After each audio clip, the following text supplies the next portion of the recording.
The switch works. Good evening. I'd like to call to order the regular town council meeting for Tuesday, August 16th, 2020. Please rise for a moment of silence.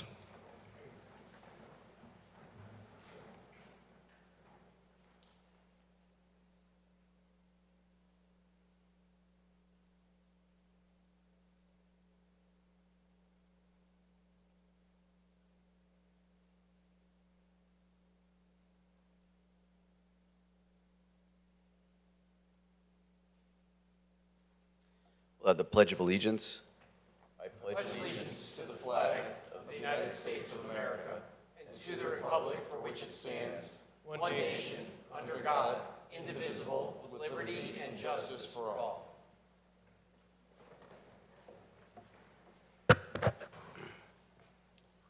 Madam Clerk, would you please call the roll?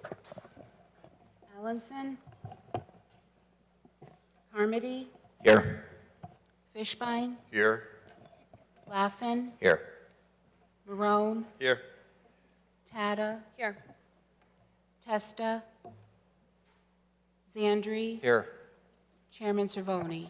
Here. Before we get down to regular business, we have a presentation to the Sheehan High School girls track and field team, Mayor Dickinson. Yes, indeed we do. We are graced with the presence of some incredible athletes this evening. And as I understand it, there was an indoor and outdoor championship conference, which they won. There was I'm going to have to look at the notes here, a Class M state championship, indoor and outdoor, which they won, and a state open championship, which once again, they won. Applause.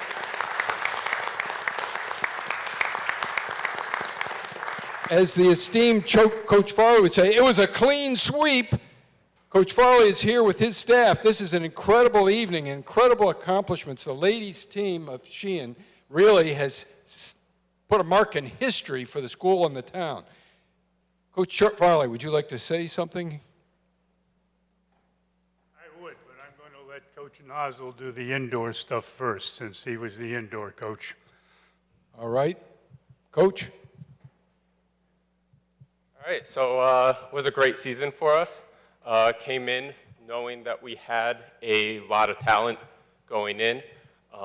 We definitely hit a bump in the road right before Christmas or holiday vacation when we had 17 people test positive for an illness within a period of 10 days. At that point, it was kind of just like, hey, let's just all get this and get it out of the way so we'll be ready to roll come state championship season. After that, we stayed healthy the rest of the way.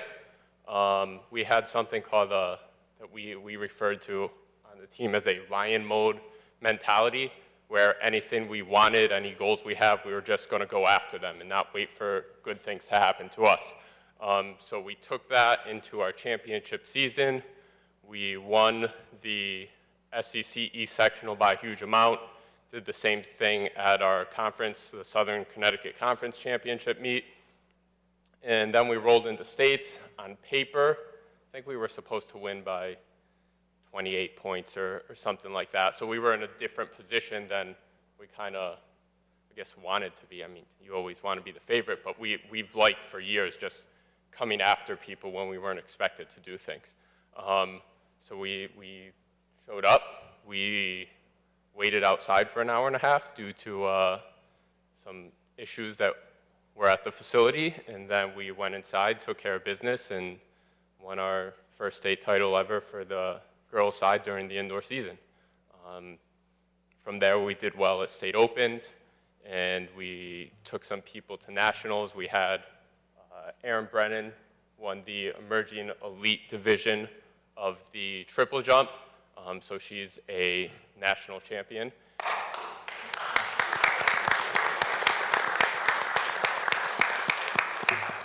And then we also had the quartet of Patrice Mansfield, Avery Winters, Erin Brennan, and Avery and Amanda Castaldi.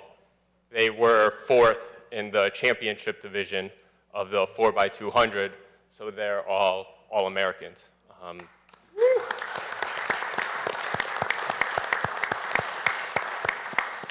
So again, great season, won that state championship, and then it set us up for a great run during outdoor.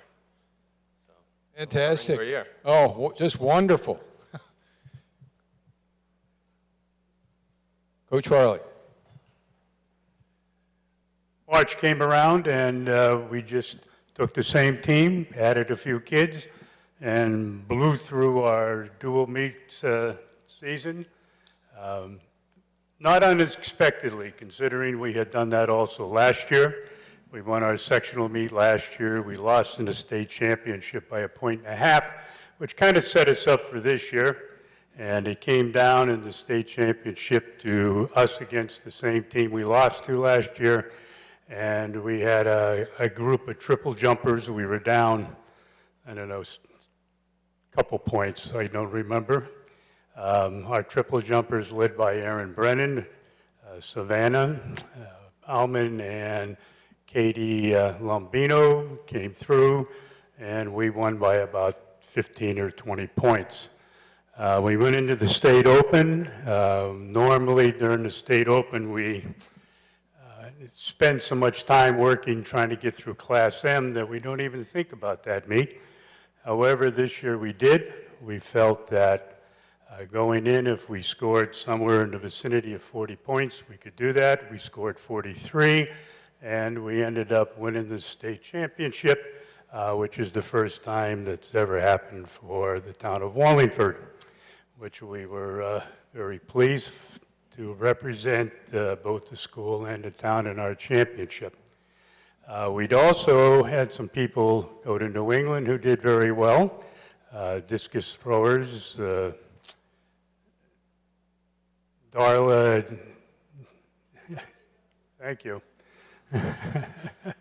and Maddie DiPasquale, and jumpers, Aaron did well, and so did our 4x100. They won the states, they won New England's, they went to the Nationals down in Philadelphia, and they did very well, as did Amanda Castaldi again in the hurdles. And Madison DiPasquale did quite well in the discus as well, with them placing. So we had an outstanding season, one for the record books, definitely, but one for a lot of memories for many of us. So we really appreciate the fact that you have given us this memento in these jackets, and they will be something that the athletes will have for the rest of their lives if they don't wear them out, or their husbands find them or something and their kids wear them, something like that, which happens. So we would like to pass them out to the young ladies that are here. So we're going to try to do the indoors first and then do the other people. You'll announce the names. Mr. Chairman, do you want to come down and we can shake their hands? And okay. Absolutely. Focus, training, determination, talent. We've got it here tonight.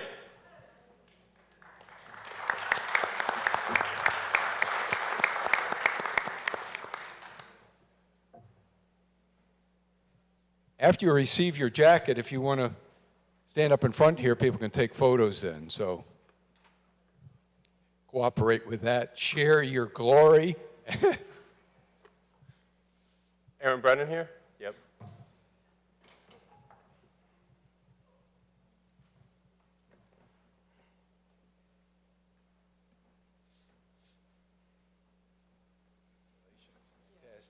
Olivia Platt.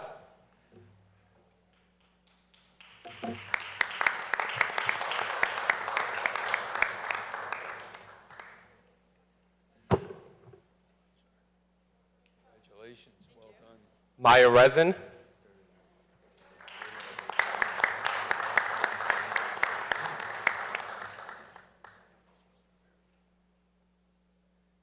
Congratulations, fantastic. Carlo DeGrossi.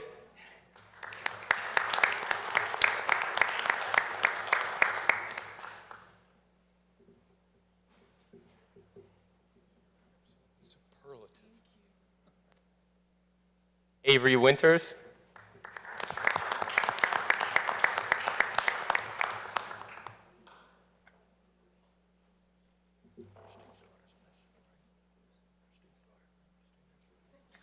It's fantastic. Madison DeFisquale.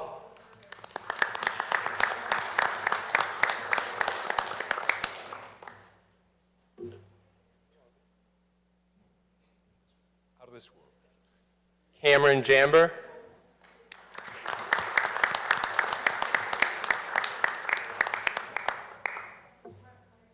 Astounding. Ava Raffone.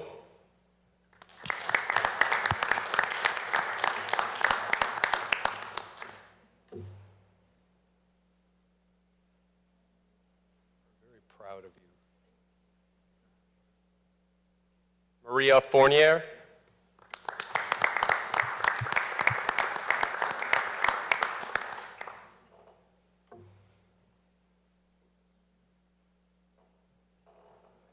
Talia Crispino.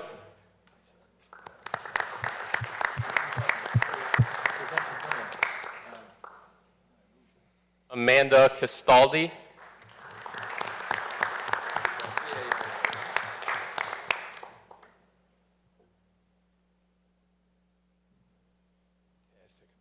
Savannah Bauman.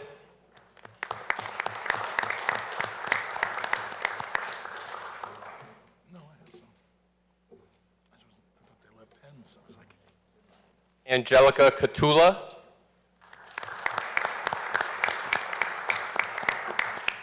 Place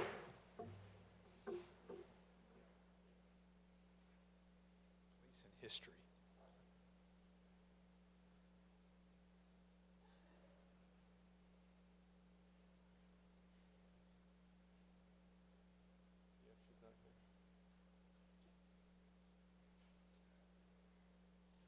Natalie Swarzinski.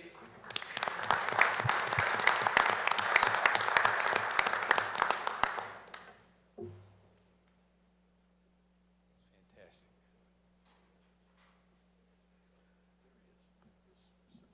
And I also like to present our coaching staff. Coach Nozzle, you've already met. Coach Doohan, who deals with our distance people. Coach Warren, who does the throwing. Coach Brown, who does our jumpers. Riley Bunjernberg, who helped out in the winter. He was a full-time athlete in the springtime, so he was very busy. We also have jackets for the coaches, if they would come up, please. Well done, coaches.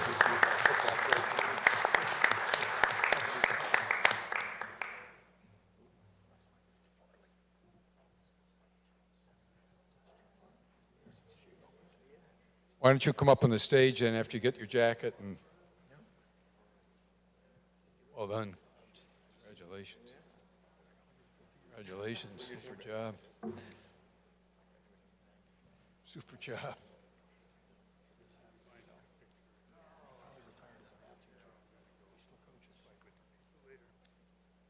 Thank you for all your work.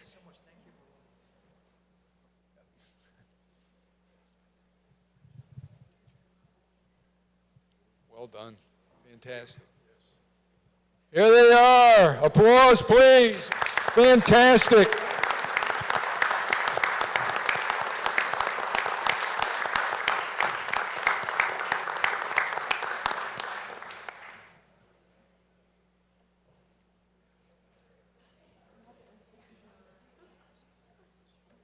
Need a pretty wide-angled lens to get all that in.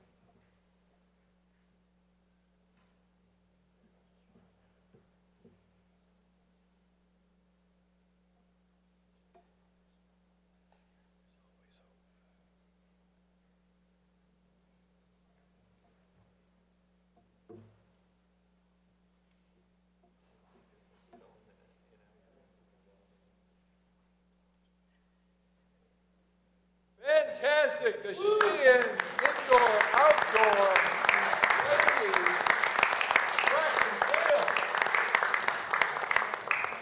history before us. Thank you, Mr. Chairman. Thank you. Before we move on to the consent agenda, I just want to note that I will be abstaining from item 3Y. With that, we'll have a motion. Mr. Chairman, I move we approve or accept consent agenda items A through BB. Can I have a second? Second. Moved and seconded by Councilor Zandri. All those in favor signify by saying aye. Aye. Any opposed? Hearing none, the consent agenda passes. And we had two appointments. Is Karen Harris here? And I don't see Mr. Parisi.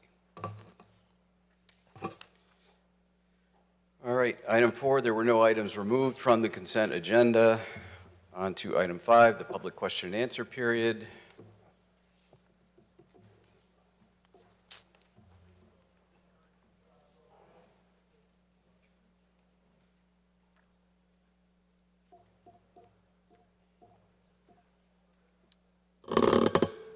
Hi, Fran LaFrance Procino, 14 Jackson Avenue. Sorry, I thought I was close enough. Do you need me to repeat? Why don't you just, to be sure, do that, please? Sure, Fran Thank you. LaFrance Procino, 14 Jackson Avenue. Items 3S and 3T. I apologize, I didn't know the procedure, that I should have called in advance and asked them to be pulled, but just because it's such a huge amount of money, I was looking for an explanation as to what this was about. It's over $1 million. The item S was, it's just a change in the price of the product. They budgeted 1/4 of what they needed. The price went up 300%. It's in the memo associated, and I'm sorry, I didn't see a memo attached. it's in the backup that we got. It's not attached to the agenda, but it's in the council's backup. Oh, okay. then, It was nothing that was available to the people, because the other attached items weren't available to the public either. So in other words, the transformers cost almost $1 million more? Is that replacement? That's correct. Okay. They're replacing their inventory. Oh, inventory. Oh, okay, so that when they blow, they have them. Okay, thank you. That's all I And that really was wanted. approved by the PUC at a public meeting. Got you. Thank you. Thank you.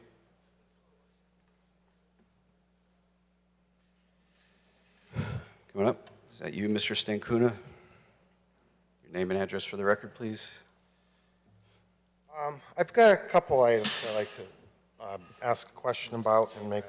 Your name and address for the record, please. Okay. My name is Darrell Stankuna, 18 Old Village Circle in Wallingford. I've been a resident there for 22 and a half years, and I'm getting told from upper levels of state agencies, basically we have to start with the political town level first. Like we did with the tolls, where the town voted, the council said no to the tolls for Connecticut. Wallingford had made their opinion and brought it up to Hartford. Do you guys remember? So what I'd like to do is ask the council, because I contacted Fishbein, and he's our state rep, and he's our town councilor, so he knows what I'm about to say. I contacted Mr. Zandri. He tried to exhaust some avenues. I appreciate both of them trying. But what I'm hearing and learning is the only way to change laws is you guys have to make a motion, and I, as a resident for 53 years, but 22 and a half years at where I presently live, have to change some laws.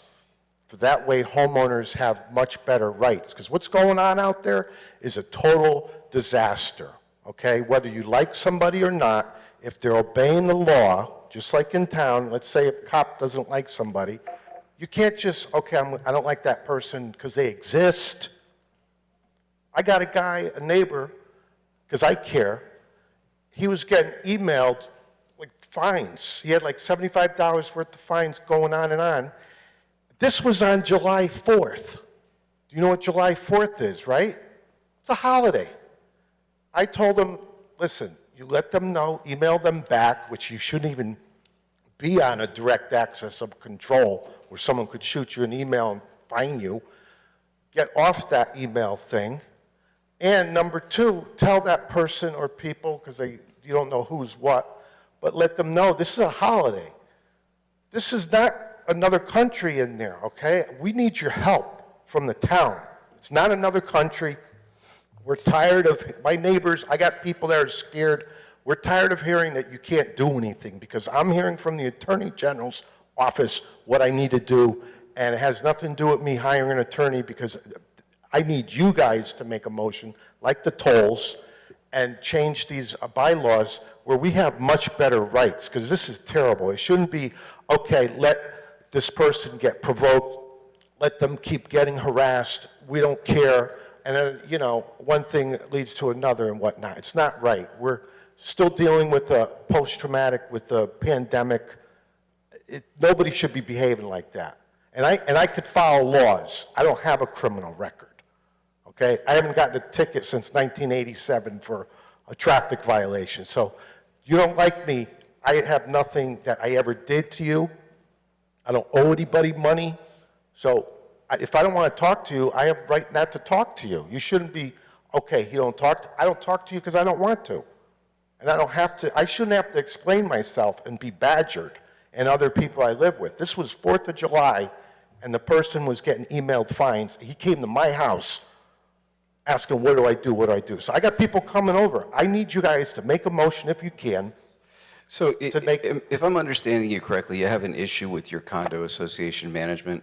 Is that, or the association Well, honestly, leadership? they have an issue with me and a few other folks. I have one renter there that's constantly harassed. Again, one renter. It's just so obvious what's going on.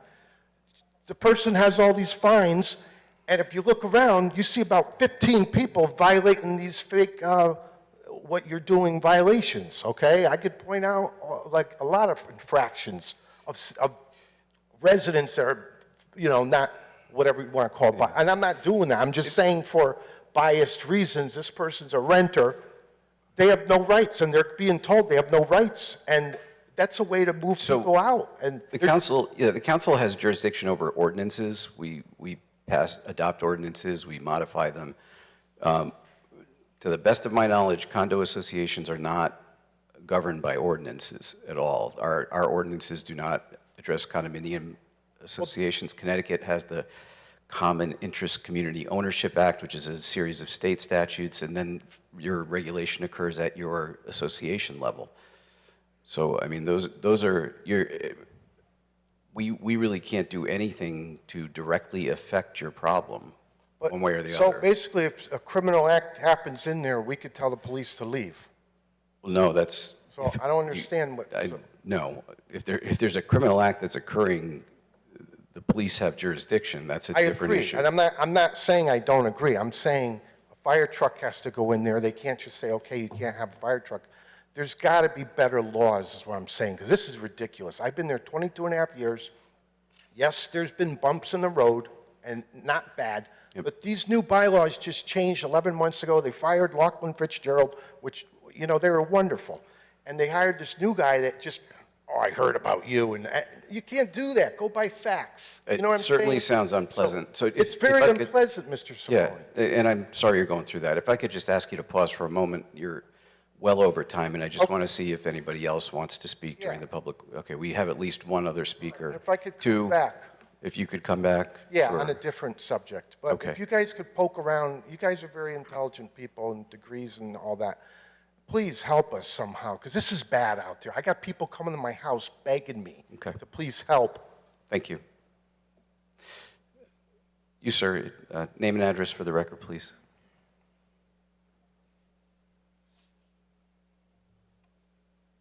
Good evening. Roger Nork, 77 Midland Drive. I'm here for item 3X, consider and approve the interim municipal agreement. I was just unclear if I needed to be here to answer any questions or how it was handled. It was on the consent agenda and it passed. Okay. Thank you. Thank you. Looks like Mr. Gross, just a guess.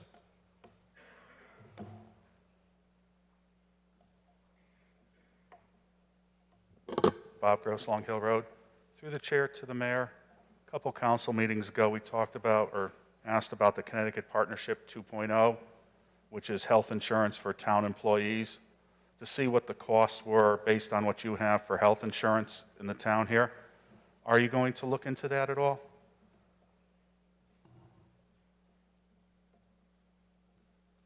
We haven't thus far. We already have coverages and would not be able to switch out to something else right away. Well, nothing would happen right away. It would take time to do it because multiple towns, Board of Educations, housing authorities across the state are doing it because it is a cost savings. That's one of the largest budget line items you have, and it's usually, from what I can see, it's a better plan than most towns offer because it's the same plan. Attorney Fishbein might be able to help on this. It's pretty much the same plan that the state of Connecticut offers to its employees and legislators and so forth. So if the mayor doesn't want to take a look at it, because you're going to have a big budget next year, your pension is going to be a larger amount next year because June 30th, it was at a low point, unfortunately. I know it's smoothed out, but healthcare costs, if you're paying attention to the news, the major companies want like a 20% increase. So, I mean, they're not going to get it, but they're going to get some increase. And so if you can be able to have the choices, can the council, through to the chair, can the council ask, you guys can go and ask the state of Connecticut to get a price? Are you able to do that, or is anybody willing to do that? I don't see what stops anyone from asking a question. I mean, Well- I don't know what produces, what qualifications by the inquirer produces an answer, but Well, if you find out that we're paying, I don't know if you're the controller for tonight, how much we pay in, the town pays in healthcare premiums. Let's make a number, $5 million, which is very low. It's not, it's more than that. But the state comes back with a plan that's equal or greater than what you have for $4 million. And if you bring it to the unions and they agree to it, where's the, if it's a cost savings for the town, it doesn't cost anything to ask the state of Connecticut to give you a price. Mr. Chairman, Mayor. every 5 years, I believe, we go out to bid, and obviously the coverages ultimately determine what the cost is. If there are better coverages in any plan, 9 out of 10 chances are that if it isn't higher now as a cost, it will be. So it's always difficult in analyzing the bids as far as apples to apples, oranges to oranges. There are so many nuances within the insurance contract language. Given what the newspaper is saying, with a number of healthcare insurers now going in for significant rate increases, it will be very hard to tell what will be the actual result from what the insurance department will do and what new rates will be in the coming year. So we go out to bid. It's a very complicated process. We hire a consultant to evaluate our public bid to be able to understand how one submittal compares to another. And if the state is part of that bidding process, fine. But I would doubt that it's going to come in at a lower price. The state doesn't do this. You have to approach the state. The state is not in the business of giving, if you put an RFP out, they're not coming to you. You have to go to them. I would just hope, because we all hear the mayor, he's not going to do it. I would hope that somebody on the council would approach the state, at least to get a price on it. Yes, everybody's is going up. You can compare apples to apples. Yes, next year's rates are going to be higher. The thing with the state of Connecticut, Mr. Mayor, is that the pool of people is so large that when you have some bad incidents, people who unfortunately get very sick and rack up some large bills, when you have a larger pool, it doesn't affect that pool as greatly as a smaller town would. And in this plan, large towns, Bridgeport, Greenwich, are in it. Small towns like Brantford are in it. So it runs the gamut, and there's multiple communities throughout the state are doing it. Yes, that does take the union's in your case, it'll take the union's cooperation with it. But if the plan is a richer plan, and that was your words once before, that it is a richer plan, and it is a better plan than what you probably offer now. But if it comes in cheaper or less expensive, then why wouldn't the town entertain it? That's all. You're going to be looking for money next year, and you're going to cut something or not do something, but here's something that you can really look at. Thank you. Thank you. Anyone else? Mr. Stankuna. Just for the benefit of the record, your I'll name and address reiterate. again. Darrell Stankuna, 18 Old Village Circle, 22 and a half years there and 53 years in Wallingford resident. I'd like to ask that the council try to get some other people. I object to Mr. Parisi being an alternate for the ZBA. I think it should go out a little bit to other people, other nominations, and other people would probably like to get involved. So I object to Mr. Parisi smothering it. I think you should find other people that, you know, you give an option to, or at least fake it or do something to show, not just give it to the guy. Anyone else? Seeing no takers, I close the public question and answer period. Moving on to item number 6, just if we could have a motion first. Okay. Chief, if you could come up. For the benefit of those following along, items 6, 7, 8, and 9 do have to do with the fire department.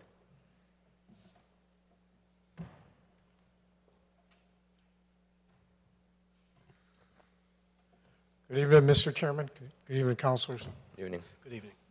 You could just remind us who you are for the record. I know your uniform gives you away, but Joe Setnar, Fire Chief. Sam Wilson, Deputy Fire Chief.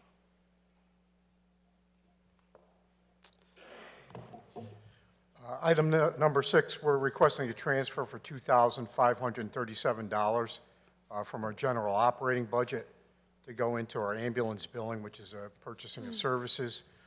That's based on our unprecedented call volume that increased 12% last year. We had budgeted $70,000. The ambulance billing company, they charge 3.5% of total revenues. So 70% would be about $2 million. We ended up doing more than that, more call volume. Thus, I owe them some money, and I have that within my budget. I need to move it over. We ended up doing about $2.2 million worth of revenue. thank you. Compared to the previous year, 1.8. Councilor Laffin. Thank you. This is for the billing company, or is this like for like Hunter's ambulance? or- Billing. Okay. Yeah. Mr. Chairman, I'll move that we approve a transfer in the amount of $2,537 from the general operating account to the purchase services ambulance billing account. Second. Moved and seconded. Was that Councilor Carmody? Thank you. Councilor Tata. Thank you, Mr. Chairman. Hi, Chief. So when you say it's coming from the operating account, that's the fire department operating account, correct? That's correct. Okay, thank you. Thank you, Mr. Chairman. Councilor Marone. Thank you very much, Mr. Chairman. Chief, Deputy Chief. So you mentioned that this is for this current year, or this is to make up a shortfall from last year? This is last fiscal year. Okay. And so how does this account look for the up-and-coming year? Based on call volume, it's a moving target. Sure. Right now, this looks like this year is going to be about 8 to 9% of a call increase over last year. So that next fiscal year, you anticipate another 8%, an additional 8% of calls from last year? That is correct. Okay. Thank you, sir. All set. Councilor Fishbein. Thank you, Mr. Chairman. I'm just trying to figure out, accounting-wise, it was my understanding that at the end of the fiscal year, that everything that was left becomes surplus, goes to general fund, and we deal with it accordingly. So how is there any money in the operating account if at the end of the fiscal year it all went to the general fund? Counselor, the only thing I can tell you is we received the billing from the ambulance right after the end of the fiscal year, but we owed them into that fiscal year. Okay, but you're not paying we are physically in the next fiscal year. So my understanding is that the account that we're looking to transfer from doesn't exist anymore, but maybe the comptroller's office can assist. Yes, sir. So the fiscal year is ended June 30th, but we still have bills coming in until the end of August that are for services performed up until June 30th. And so those invoices belong in the previous fiscal year. And so that's why we're charging this here now, and we need the budget there now. So I guess the prior representations about the fiscal year being the end, there's some flux. Is that fair to say? Right, so if the services were performed prior to June 30th, the expenses belong in fiscal 21-22. No, I understand that, but I'm just looking at, when you project a surplus or a deficit or something, I guess the books aren't closed until the bills are in and dealt with. Is that fair to say, after the fiscal year? Correct, and so until we get all the invoices through the period of June 30th, we can't officially close the books. Okay, all right, that makes sense. I had understood it to be a sort of draconian sort of thing, but that totally makes sense. So, thank you, Mr. Chairman. Councilor Carmody. Thank you, Mr. Chairman. I just had a clarifying question. You said that the call volume went up by 12% last year. Is that correct? That's correct. And then you're expecting an additional 8% increase this coming year? That is correct. It's unprecedented. Just for my curiosity, can you explain some of the reasons as to why there's such a large volume increase for your department? Well, we're looking at this is the new normal, post-COVID, or almost post-COVID. We're seeing an increase in motor vehicle accidents that we haven't seen in 25 years, serious crashes, extrications, fires are up, medicals are up, EMS calls. It's also the population is getting a little older. They have more health issues. It's just a snowball effect right now, and it's just coming to fruition. And the timing has been awful with the COVID pandemic. While I have the microphone, I do want to just mention, I was out getting coffee the other day, and there was a gentleman who was on the ground outside of the coffee house, and he had overdosed, and so I called 911, and within less than 4 minutes, maybe even 3 minutes, there was a fire truck and an ambulance there helping this gentleman, and so I just wanted to commend you for the quick response and the professionalism of your firefighters in taking care of this gentleman. I was very impressed. We appreciate both with the fire department and the police department. It was something that I hadn't seen before, but both departments did an incredible job. We appreciate that. We strive to get on scene, first unit on scene, between 4 to 5 minutes. Yeah, it was very impressive. Thank you. You're welcome. Thank you. I see no other hands on the council. Oh, I'm sorry. Councilor Marone. Thank you, Mr. Chairman. And this is really for the comptroller's office. So if, with respect to open-ended items, so at what point would those items end up in the CAFR if there was expenses that, say, hadn't been paid when they gathered the data together for the CAFR? Or would you never have an expense that would run that long? I guess I'm just, this is new to me, the idea that we pay for things. It makes logical sense. I just wasn't aware. I guess I sort of believe, like Councilor Fishbein did, that there was sort of like an open and shut process. So knowing that things are held open, what's the longest that something could be held open or so on? This being my first year in the finance department, I can't speak to that. I can speak to my experience in the utilities. No later than August 31st, we would close accounts payable. I can't say that that's how finance operates, but I would imagine it's similar to that. Thank you. Mr. Chairman, just to help, I think every year we have correcting measures during the months of July and August that actually correct balances in accounts for the closed prior year. So this is really not new. Counselor Fishbein. Not to belabor, but I'm just trying to figure out how we get there, because there's a calculation that's known, right? It's not like we're buying coal or, something that fluctuates, or, salt, something like that. We have an expenditure times a percent is an obligation, right? So, and this is from last year. So when we're going through the budget last year, and, certainly on June 30th, you knew what the obligation would be, or some would know. I don't know the in and out of what you do. So money isn't put in reserves or something like that? Or, we're a couple months after. Well, Counselor, I estimated out, as I stated the previous year before, we took in about 1.7 change million dollars in revenue. And we did not use up all that account, so it's a moving target. Call volume went up. I anticipated $2 million in revenue based on the call volume projected out. And I ended up short with that. I did have money in my budget, and that's what the transfer here is, request is, in order to cover that.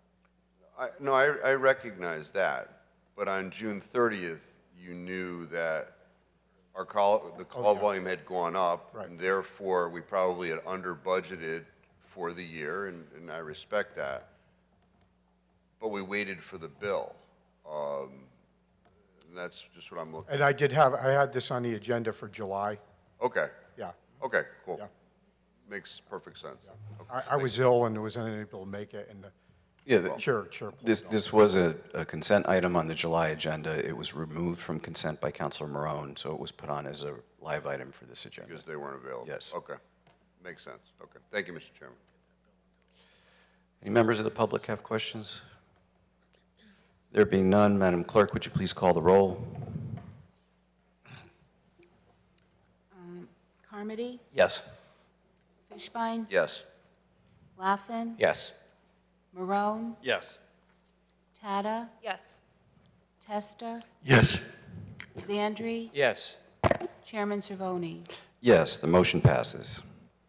On to item 7. Mr. Chairman, I move we approve a bid waiver request to enter into an internal contract for cooperative purchasing via the Houston-Galveston Area Council to obtain best pricing for the purchase of new pumper. Second. Moved and seconded. This one's actually familiar to me. We've done this before in my time, and I don't remember if it was Chief Heidgard or Chief Struble. This was under Chief Highguard's administration, and Okay. I've been before the council. We've purchased ambulances and pumpers in the past with this. It's a nationwide procurement service. The contracts awarded are awarded by virtue of a public competitive procurement process that's compliant with state statutes. And we get the cheapest pricing because they have access to volume purchasing pricing and discounts. And I think the last time we did this, we used this very same Houston-Galveston Area Council, is That's that correct? correct. Okay. Questions from the council? Councilor Tata. Thank you, Mr. Chairman. So this is something that I would be in favor of using ARPA funds for. We heard from the mayor some of us heard from the mayor last week that items that we had budgeted for are coming in well over budget, some things double or triple. I know it's not just you, it's a nationwide, worldwide issue. And the ARPA funds are here to pay for COVID expenses and COVID losses and things that were affected by COVID for the town. And I would think that now that we're seeing these bids coming back, when we budgeted for something that we need, and now it's $37,000 higher. That's actually the next item. Oh, I'm sorry. So, but this is the same item though, correct? It's the same vehicle? It is for the same pumper, yes. Carry on. It's related. Right, so item 7 is the bid waiver, and then, okay. Yeah, so I think what I'm saying still applies. Well, But again, you know, we need the bid waiver. Okay, yeah, all right, let me hold off till the next. I'll hold off till the next item. Anyone else on the council? Questions or comments from the public? Oh, Councilor Fishbein, I'm sorry. Yeah, just to take off on that, I mean, the sole items before us is the bid waiver. Bid waiver allows for us not following the regular process and waiving that process for the purposes of acquiring something. That's basically what we're doing here. So have we looked into, or is it that we're so far down the road with this particular purchase that we can't do something different? Because I know, you know, what this contemplates dovetails into the next item. You know, we said it was going to be X. It's costing us more than X.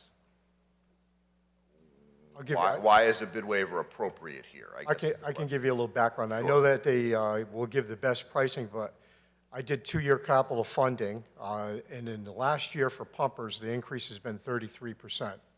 Most of the manufacturers are looking to increase the cost of apparatus another 5% on October 1st and another 5% on January 1st. These are the trends that we're looking at. The build times for these pumpers used to be around 12 months. Now they're almost 2 years. I have a 10-year replacement schedule for apparatus that we try to stay on track with everything so that we have a fleet that's in good repair and operating. And if we miss a year, 2 years, it pushes everything out, and then we end up with a fleet that needs more repairs.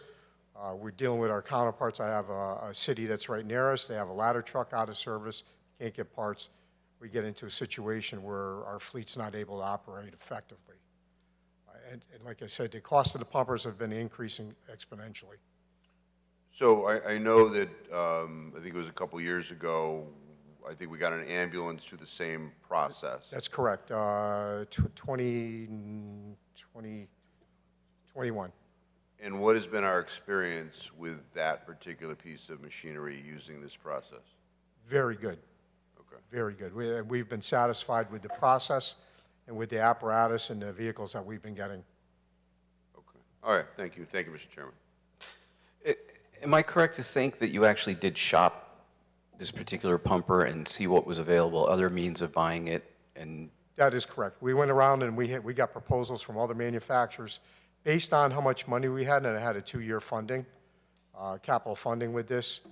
We had some manufacturers decline to even give us a proposal. They said it wasn't enough money.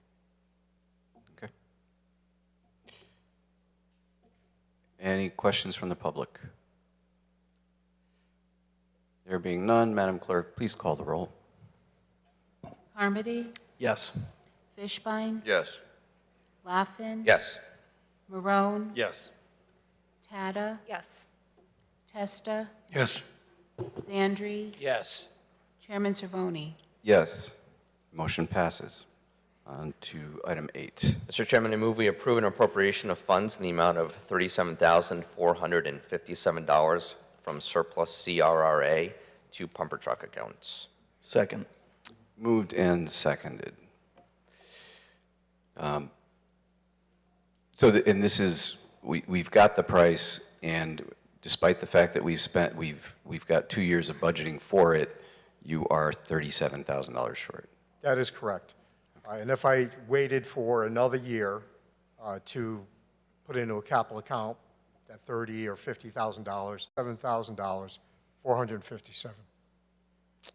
Hence, the $37,457. That is correct. Okay, thank you. Councilor Tata. Thank you. Okay, so back to what I was saying. I think, you know, we're over, obviously, because of COVID, because of the price increases with everything. And so I think to cover the shortfall of what we're over, of what we budgeted, I would think it would be appropriate to use ARPA funds for this $37,457. I know there's a motion on the table. I'm not sure if I can make another motion at this point to use ARPA funds, Mr. Chairman. You can amend it. Okay, I would amend the motion then, please, to let's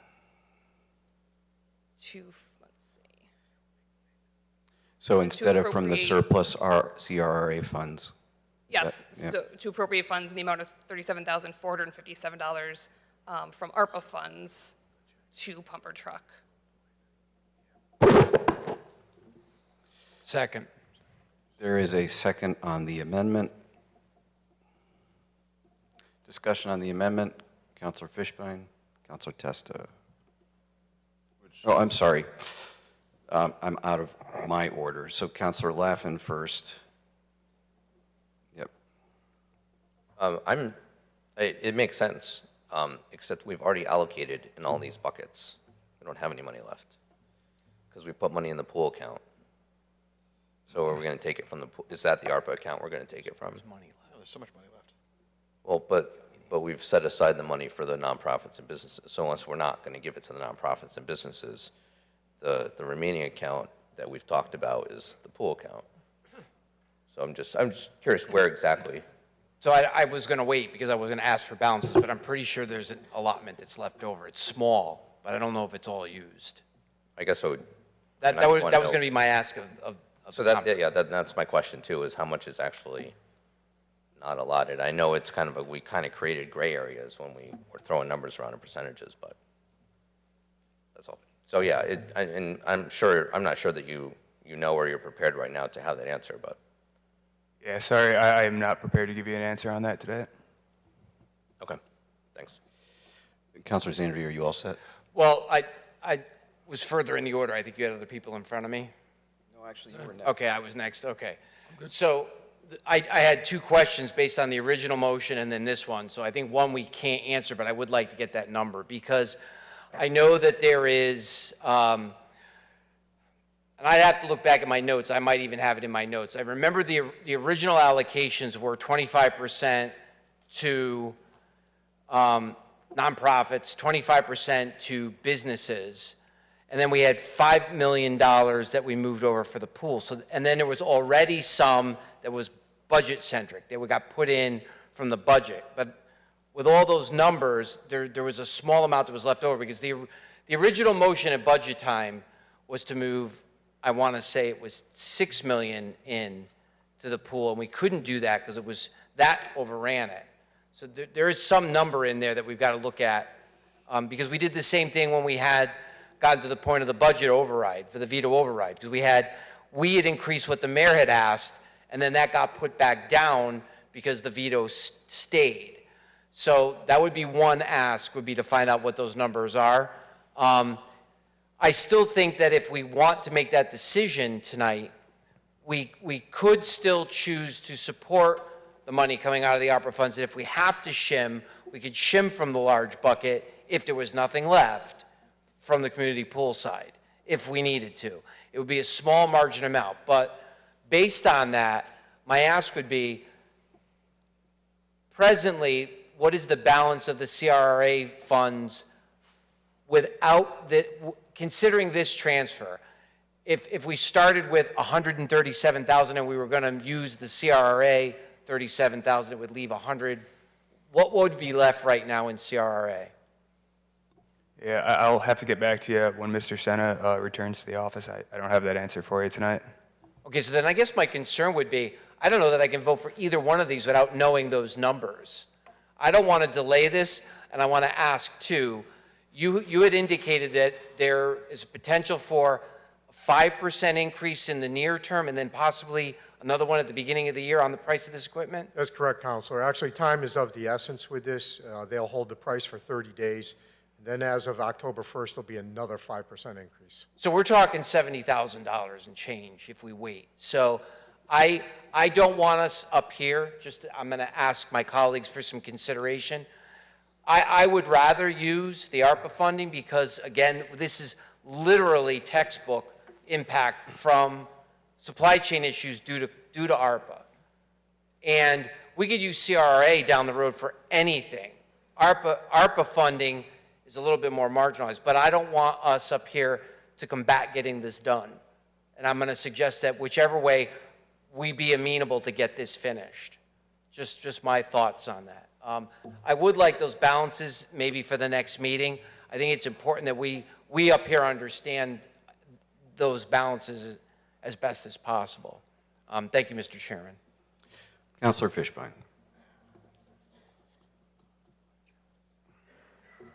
You know, I think ultimately I'm in favor of the amendment. My concern, though, is the CRA fund. You know, it isn't like we're taking the ARPA money to use this expenditure, and then we're taking the 37.5 that was the original item and using that for something else. It's not like we're decreasing a tax liability either. So, you know, those are my thoughts. I think the intent of ARPA matches this, and therefore, you know, I'm in support of the motion, but I would, you know, I'm looking at that 37,000 and, you know, I'm not going to make the motion, but, you know, we could take the 37,000 from the CRA and I guess shift to something else, like add it to the pool fund, which once again, I'm not going to make the motion. But, you know, that is a piece of this that, you know, is perhaps missing. So those are my thoughts. Thank you, Mr. Chairman. Councilor Testa. Thank you. I don't understand why that's being suggested. We've had this surplus money, the CRA account money, it's, you know, fortunately, we've had it as a pool that we're able to apply to capital expenditures.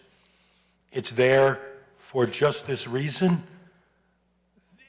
The ARPA money it's still such a moving target. We're not even close to figuring out what we're going to do with that money. I don't care any motions we've made in the past. We don't know what we're doing with that money. We're not there yet. So it's not arguable that it's not a justifiable expense, but neither is it arguable that the CRA surplus money is a justifiable expense. It's there for this reason. This should be a very simple motion. We should have already voted on it. I don't know why we're bringing ARPA into it. It's just going to complicate matters. It's not necessary. We'll be here for another 3 hours making motions to move money back and forth before we know it. Let's just approve this. We have the money. Give it to them. Let's get this thing bought and move on. ARPA, we're not there yet. That's all I'll say. We don't know what we're going to do with any of this money. And we'll be making changes to everything we've already talked about. And that's okay. So let's not complicate matters on this issue right now. Wholly against the amendment. Let's just approve the motion with the money we have in the bank. Thank you. Councilor Lavin. Thank you. Councilor Zandri said, like, this is textbook ARPA, and that's kind of what I was saying. I agree. And I could more or less be on board with that. But given the time constraints, and we don't have all the numbers and the account numbers and the balances, and you're talking about 0.75% of the $5 million bucket that we sent over. The CRRA fund account, what's the balance? I don't know, but it wouldn't have gotten this far if it couldn't handle the $37,457. My preference would be to just keep everything moving and get this done. And in the future, if we see different transfers like this come up, maybe we can try and get those numbers in advance instead of kind of on the spot. But so I do not support the amendment just on the principle of keeping everything going for operational purposes. Thanks. Councilor Zandri. So just for my own clarification, if the amended motion doesn't pass, it doesn't preclude us from then taking another vote on the original motion. So what we're going to do when we get to voting is we're going to first vote on the amendment to determine whether the motion is amended or is not amended. If it's not amended, it gets voted on as originally presented. Right. So, and thank you for the clarification, because I wanted to stress what some of the concern with my other colleagues were. This is not going to stop here tonight. This is either going to get paid out of one bucket or the other. I pulled up my notes and some fast math. There's $13.1 million in the ARPA funds. We earmarked 25% for nonprofits and 25% for businesses. That's $3,275,000 for each bucket. That's $6,550,000.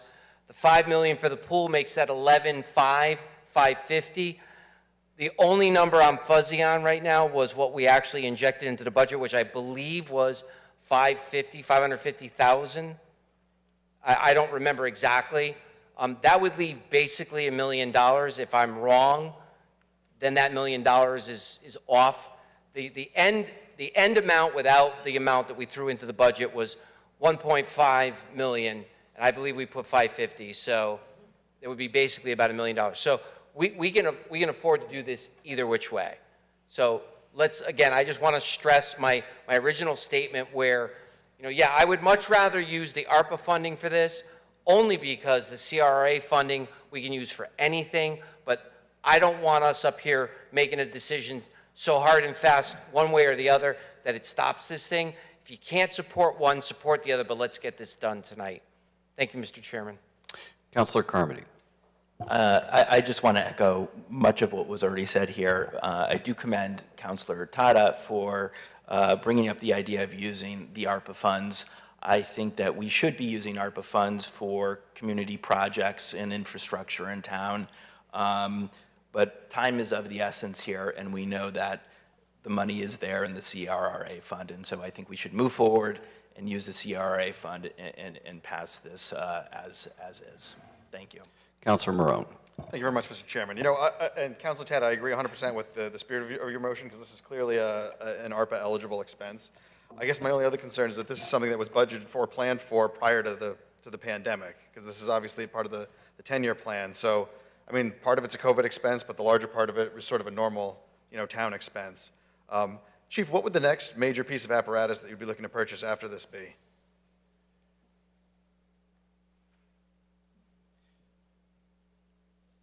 Counselor, almost every year I budget to buy an ambulance or command vehicles, but the next major one is going to be an aerial device, aerial ladder. I have it listed right now for 3-year funding at about $1.6 million. So does that mean you anticipate purchasing it in 3 years from now? That's correct. Okay, so maybe that, obviously you couldn't bite the whole thing with ARPA funds, but maybe that's a better, something like that would be a better ARPA expenditure going forward. But thank you. Thank you, Mr. Chairman. Thank you. That's all I have on the council. Questions or comments from the public? There being none, Madam Clerk, would you please call the vote on the amendment first? Carmody, Just for my clarification, this is to use ARPA funds? That's correct. No. Fishbein,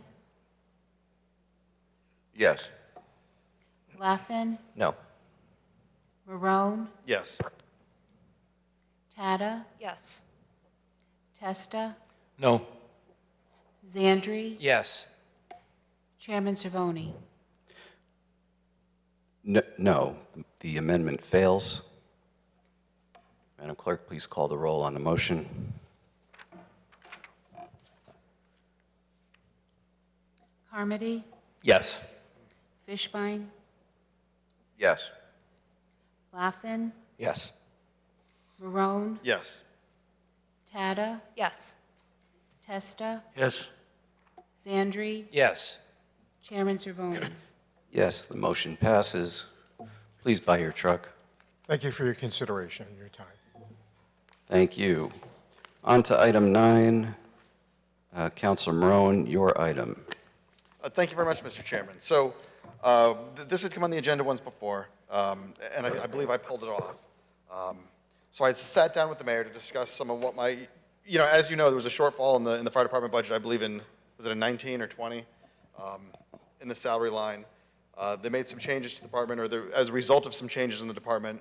And to be quite frank, I think that the gentleman in front of me, the chief and the deputy chief, sort of had a bad hand, or were dealt a bad hand with sort of how this all fell apart. But the background is I met with the mayor to talk about it. He asked me to meet with the chief, and I sat with the chief and the deputy fire chief with some of my fellow councilors in what I thought was a very productive meeting, and I thought they were very open and transparent about some of the things that are going on in the fire department.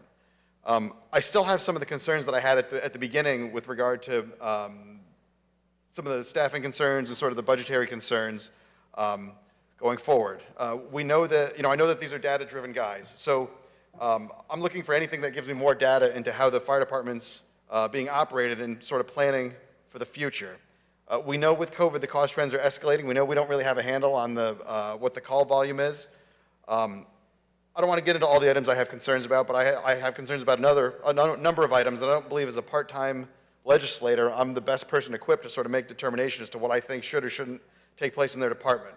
So ideally what I would like to do is bring in a professional, someone that sort of understands the fire business, and have a department-wide study conducted just to assist with planning for the future and so on in terms of sort of all aspects of the department.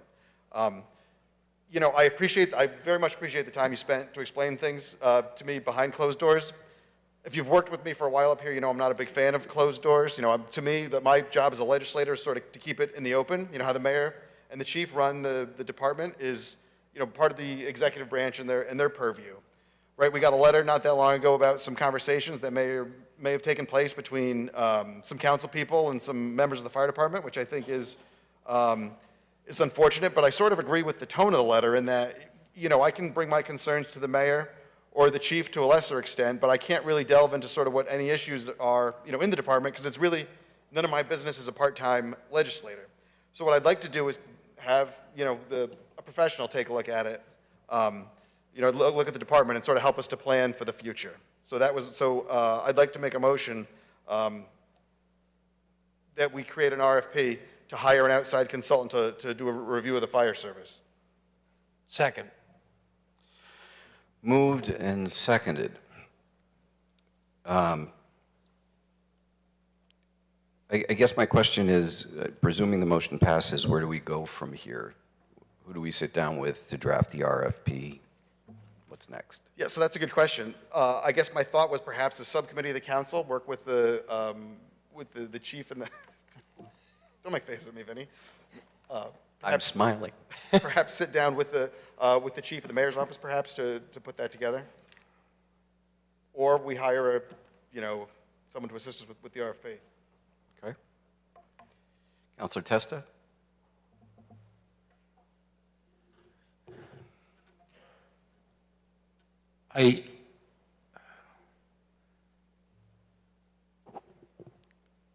Councilor Moreau, when you said we should bring in some professionals because we're part-time legislators, they're right there. We have a new chief, we have an assistant chief, we have a whole department, and that's, so I'm hesitant to say, hey, we need to hire a consultant to go in and review their organization to find out how it's being run. Over time, I've always, and I totally respect your intent here. I don't mean to question your motivation at all. And I too have been concerned over the last few years about how things have gone in various areas, staffing, budgets, so on and so forth. But I've also fairly consistently tried to not get involved in the operational side of the town as a counselor, unless I feel like there's a real problem going on. Then, of course, we have the option to do a number of things. But I think, we've got a relatively new chief, new administration, if you will, in that agency, already making changes. My sense is there's a pretty good morale going on. The operation is successful. I worry about the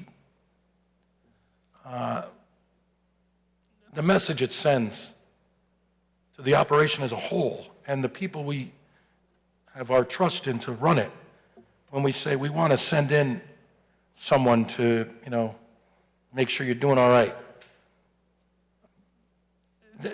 Sort of like, there's, I don't know why I'm all of a sudden thinking of the show The Office, and shows such as that when people bring in the outside consultants, Bob and Bob. I can't see Bob and Bob going to They may be from a different show, they're from the movie, but you know what I'm talking about. Bob and Bob are going to come in and sit down with the fire department and say, you know, we should do this, you should do that, you should do this. I think if the fire department has, they have a strategic plan, and that's been changed, and that's improving, and I guess I'm weighing the pros and cons, and for me, I feel the message that it may send to both the officers as well as the rank and file versus what might be potentially gained, the balance it's not a good balance. And at the moment, I'm not comfortable. Not to mention, I'm also a little worried about the letter we received, given that where we are right now, with the contract and so forth and so on, and the advice from our own attorney that this may not be the smartest thing to do. I've got concerns about it, and so I'm clearly not in favor of it, but I wanted to explain a little bit, hopefully, clearly why. Thank you. Councilor Zandri. Thank you, Mr. Chairman. Gentlemen, so let me ask the two of you, just your thoughts on this. If this were to pass and we were able to get a study done, what is your opinion of possibly us doing that with the department? And I want to use the term with. You guys already do all of this work. To have another body or a group or another individual come in and work alongside or to correspond to the work that you're already doing, what are your thoughts about that? Well, we just started out that it appears that there's been some decisions made already, so what I think is probably not even relevant.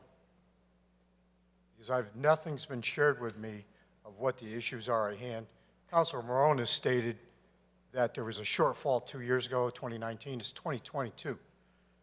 I've operated within our budget this year. We have plans, we have rising call volume. We continually look every day at analytics, statistics to determine where we need to go to make sure that we're providing a service that the community expects and deserves. And I think we've been doing that. Actually, I am certain we've been doing that.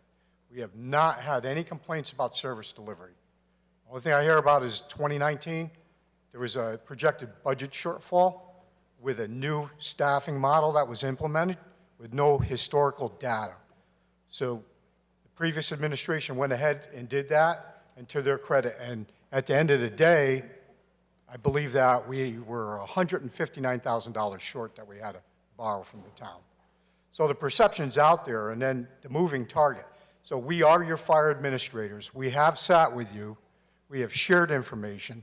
If it's about money, we have done a per capita study, and the services that the town of Wallingford's getting here, for the hybrid service that we get with paramedic service, transport service, all hazards fire, is much lower than most other surrounding communities, and they don't offer half of the services that we provide. So that per capita study, that was the afternoon that some of us went up to Central. Correct. So that's the information. That's what I was basically trying to go for, because a few of us sat there with you guys and went over that data, went over that information, and I appreciate that you guys took the time to put that together. So I also look at, so refresh my memory again, the $159,000 shortfall is against what size budget? The budget currently is... Well, that year, if you happen to remember. Around that year was probably around 9 million, maybe slightly over 9 million, I would say. So $90,000 is 1%. It was maybe about 1.5%, and we're talking about that shortfall because you guys took on an element that had never been done before. The department, I don't mean you guys, I mean the department was tasked to do something that, here, you're going to do something brand new with no history. What's your best guess? You took one, and you were off by 1.5%. That's correct. That's a good observation. We've been challenged by the council to think out of the box, do something different, as most other departments have.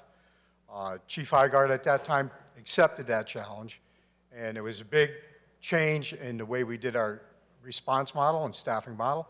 We added a whole EMT transport division with 16 new EMTs. There were non-firefighters. We added a third engine company to serve the community, to increase fire protection and EMS, and also put paramedics on all 3 career engines.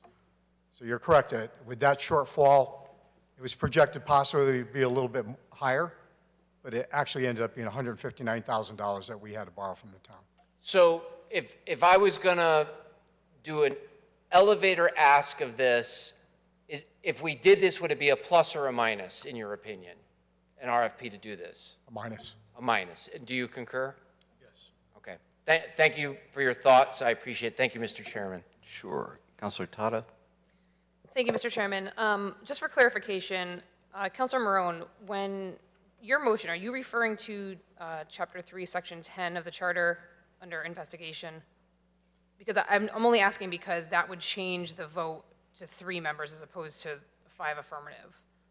So, well, my interpretation is there's a few things that the council could do. One would be that we could investigate it ourselves, which I think would be under that Section 3 of the Charter. So we could vote to open an investigation, and then we would conduct it ourselves, which I don't necessarily think is appropriate in this case. So I think what I'm looking for is a simple majority of the entire council to spend the money on a study as opposed to us conducting our own investigation. Okay, thank you. And then I guess I don't really have any questions right now. I'm interested to hear what everyone else still has to say, but I do want to say I think if it proved that the staffing model change that was implemented a few years ago, is not working or is not beneficial after several years of using it, I certainly wouldn't blame anybody. I think, if we tried something and it didn't work and we go back to, another way or we try something different, I certainly wouldn't blame the department or anybody for that, for trying something new. And I'm not saying that's the case, but I'm just saying if that were to be the outcome of this, I don't think it's a negative reflection on anybody in the department, however this goes. So that's all I have right now. Thanks, Mr. Chairman. Councilor Marone? Thank you, Mr. Chairman. So just a couple of things to respond to Mr. Test, and I appreciate your candor. I respect that you guys are our professionals in the field, and I think that overall you guys do great work. And I don't think that bringing in an outsider is necessarily a question of your ability, because this is something that's done sort of in the private sector all the time. When I was in the Board of Education, we had reviews of several departments, including special ed, the IT department, so on and so forth. So I think that, I kind of agree with Mr. Testa that the part of the issue is that the message that this could potentially send. But that's sort of the wrong climate, if you will, because these should be the kinds of things that we do sort of on the regular to sort of get the temperature of where we are. And if we don't, then that's kind of shame on all of us for not doing it. But I think that this should be sort of the rule and not the exception. So to get into some of the issues, just so we're clear that what we're talking about, in 19, after the staffing model change, we added a lot of money to the replacement pay budget to sort of pay for some shortfalls in the regular pay budget. So from that point forward, the replacement pay budget was increased to somewhere in the neighborhood of $700,000, I believe, which was a dramatic increase from what it was before, and it sort of stayed at that level. So if this is how we're going to run the department going forward, that's okay. My questions are more around, is that the appropriate way to manage the department? And again, I don't have as a part-time legislator, I don't have I'm not saying it's wrong, I'm not saying it's right, I'm just saying that I don't have the information. We added a 3rd ambulance recently. It was described as emergent, so I voted for it, right, and I support it. But then, I hear things about the ambulance going offline, the 2nd ambulance going offline on certain weekends and stuff. And again, I work in a big company, a lot of things happen for different reasons, and so I'm not pointing the finger at anyone, but I'm saying, what I'm trying to get at is the 3rd ambulance, is it absolutely necessary? Is it, our call volume is really high? Perhaps 3 ambulances isn't enough. I mean, I'm sort of grasping at straws here to try to figure out, why things are sort of turning out the way that they are. And again, I don't think that we're the best body equipped to handle these kinds of things. So that's where I was going with my thoughts. Thank you very much. Oh, I'm sorry, Mr. Chairman, one other thing. So, Chief, you mentioned that our cost is much lower than other communities, which I think, on the one hand, is fantastic, but on the other hand, for me, is sort of a red flag, right? Because there's sort of an average cost of service to everyone. So if we can do it cheaper, how do we do it cheaper than everyone else does it, right? And as I know, we have a full-service department, so we do some things that a lot of departments don't do in terms of our para-ambulance service. We provide some services. And no question to the service, because I think the service that the department provides is exemplary. But when we say things like we can do it cheaper than other people, the question becomes, how? How do we do it cheaper than other folks? So that's sort of where my thoughts are. Thank you, Mr. Chairman. Thank you. That's all I have from the council. Oh, I'm sorry, Councilor Fishbein, you're really laid back tonight, like behind my peripheral vision. Maybe it's intentional, but it's not. So, I don't know where I am on this, okay? I understand how you would say that it would be a negative. You know, nobody wants somebody else to come in and look at what they do. Okay, I understand from that aspect. But quantitatively, why would a review like this be a negative? Counselor, that's not the case about not coming in and reviewing it. I would think that you would have to identify some issues. And if I can, Mr. Chairman, just to address Councilor Marone, we have 2 ambulances that run full-time. We don't have 3. We have 2 ambulances right now. And you mentioned offline. Over 2 years, we've had 1,500 shifts, and the bargaining unit was unable to staff it 2 times. So that's a minuscule. And during that time, we have mutual aid agreements with other ambulance companies, and they covered all calls. Anything else that fell through the cracks. So to address you, Councilor Fishbein, it's not an issue of it coming in here. We've never been asked. I've never been advised of or made aware of any issues. Service delivery is how we we look at what's our service delivery model. Are we serving the community? Are we giving them the services that they need effectively? Per capita, it's not about being cheaper, is it being effective? Are we doing it? That means that we're doing a good job, Counselor, of being able to administer the department and give service to the community. Not that it's cheap and something's missing. That is like looking for a smoking gun, and I disagree with that. So, one of the things that I've heard about, and I have not been immersed in this at all, okay, is the culture, volunteer and career. Are you able to, what is the culture? I mean, what is it like? Because I think we see the volunteer membership going down, and because of that, we've had to supplement that with this replacement pay that we've heard about. So is that a problem? Is it something we can address? I mean, what's it like? We continue to address it with recruitment and retention efforts. I work with the mayor. We're working on LoSAP reviewing things. We work with volunteer leadership to see what we can do. We do training. We offer them top-notch training. It's all paid for up front. The best gear and equipment that we can buy. We keep their trucks in good repair and their stations in good repair. So with that, we motivate them to continue volunteering. Volunteerism in anything is a national trend is declining, whether it's a member of the Elks Club or volunteering with the fire department. We continue to try. We support the volunteers that we have. We've created cost centers for them.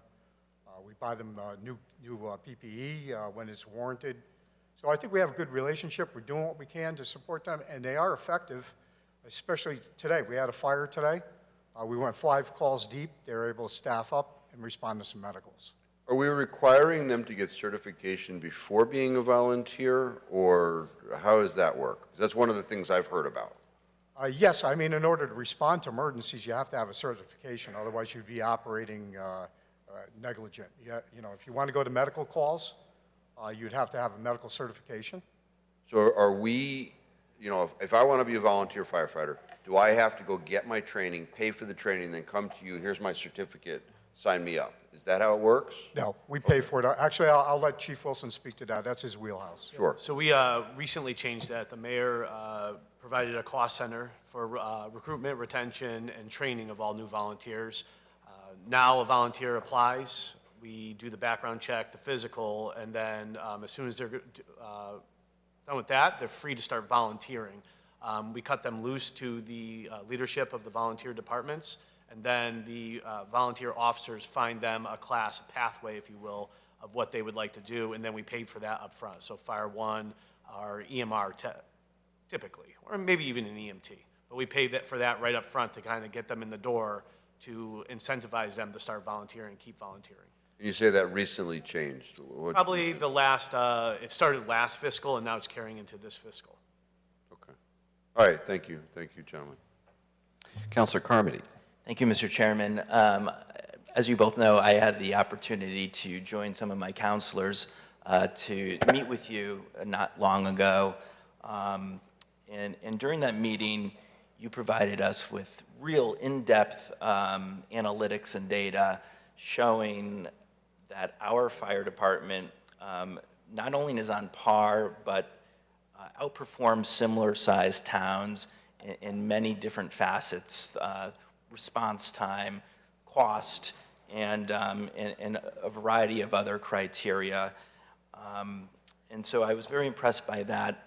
And I was very impressed by the amount of data that you compile on a day-to-day basis, really showing the good work that your department does.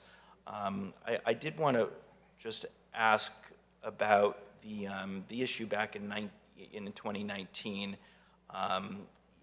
You've made adjustments since then that have rectified the situation. Is that not correct? That's correct. We've adjusted the budget to cover all our liabilities, and we continue to monitor and be able to respond effectively to everything.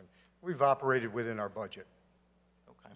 So just from my perspective, I'm not seeing any issues now that warrant us to move forward with such a study. I think that what I've seen through the analytics and data that you've provided, from what I've seen firsthand by calling 911 and your response time, I think that the fire department is doing a tremendous job.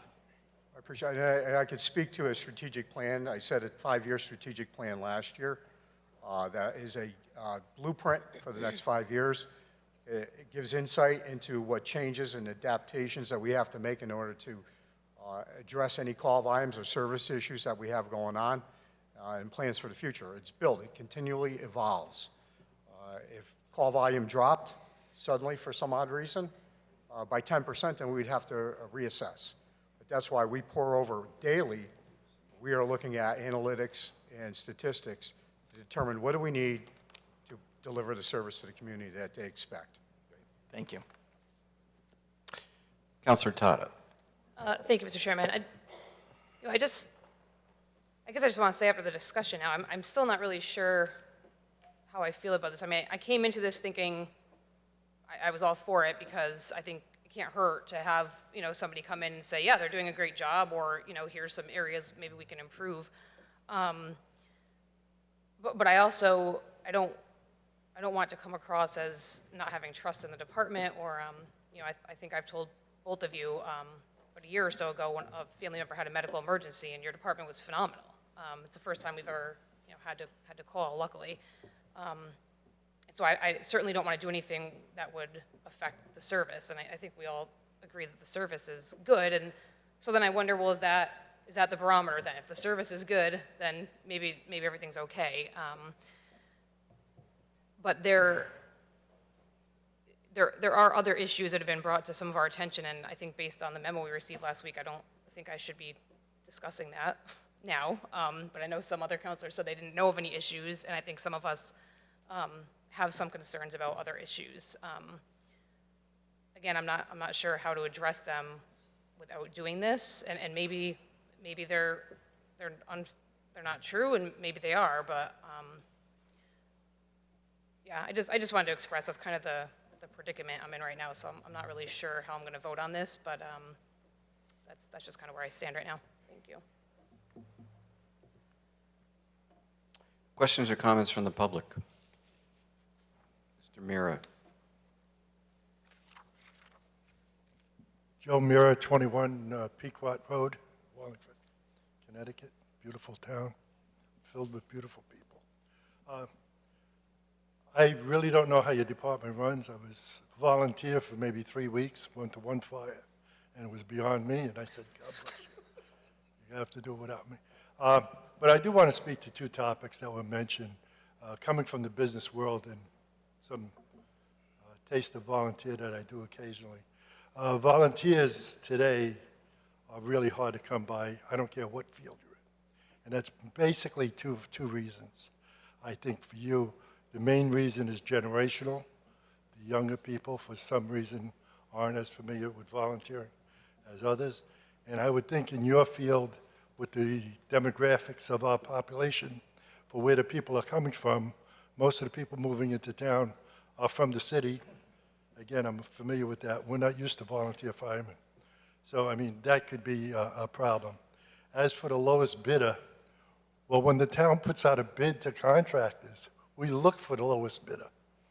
Okay, so now we're kind of thinking it's a red flag if we're servicing our public on the lowest bidder. Again, when I ran a district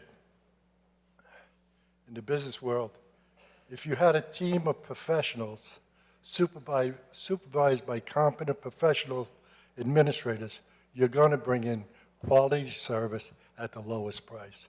And that's what it sounds like you guys are doing. Congratulations. Thank you for your time. Anyone else? Mr. Wall. Chief Wall. Good evening.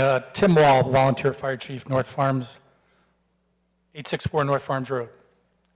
One of the council members brought up about volunteerism. Volunteerism has been going away since 1950. We're still here today. We mentioned about the Length of Service Awards program. We've had meetings, we've had dialogue. I believe I sent a request to Council Chair Vincent Cervoni, along with Council Member Mr. Marone. We've had meetings with the mayor to improve and recruit and retain volunteer firefighters. I think you're looking at the two gentlemen sitting at the table came from the volunteer service. There's no secret the new deputy chief who's come on board. He started with the Wallingford Volunteer Fire Service. So I just want to say support the fire department. I stated that at budget time, and I'll state it again. We talked about recruiting new volunteers. Several years ago, we asked you to come in and join, but you had to go get your own certification. That could be a cost anywhere between $2,000 and $3,000. Moving forward, to help recruit and retain future members of whatever service, whether it's career, combination, volunteer, the process has changed. So we'll be coming forward to the council, hopefully supporting some new initiatives in the Length of Service Awards program to help recruit. So I thank you for your time, and I appreciate you supporting the Wallingford Fire Department that works in coordination with the volunteer service. Thank you. Thank you.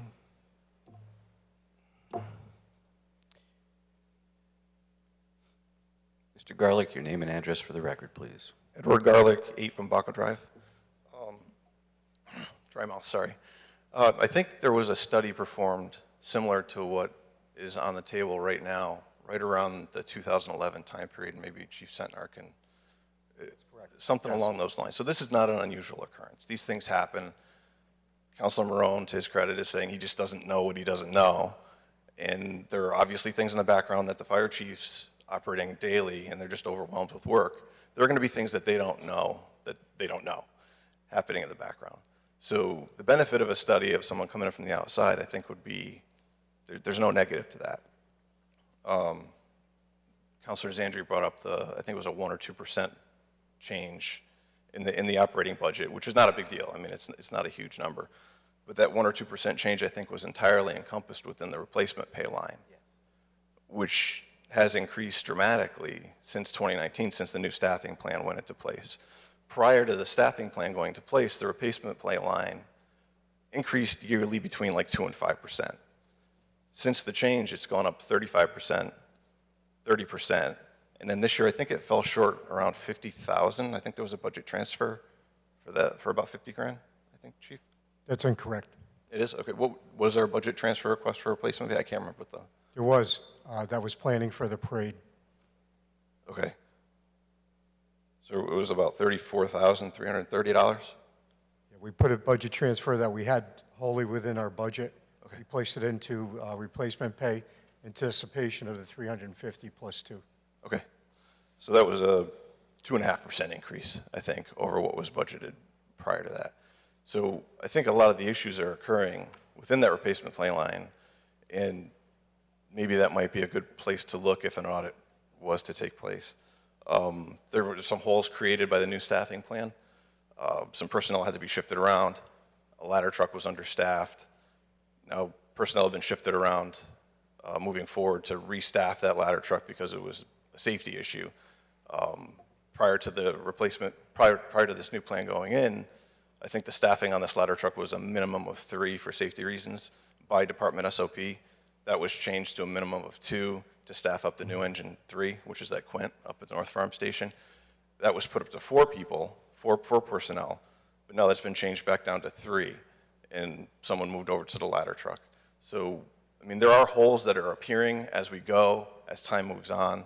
I think it would be a good idea to move forward with, just like we did in 2011. It's not something that's unheard of. It's not unusual in emergency services to have people come in, do an actual full department analysis, rather than pulling analytics from databases, which may be very pointed and being used to support an argument or support a position. Come in and do an actual analysis from operations, administration, budget, and take a look at the overall operation after having such a drastic staffing plan change and seeing issues with it, especially budgetary issues. So that's my opinion as a taxpayer, and I appreciate your time. Thank you. Thank you. Anyone else from the public? Can I bring it back to the council? Councilor Laffin. Thank you, Mr. Chairman. So I think the volunteer thing is a separate kind of issue. It's everybody knows that volunteerism is going down and everything across the board. But it sounds like we've been doing a lot of things to work on retention and recruitment, and they sound like they're going well, with the Chief Wall talked about. So I think that is a separate issue. Maybe, can you explain what was the problem a couple months ago with one of the trucks or an ambulance came offline, and I know that it got cleared up. It was going to come offline, or it did come offline. Maybe that's part of the confusion, whether we have 2 ambulances, 3 ambulances, whatnot. Do you know what I'm talking about? Yeah. Yeah, I'm familiar with Great. it. Typically, I'll just give a little history. We are required to staff only 1 ambulance, 24/7, but we staff 2 ambulances 24/7 because that's what the community needs. With the staffing model that we have, over 2 years, it's been about 1,500 shifts, and there was 2 times that two shifts that the second ambulance was unable to be staffed due to, people are accumulating paid leave, vacations, so you run into that situation. Chief Wilson and myself are working on solutions, but we can't really discuss them based on bargaining unit ground rules, which would prohibit that. But we do have some plans in place in order to address that and to shore that up. But it was 2 times, and we do have mutual aid agreements, so there was no impact on the community at all. So it was offline, but then you figured out you found the crew. It was unable to be staffed for those two shifts. So then it was not staffed? For 2 shifts, yes. Okay, Yeah. all right. So it was offline? Yeah. Okay. Yeah. Okay. It's offline. Okay. The next, I guess I have questions too about the RFP. Maybe Councilor Marone can answer with his intentions.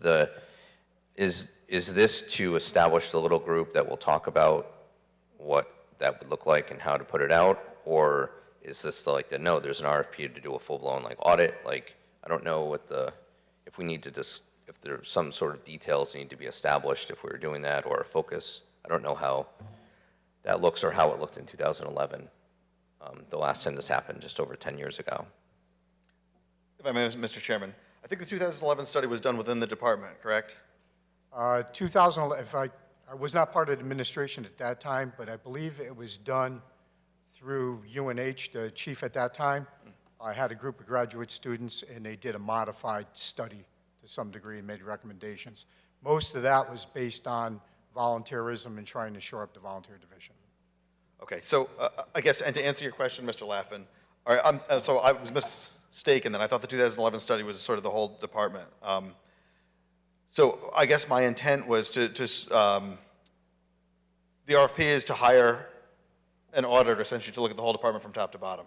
So it's not, it's not relative to just staffing. It's everything. It's the, how we're buying equipment and everything. So that includes the newer staffing model we came up with for the ambulances, and all that other stuff? Everything.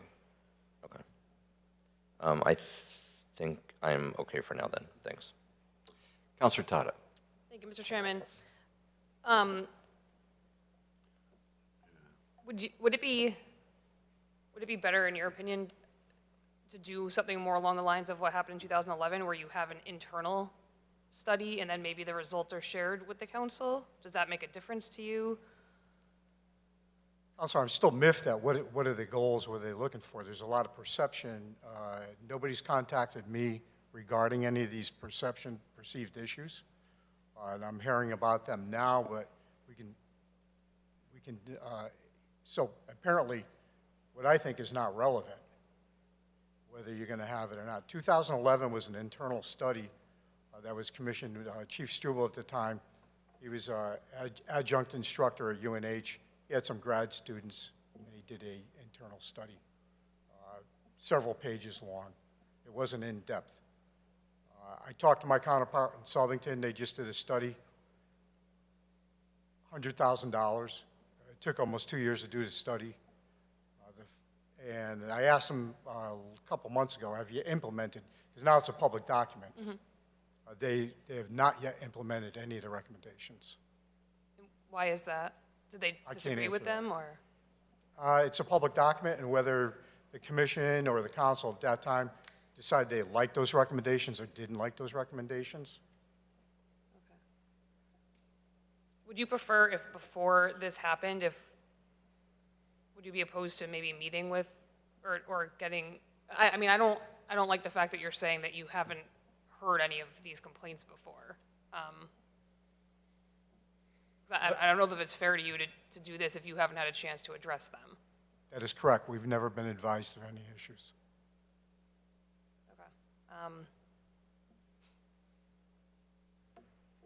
Okay. So if this didn't go through, would you have a proposal to maybe address these? I mean, would you want to, if somebody were to say, here's the things we've heard, these are the issues, I mean, would that be Absolutely. a better way to? We're your fire administrators. Right. I'm your fire chief 24/7.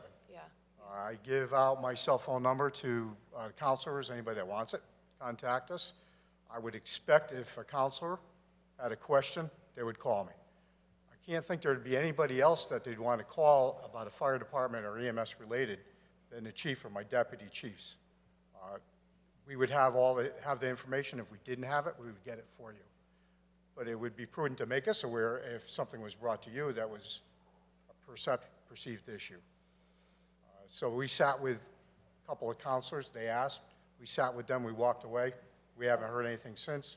This ended up back on. And I suspect there's some underlying things that are going on, but we haven't had a chance to address any of that. Okay, yeah, and like I said before, there are a few specific things that have been brought to my attention that I assumed you were aware of. Maybe I was wrong to assume that.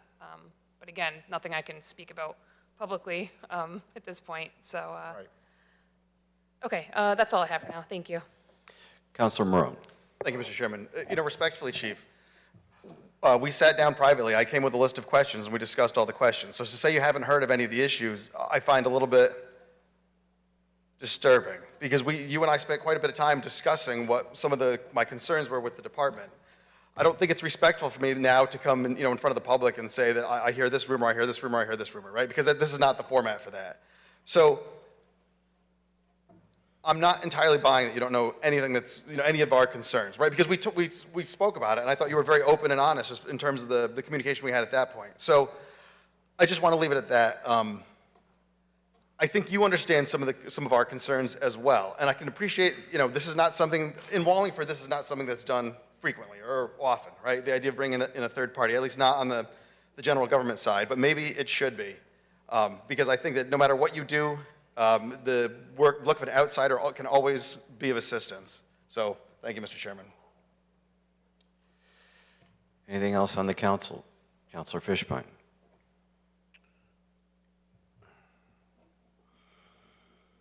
So I must admit, I don't have a lot of knowledge here, okay? I haven't been part of any of these discussions. Chief, we haven't met, we haven't talked about, concerns. I'm on the periphery, right? So it's like, some kid's game. I mean, it's like, you know, you're playing, nobody wants to talk about it. You know, I recognize that some people think there's an issue. And I recognize that, you know, collective bargaining and things like that preclude us from having a discussion that we would have in my office, right? So it's frustrating, okay? One of the things that you said was that you're required to staff one ambulance. Who requires that? Bargaining unit, our collective bargaining agreement. Okay, and that's because we say we are going to have an ambulance in town. That's correct. It's a minimum staffing requirement in our CBA. Okay, so it's nothing to do with the state or based upon population or anything. Okay. But you've chosen to put on 2 because of this increased call volume, which is good practice because we make money. Serve the community. Yeah, agreed. Okay. I just feel like I'm in the middle of a riddle. I really do. So I have no idea how I'm going on this one. I'm listening like a sponge. So, but thank you, Mr. Chairman. All right, I see no other hands. Madam Clerk, would you please call the roll? Carmody, I'm sorry, just for my clarification, the motion, what was with the motion? To create an RFP and funding a study of the fire department. No. Fishbein,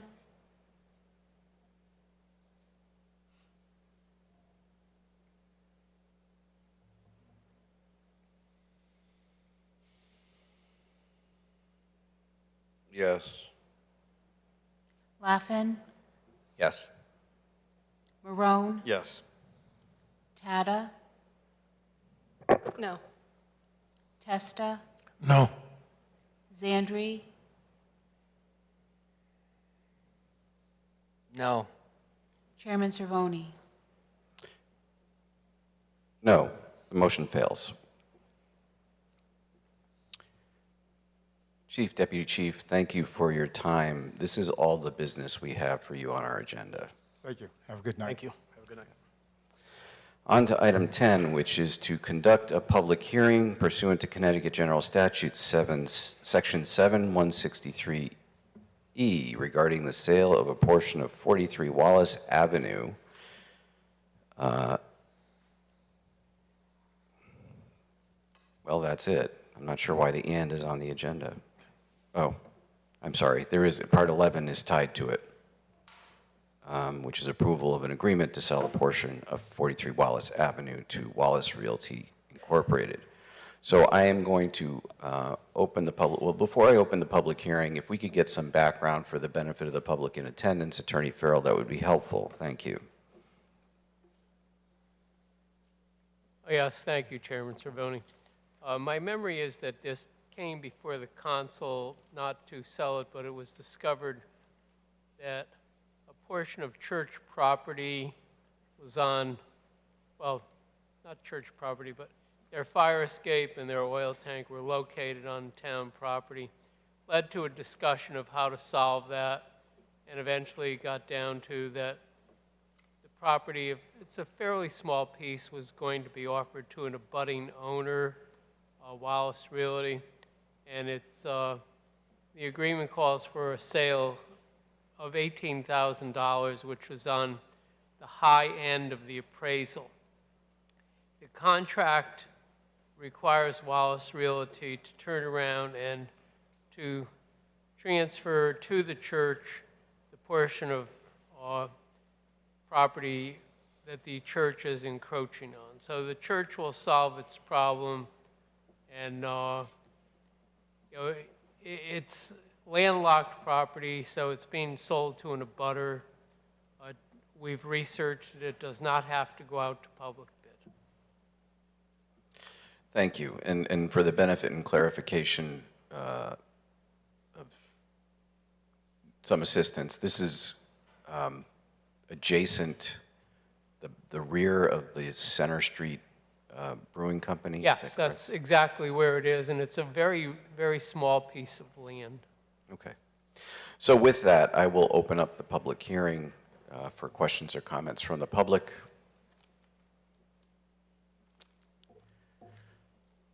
Going once, twice, 3 times, and I will close the public hearing. And can I get a motion on the agreement? Mr. Chairman, I move we approve an agreement to sell a portion of 43 Wallace Avenue, 2,605 square feet, to Wallace Realty, Inc. Second. Moved and seconded. Council discussion on the motion. Councilor Fishbein.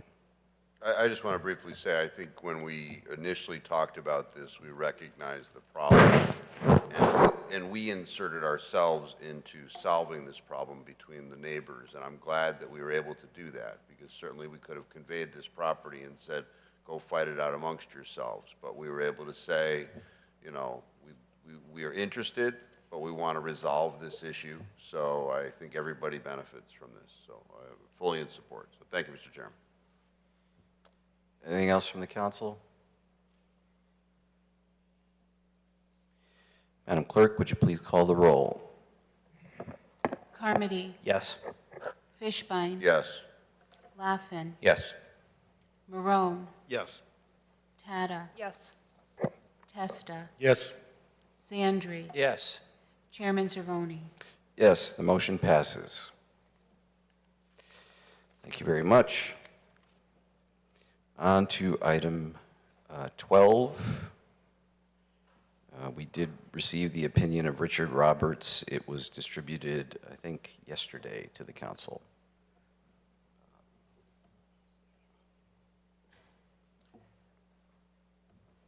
Councilor Fishbein. Thank you, Mr. Chairman. We did receive his document yesterday. He does indicate in there that if we have additional questions, I purposely did not contact Attorney Roberts with regard to his work. I do have questions, though. I do not see him here tonight. I did not want to have those questions answered in a vacuum and then have me come back and say, this is what this guy said. I don't think that would be appropriate. So would you like us to summon him to a meeting? That is my request. Thank you. Okay. Any other questions or comments from the council? Questions or comments from the public? There being none, we will move on to item 12, and I will find out from Attorney Roberts his availability for a future meeting. Yes.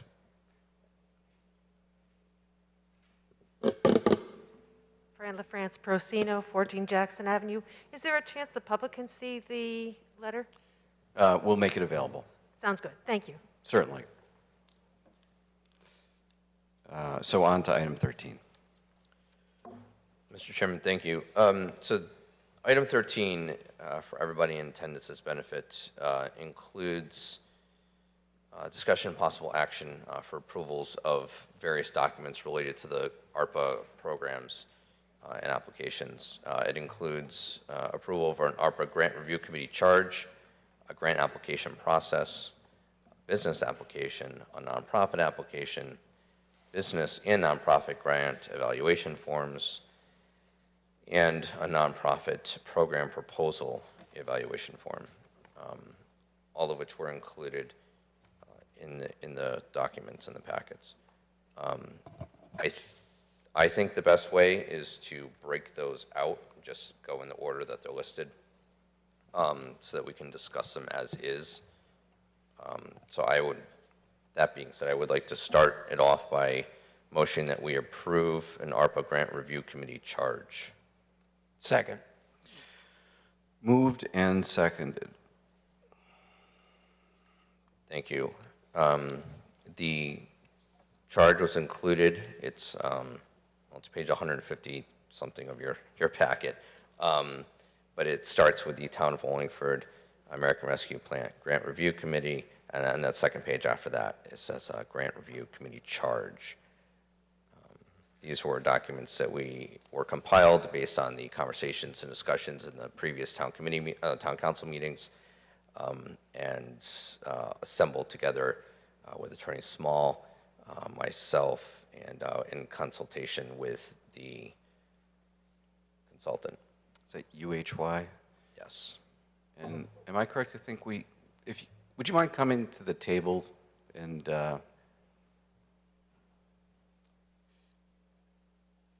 if you could identify yourself for the record, and I understand Mr. Reagan isn't available tonight, and he has sent you in his stead.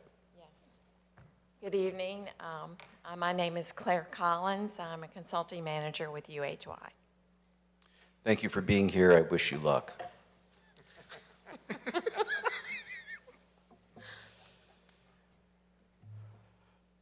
Do you want to talk about the charge or summarize it, or let it stay on paper? I was going to leave it on paper. I think it's everything we've talked about before. I don't want to make it, a 12 o'clock meeting if we don't have to have it be. But if anybody had any questions or objections or did not understand something or think we left something out. Councilor Marone. Thank you, Mr. Chairman. So, I reviewed the documents carefully, and I don't have many concerns, but my only concern is we had talked about the sort of the two legs of the stool being the nonprofits and the businesses, and then the third leg of the stool was sort of the municipal projects, which I had submitted as number 14. Would it be possible? So depending on how I vote on 13 sort of depends on how what the council's persuasion to 14 is. So would it be possible to table 13 or address 14 as a package, or table 13 and address number 14 first? That's interesting. I'm not so sure I see the relationship, but if it's the council's pleasure, we can do that. Councilor Laffin. I think I view them as separate because we're specifying, we don't even cover the buckets in here, right? So we're specifying just the program and the process, the applications, so that everything that could all get going. And if we need to make modifications to the intended full amounts as available to the committee for review, I think that is going to be covered under your agenda item, which is item 14 at the end of the meeting. Okay, then would this be the appropriate time, Mr. Chairman, then just to move that we discuss 14 first? You can. Okay, that's so moved. Second. Moved and seconded. All those in favor of discussing item 14 first indicate by saying yay. Yay. Any nays? The ayes or ayes have it. On to item 14. There is a motion on the table on item 13. I think I took that as a tabling motion. Sure.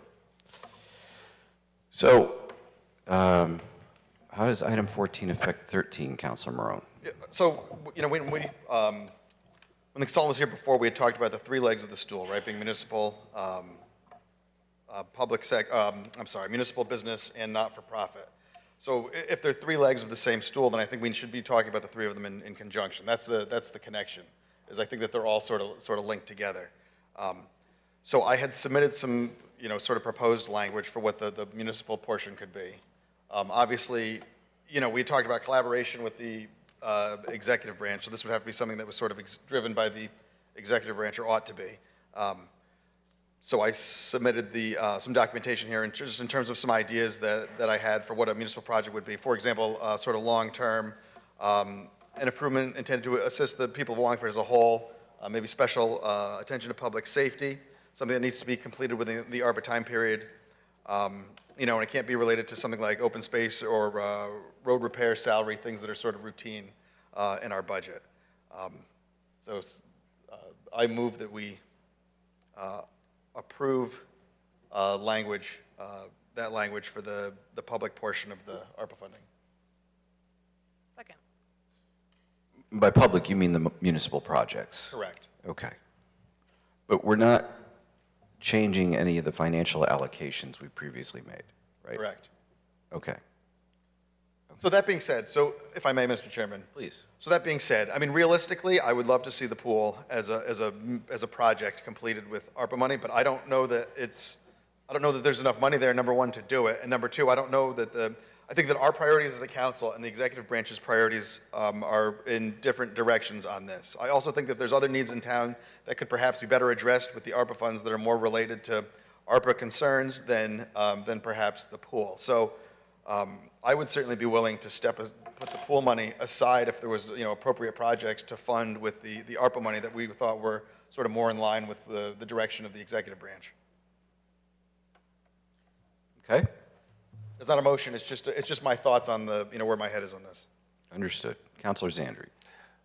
Thank you, Mr. Chairman. So I had a question, so I'm going to kind of address the last thing Councilor Marone said. And subject to the way that I understand it, we've already made a motion to put $5 million aside for community pools. So if we wanted to change that, we would have to make a new motion. It would have to be a motion to say, just as an example, take $1 million of that allocation and move it somewhere else. And that would have to be a successful vote, because if it wasn't, it would stay where it is. I mean, that's the way I understand it. I don't know, Mr. Chairman, is that the way you understand it as well? Well, forgive me for pivoting, but we're not talking about money at this point. And it remains to be seen whether or not that $5 million allocation is either the final vote or is valid, based upon what we got from Attorney Roberts. So, I don't know that we need to get into the dollars, but maybe I'm just being dense. All right, I don't want to belabor something, because I think ARPA itself will belabor the entire evening anyway, but I'll come back to that. I'll just let that go for right now. But I want to ask of Councilor Marone, to your point about projects should not be routine paving or road repair or items like that. I'd like to see some flexibility in that, and hear me out. We've got certain dollar amounts that we allocate every single year for road projects, sidewalk projects, and the like. I don't see any reason why we couldn't add to those numbers. Like if we normally allocate, I'm just going to throw a loose number out there for something else, $100,000 a year for curbs. I don't see any reason why we couldn't throw out another $50,000 from ARPA money to add to what we normally budget to do more curbs.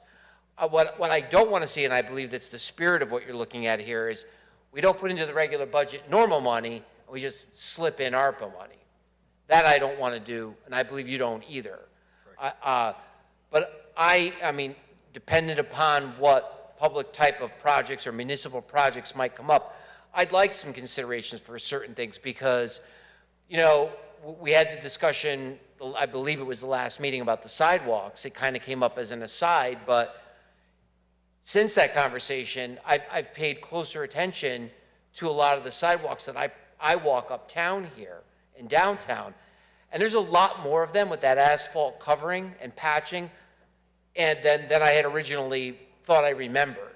So when I look at that, and then we kind of go back to the discussion of how we do all the different sidewalks in zones, I look at, hey, if there's an opportunity to catch some of these other zones up, maybe we should look at it. So I'm making the assumption with that fifth element there that you've got outlined, that you're talking about making sure that we don't diminish what we normally budget, but anything that we do is going to be an add-on. Is that the spirit of what you're looking to do there? Well, it is, but I mean, as of the last budget, we had $500,000 unspent in paving money, right? So the issue there isn't a shortage of funding. I don't think the issue with the sidewalks is a shortage of funding either. We have a plan, we're sticking to the plan. Some of us don't like the results per se, but my thought was there's plenty of maintenance needs in town. Parks, and I'm not talking about the pool as a park, I mean just parks in general, a lot of fields need work, things of that nature, things that people in town enjoy, that would be sort of a benefit to everyone. So my thought was that we put it in those items as opposed to things like road paving. Understood. I'm also interjecting the piece of number 3 with public safety. You really got to walk some of these sidewalks to appreciate the potential to slip and fall. Forget people that are looking at their cell phones, just walking. Some of these sidewalks, especially when we got that asphalt covering, they drop 6 inches because of the way the trees grow, because of some erosion there at the driveway cut. right in front of the credit union, there's a piece segment there that's washed away. The cement foundation is still there, but it's a drop-off. Anybody that steps to the right is going to twist their ankle. I mean, that's stuff that we should be looking at. And much to your point, we've got a project in place. It can only work so fast with the money we've got and with the workforce that we've got. But at the same time, what happens if someone gets injured? So, keeping to the spirit of what you got there, I'm in agreement. I'd like to see a little bit more flexibility, but you know, I do want to support it. So, thank you, Mr. Chairman. So I have a question about your submitted materials. The intended list, that we're not committing to that. It was just illustrative. Correct. And to Okay. Jason's point, I see this as more of a, you know, I would rather have the mayor tell us what his top, you know, 15 or 10 large budget, you know, items are, and then we sort of work off of his direction. So that list had been previously submitted to the council as potential projects. I mean, obviously, even if we all agreed that the roads needed to get repaired, if the mayor and the Department of Public Works didn't think so, then you really can't get it done. So I think this has to sort of work in conjunction with the mayor's office. Okay. Councilor Laffin. Sure, thanks. Well, I've always been a strong advocate of looking at the nonprofits and the businesses first. I understand that is not the majority support of the council, does not have the majority support of the council. And I would prefer, I guess, to break this up versus just putting it all in the pool. So my question with this document is it reads, town departments shall on their own or through the mayor submit their proposal in writing to include the following. A brief description of the project, approximate cost of the project, time for completion, ribbon cutting, potential impact of the project, et cetera. Without discussion on the Reed letter, though, can we tell the departments to submit on their own if there is supposed to be more of a working relationship through and with the administration? So that it's those three it's those on their own or that is and if my understanding of the letter from that review is different, then we can include it. And I understand this was drafted before that, but I thought we were also going to talk about that first, but we've tabled it, which is fine. So that's like my question, I guess, is it appropriate to leave that in there at this current moment? Sure. Well, 2 points. So one is we allocated the money towards the businesses and nonprofits, right? Which we could increase at some point, or I mean, theoretically you could decrease at some point, but we allocated that money first. So I guess that was our number 1 and 2 priorities, right? So I'm just trying to get the third leg of the stool. In terms of can the departments do it on their own? You know, departments don't work for the council, right? So if the mayor directed them to, then they could. But it's really at the it's all within the executive branch. So it would be at whatever his pleasure was. So yeah, so that's my question about the on their own. Like, can we leave that in there then if they can't submit it on their own? Well, they work for the mayor, right? So if the mayor says they can, then they can. If he says they can't, then it's really at his sole discretion. So your intention with the lettering there is that they may approach all of us, including the mayor, with a project versus the mayor having, in his existing 3-year plan, items that he pulls from. So my thought was, when you say approach us, my intent was to approach the committee with their proposal. So do you want the committee that we appointed to review these as well? I want them to have all 3 items in front of them at the same time. All right. That's interesting. I did not think about that. Okay. And I did want to just address one other part, the sidewalks, and we talked about, if we added money, we could do more, and Councilor Marone talked about, we had $500,000 left over in paving and whatnot. I think part of it is, that we have a plan. It's that there are limitations over the crew, because we do it all through Public Works. So in order to do more than we currently do, it would really require a complete change in the process. We'd have to go out to bid and get somebody else to do it, or reallocate resources from Public Works and not do other things. And not that there aren't companies out there that can't just do sidewalks all summer, but as far as I understand, that it's not the typical practice of how we do it. But, all right, that's it, thanks. Councilor Testa. Thank you, Mr. Chairman. I love the idea that you want to take up the idea of what projects we want to do. And that's something I've said all along, it was something we need to do.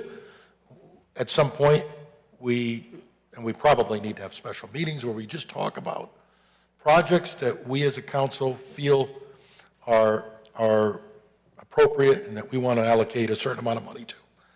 So that's been like that all along. And we're getting close to the point where a lot of people wanted us to get, where we're going to finally get an idea what the need is from the business and the nonprofit communities. And that will be helpful. And as we move through this, the time will come for us to start considering projects, community projects that we can allocate money towards. So I have no problem with us beginning that discussion at any time. But I'm totally against having the committee involved in any of that at all. That's not what we have them for. And in fact, there's like something that makes no sense to me, because we are appointing a committee to basically do screening work on our behalf. That's where it all came from. All these applications are going to come in, and we said, listen, how are we going to weed through all of this? And also, importantly, how can we involve business and the community, private citizens in assisting us and getting involved in making these decisions? So they're like a screening committee, but we're not obligated to accept anything they recommend. So if you follow the logic of this, this is suggesting that we present to this advisory committee things that we want to do for them to then recommend back to us that we do. I don't mean to be flippant, but I mean that would logically be how that would work. It's both unnecessary and it's just unnecessary. I don't see it. I would just take those lines out. I like some of the requirements you're putting in there. You're now saying, let's give ourselves some guidelines, while concurrently our committee is handling the guidelines for the nonprofits and the businesses. Let's put some guidelines on ourselves now, and let's start talking about projects we want to authorize, so that, soon we're going to start seeing numbers. And we can make changes to everything we've decided, as Councilor Zangi pointed out. But I would not be, I am not in favor of having our committee involved at all in reviewing the community-based projects. That's not why we wanted them, in my opinion. It's not why we needed them. And we have our own job to do, and that we should be handling that half of it. I like the list to put together. Well, I think Councilor Tata had originally put that together, and so much on there. I love it, and we could change it. We could do whatever we want with it. But I want us to be careful about making it appear that we'll only consider projects that town departments request of us. So there's a lot going on there. We could play with this a little bit. I would like to see a few changes, but right off the bat, I'm not in favor of this going through the committee, and I don't really object to the other things you brought up. They make sense. And I think what I'd like us to do is, again, as a council, we could certainly welcome requests from departments for projects. That's important. And consider them along with those things that we ourselves have suggested we would like to see done, as well as recommendations and requests that come from the public, which is where mine, for example, the skate park, that wasn't my idea, specifically. So I'd like to see, I want to see some changes to what you're suggesting here, along the lines of what I've just mentioned. What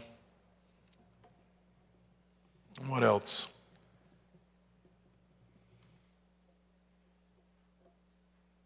And that's it for now. Thanks. Counselor Tata? Thank you, Mr. Chairman. I think for me, the reason it's important to do this together with the businesses and nonprofits is because, based on the Attorney Roberts' decision that we received, which I know we haven't spoken about yet, but just based on the reading of that, the fear is that even though we put aside the money for the pool, I think the fear is that the mayor won't recommend that. We already know it's not going out to bid, and so we already took an action on a town project that we wanted to see the money be spent on, and it looks like it's not happening. And based on that decision and based on our own law department's interpretation of the ARPA rules, it seems as if the mayor has to recommend projects to the council, and the council would have to agree on those. It seems like we have to work together on that. So if the administration needs to recommend projects, and it seems like the pool won't be one of them, then we would hope that the mayor could choose projects that he'd be comfortable recommending, so then we can discuss that amongst ourselves and pick and choose which projects we could fund. And I think the fear is that we won't get project recommendations at all if this isn't done all at once. So that's why I would like to, I agree with Councilor Marone that we should proceed with this tonight in order to make sure we get all aspects of this cleared up this evening. Thank you. Counselor Fishbein? Thank you, Mr. Chairman. I'm okay with the concept. My only portion of this that I do have a problem with, as drafted, is this line, special attention should be given to public safety, which I have nothing against public safety, but it is extremely subjective. So does that mean, what does it mean? Filling a pothole is public safety, right? Replacing a sidewalk is public safety. But if the choice is between replacing the gazebo at Doolittle and filling a pothole, based upon this criteria, special attention should be given to the pothole. Whereas, we are at the advent saying that other project, which may be a lot more beneficial to many, many people in the town, many families and that kind of stuff, it's already rejected because special attention must be given to public safety. So I make a motion to strike from the document the line that says special attention should be given to public safety. Before we entertain that, I know you moved to amend the agenda. Did you move your item? Councilor Marone? I did. Okay, thank you. So I guess this is an amendment to Councilor Marone's motion, correct? Yes, it was moved by Councilor Marone and seconded by Councilor Tata. Yep. Okay, well, your amendment needs a second. Yes, it does. Second. Okay, there's a second. Mr. Chairman, can I just perhaps offer a suggestion? Because otherwise I'm going to make a motion to amend it so that it leaves out the committee. So maybe we can just continue to talk about this, and perhaps Councilor Marone might entertain adjusting his motion after our discussion is complete. He may not, but then we don't have to go through the motion of motions. You mean amendments to his motion? Right, so maybe you can pull your motion for a moment, Councilor Fishbein, and we'll just continue talking about it. And I'm sure Councilor Marone will probably say, hey, that's not a bad idea, and on both of our ideas, or not, and then we can start making motions, but it's an idea. I don't see the effectiveness of doing that because he can do that anyway, right? Procedurally where we are now. So I don't want to belabor this. So I appreciate the suggestion, but it doesn't matter to me. All right, let's vote on it. I like it. I just don't understand the procedural reasoning for that. No. Councilor Laffin? I would leave this public safety thing in because it's an extra consideration to be made. So I apologize that in my original review and markup, I skimmed over and missed that this was the ARPA committee thing. That's why I was so shocked. I see that is in here in the introductory section. So I don't support that because the government projects, the town projects, that's what we are elected to do. Like, we are those people. That's different than a community project of the businesses and the nonprofits that we talked about. If we're going to spend the money on the government and town department projects, then we should decide what those are. I mean, that's what we've been elected to do. I mean, I understand the wording in the 15 years and all the criteria and everything set up. That's all good, but sending it to that committee, I don't like. So I would oppose it unless that was removed and we became the review committee. Thanks. Councilor Morone. Thank you, Mr. Chairman. So just to explain to Councilor Testa and Laff and White is that I thought this would go back to the committee and we may have different visions on this, right? But my sort of vision of how this would work is the committee would get the applications from whomever, and then they would send them to us as a package. We would vote on the package as a whole, as opposed to going in and pulling out individual, businesses or individual not-for-profits. Because I don't really think to me, the function of this committee is to either give them the yes or no. And so unless there's something egregious, I wouldn't anticipate a reason for an individual councilor to go in and make adjustments to what the work of the committee. So my thought with the municipal projects is we filter, we can have a vote ahead of time, but you filter all the projects to them. They make their decisions in terms of what's valuable and not valuable, and then they send us back a package, and then we approve the package as a whole item. So, I mean, you're right, we could. The council has no ability to create any project, right? Like, if we talk about why the pool failed or why the pool is failing as a project is because, we've got it's sort of a priority for this side, right? But it's not a priority for the administrative side. And that's, that's our system of government, right? So the reason it's failing, the reason it's not going forward is because we just don't have any sort of cooperation on that. So my goal was to try to find items where we're going to have cooperation between both branches of government, right? And then ultimately let the committee just say yes or no. So let's say skate park, not that I support a skate park, but let's say the skate park was an idea. So you had skate park and, renovations of community pool renovations of community lake, right? And so you could send those both to the committee and they could say yes to the lake and no to the skate park or something, and then send it back, as a package. This is their image of ARPA. I think the people we've appointed to the committee, with the exception of Councilor Fishbein, are all excellent. And I have a lot of faith that this committee is going to do great work based on the individuals on the committee.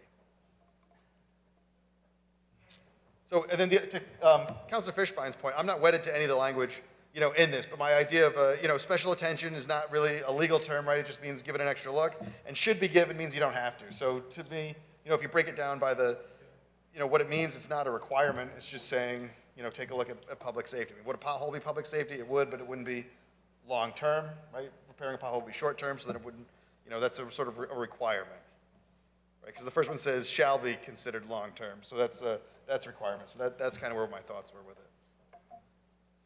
Councilor Fishbein. So just procedurally, because we haven't done charter revision in a while, but because I'm going to bring it together. The committee, so let's say 5 applications are given to the committee, and the committee recommends 3 of those applications for approval. Does that foreclose this body, because that's what I just heard, from addressing those other 2? Because I don't think that's how we do charter, right? Charter, it's like de novo, right? Everything that's possible, I don't know, you're racking your brain, right? Well, for charter revision, we appoint a commission. The commission comes back to us with its review of the entire charter. And you're saying we get to pick and choose its recommendations. And we could have sent their recommended revisions back to them for some type of reconsideration. Is that the point you're trying to make? And we have the power to consider things that they didn't consider.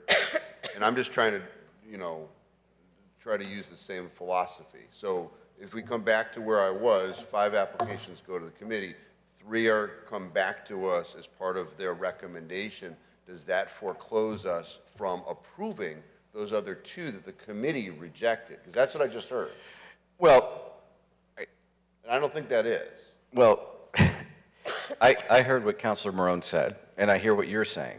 And I think the reality that a committee is going to propose a package to this council that this council wholly endorses Ain't happening. is just not likely, just based on my observation of what's happened in the past several months. So, But procedurally, if they come back to us with that package, we could reduce, right? Nobody disagrees with that. But can we add to it? That's the question. And I don't know. Mr. I Chairman. think that Mayor. we could. I think we're losing sight of something. Ultimately, the funding has to be a positive vote with a recommendation of the mayor. So the committee will review a number of things. Quite frankly, I'm not sure I see why we would have municipal projects in there, because it's no different than putting a budget together. You know, there's discussion about what's possible, et cetera, and between the administration and the council, funding is approved. Well, the ARPA funds are the same thing. Those funds are to be spent, but they have to be appropriated, which requires everyone in the room agreeing. The committee is there to guide in going through, especially in the private sector, the nonprofits and the businesses go through the details, the equities, the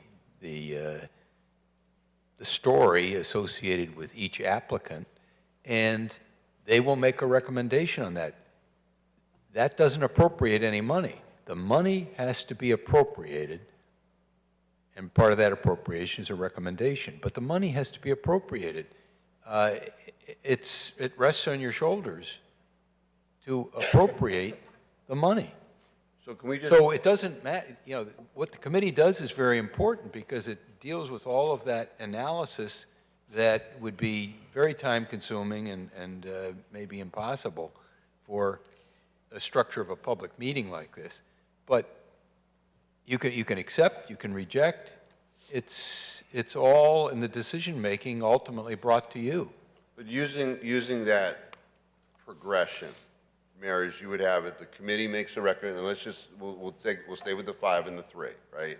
So the committee makes a recommendation to you of 5. You find 3 of those to be acceptable, right? This is my scenario. Okay, but I don't want you to say it's made it has to come to me first. It can come to all of us. No, what you just told us is that we can't do anything without your recommendation. Right. I'm following that train, right? That's what you said, and not that I agree with that, but I'm just following that scenario. So the committee acts first. They make a recommendation. I mean, it's a public recommendation, so we're going to know about it, but we can't do anything with it because it's your position that you have to review and then make a recommendation to us, right? But it doesn't have to come to me first. Why? I just don't want to make it look like, I didn't say that it had to come to me first. All I said was that both parties have to agree, so the recommendations can come to both of us at the same time. Mayor, I believe you're of the opinion that we cannot act on an application without you first recommending, right? So it coming to me under that scenario does absolutely nothing. That is not what I said. Okay, please. I mean, I'm just, that's been the I'm just telling you, position. that's not what I said. Okay, so what is your understanding of the process here? You can receive the recommendations from the committee. I can receive them at the same time. I can receive them afterwards. The order of it doesn't matter. Ultimately, council and mayor have to agree that this is something we want to move forward on, and there's recommendation and appropriation. But the order in which the applications are reviewed is an empty bucket. It doesn't really matter. Ideally, maybe everyone gets it at the same time. Well, I'm going to tell you that your law department, Attorney Farrell's here. It's my understanding that the law department has opined that you need to make a recommendation to us for us to then approve. That's what we've been told. So For an appropriation to occur. Sure. But there could be certainly a discussion with all of us in the room to review applications that have been recommended by the committee and spend some time together looking at what people see as priorities and what they don't, and rather than wait for executive branch to make a recommendation, it doesn't have to be that way. That's all I'm saying. No one's on first. It just is a cooperative effort. Okay, so I just want to bring it back to where we were. So the committee recommends 5 applications.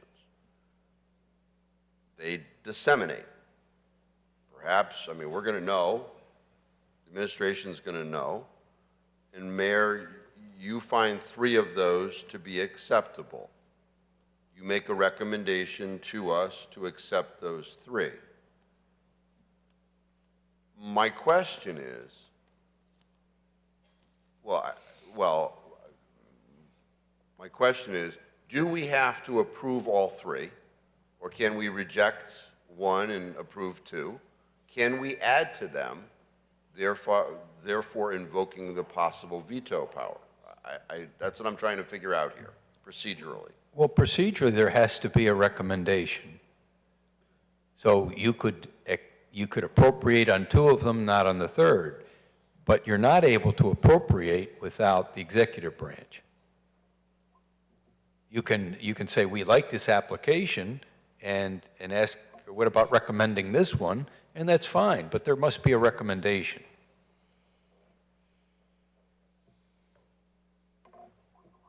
Even though that 3rd application may be of the same dollar amount, because you haven't recommended the expenditure of money for that particular application, that's where we end up with the wall, so to speak. Is that?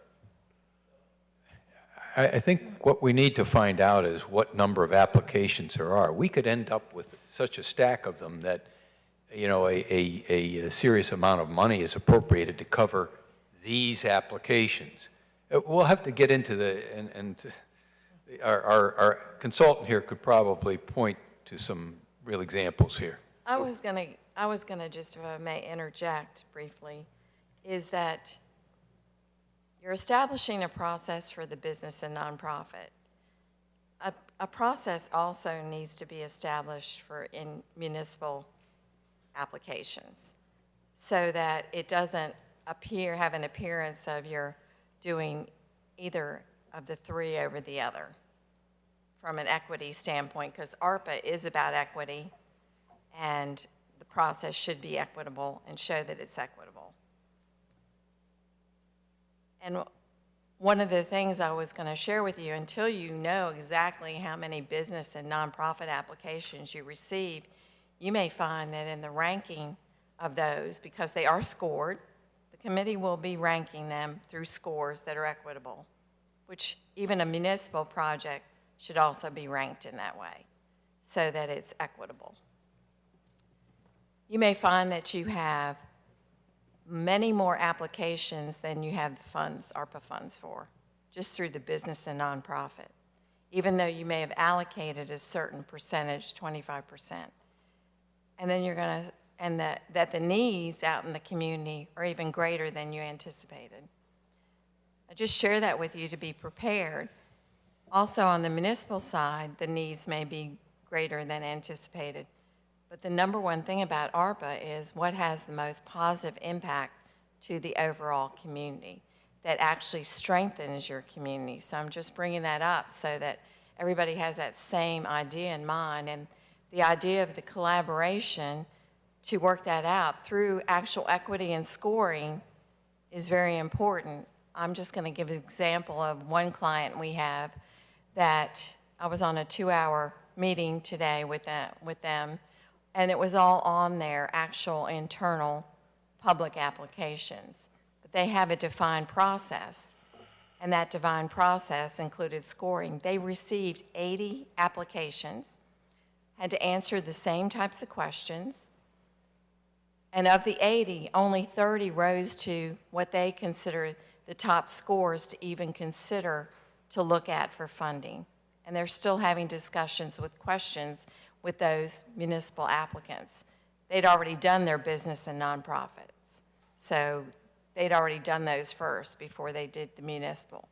But they took an equitable approach. So I'm just sharing that because equity is part of what Treasury has said ARPA needs to be, and it needs to look at what part of your community has had the most been impacted most by COVID-19, or also the part of the community that's often been forgotten and doesn't, you may not, from your constituents, hear from them, that actually have the needs that you'll probably see through the nonprofit applications that you receive.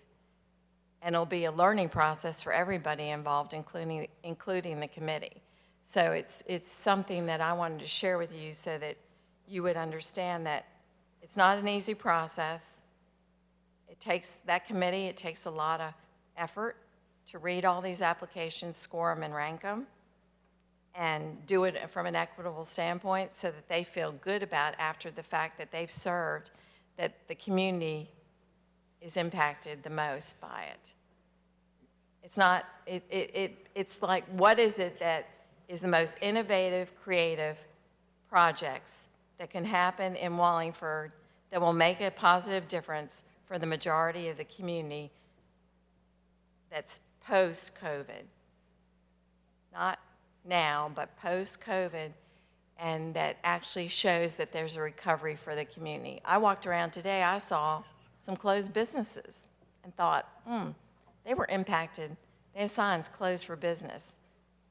They were mostly eateries, but I thought about it. I said, yeah, they were impacted by COVID. You can walk around and see the impacts of COVID. And it's noticeable in every community. So just think about that. You can see it in the infrastructure. You can see it, the potential that's here that ARPA funds could be used for that would help the majority of the community. Mayor, if the item that's before us passed, how long would it take you to put together a list of items that would fall within that criteria? Well, I'll tell you, I'm very concerned about the fact that we're spending all of this time regarding municipal projects that really are handled, in my opinion, the same way we would handle any municipal project at any time. The wild card here is small business and nonprofits, where we need to approve applications and start that process. Rather than spend all this time talking about, we can come up with 5 pages more of potential municipal projects. But we need to get a sense of what the need is in the community on the nonprofits and the small business. So Mayor, if this body decided not to give any money to nonprofits and business, and I'm not suggesting that, I'm saying you would have 5 pages of municipal projects that would, I'm just trying to figure out, I asked. You're being very literal. I said there could be, I don't know. Certainly I know some initial ones, and they're mentioned in the budget, where we suggested use of some money on some capital equipment, fire department, et cetera, using ARPA funds. So, I mean, right there is a list of items. There's 2 items, I think. Well, but why are we spending all this time on this component and still not dealing with nonprofits and the small businesses? Mostly because this body has made a motion and it was seconded and it's on the table for discussion, and my question was, is it doable? I have to make a decision on whether or not to support this item. So my question was, you know, how long would it take you to, I mean, if we said 15 items. I don't want to delay what, again, so then we'll argue about this one and that one, and what about this one, and what happens to small business and nonprofits? They come and attend our meetings, they're wondering about what is happening, and we're talking about municipal projects that show up in every budget every year. I just don't understand why we are not dealing with the applications.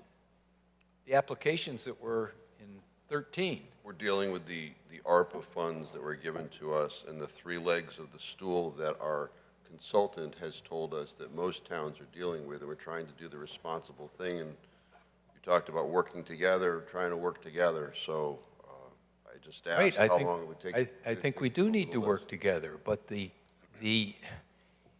are a lot of towns that are doing nothing for small businesses or nonprofits. So it may have been very easy for them to deal with their municipal projects.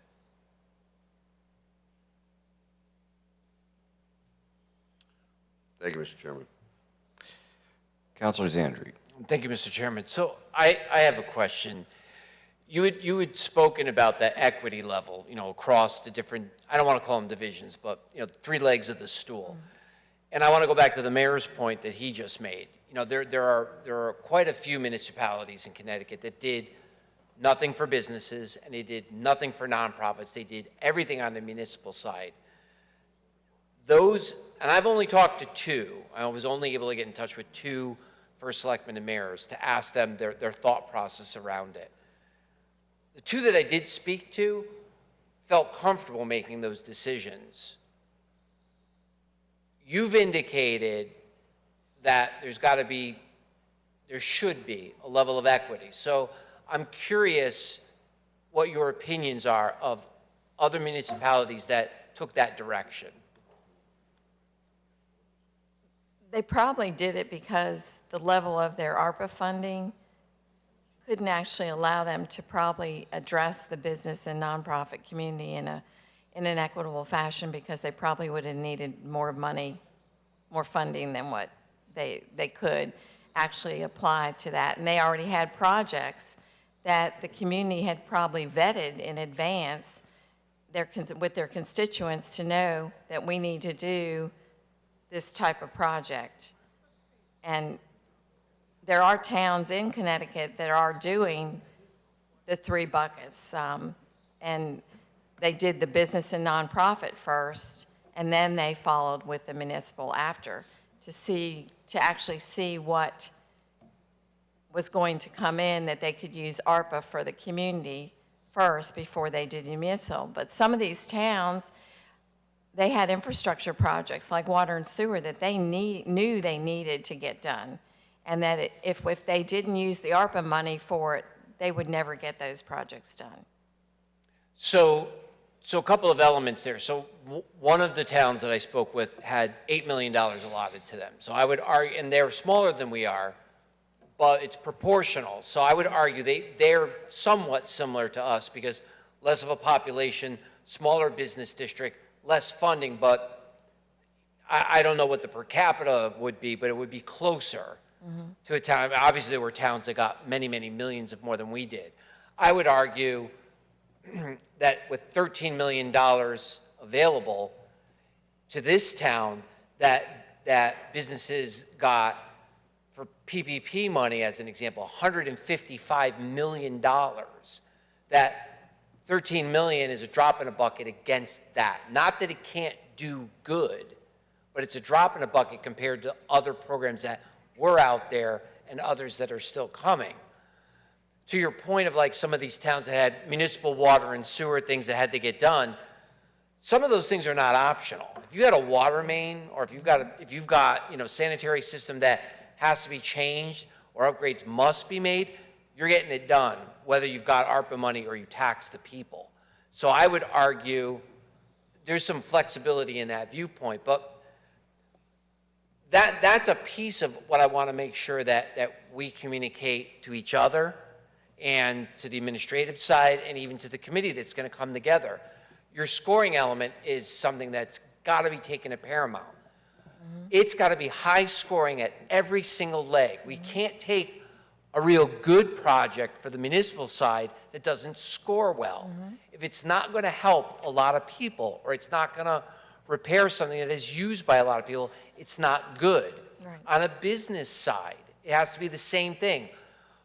One of the early discussion points in here for the nonprofits was more project-based items rather than elements or things to fund smaller programs. We wanted I specifically wanted for the nonprofits to bring forward multipliers, bring back something that wasn't just going to help the people at that point in time, but help them forward, whether it's job training, whether it was some other thing, student care, after-school care, if other programs were disrupted because, to your point, if there was a daycare that got knocked out of business, now there's no child care, but a nonprofit could put something together as part of a project, but it needs funding, that allows for those homemakers and those people with second jobs to go out and be able to work them because their children are taken care of. So to your point of that scoring, I think that's important. But I was curious what your thoughts were around towns that only did that. And so that's good that you delineated. Some were it was a small amount against bigger projects, but there's some that are closer, like I said, to our own situation where I wonder if I don't even want to suggest they took the easy way out, because obviously this has been very involved for months. But in order to have the most impact, sometimes you have to go to broader elements. Because again, just like if we had something that we were going to do on the municipal side, and we didn't do it, but it needs to get done, we're going to tax everybody someday. And that's going to affect 46,000 people. So that's where that scoring piece comes in. So I appreciate your outline on that. Yeah, and the scoring is very important because it does delineate what you just talked about. Numbers, it delineates importance, it delineates impact to the community, like how many, basically Treasury now and the reporting, they want to know numbers. They want the non-financial information as well, the financial, so they want the impact, and that's something that is being stressed.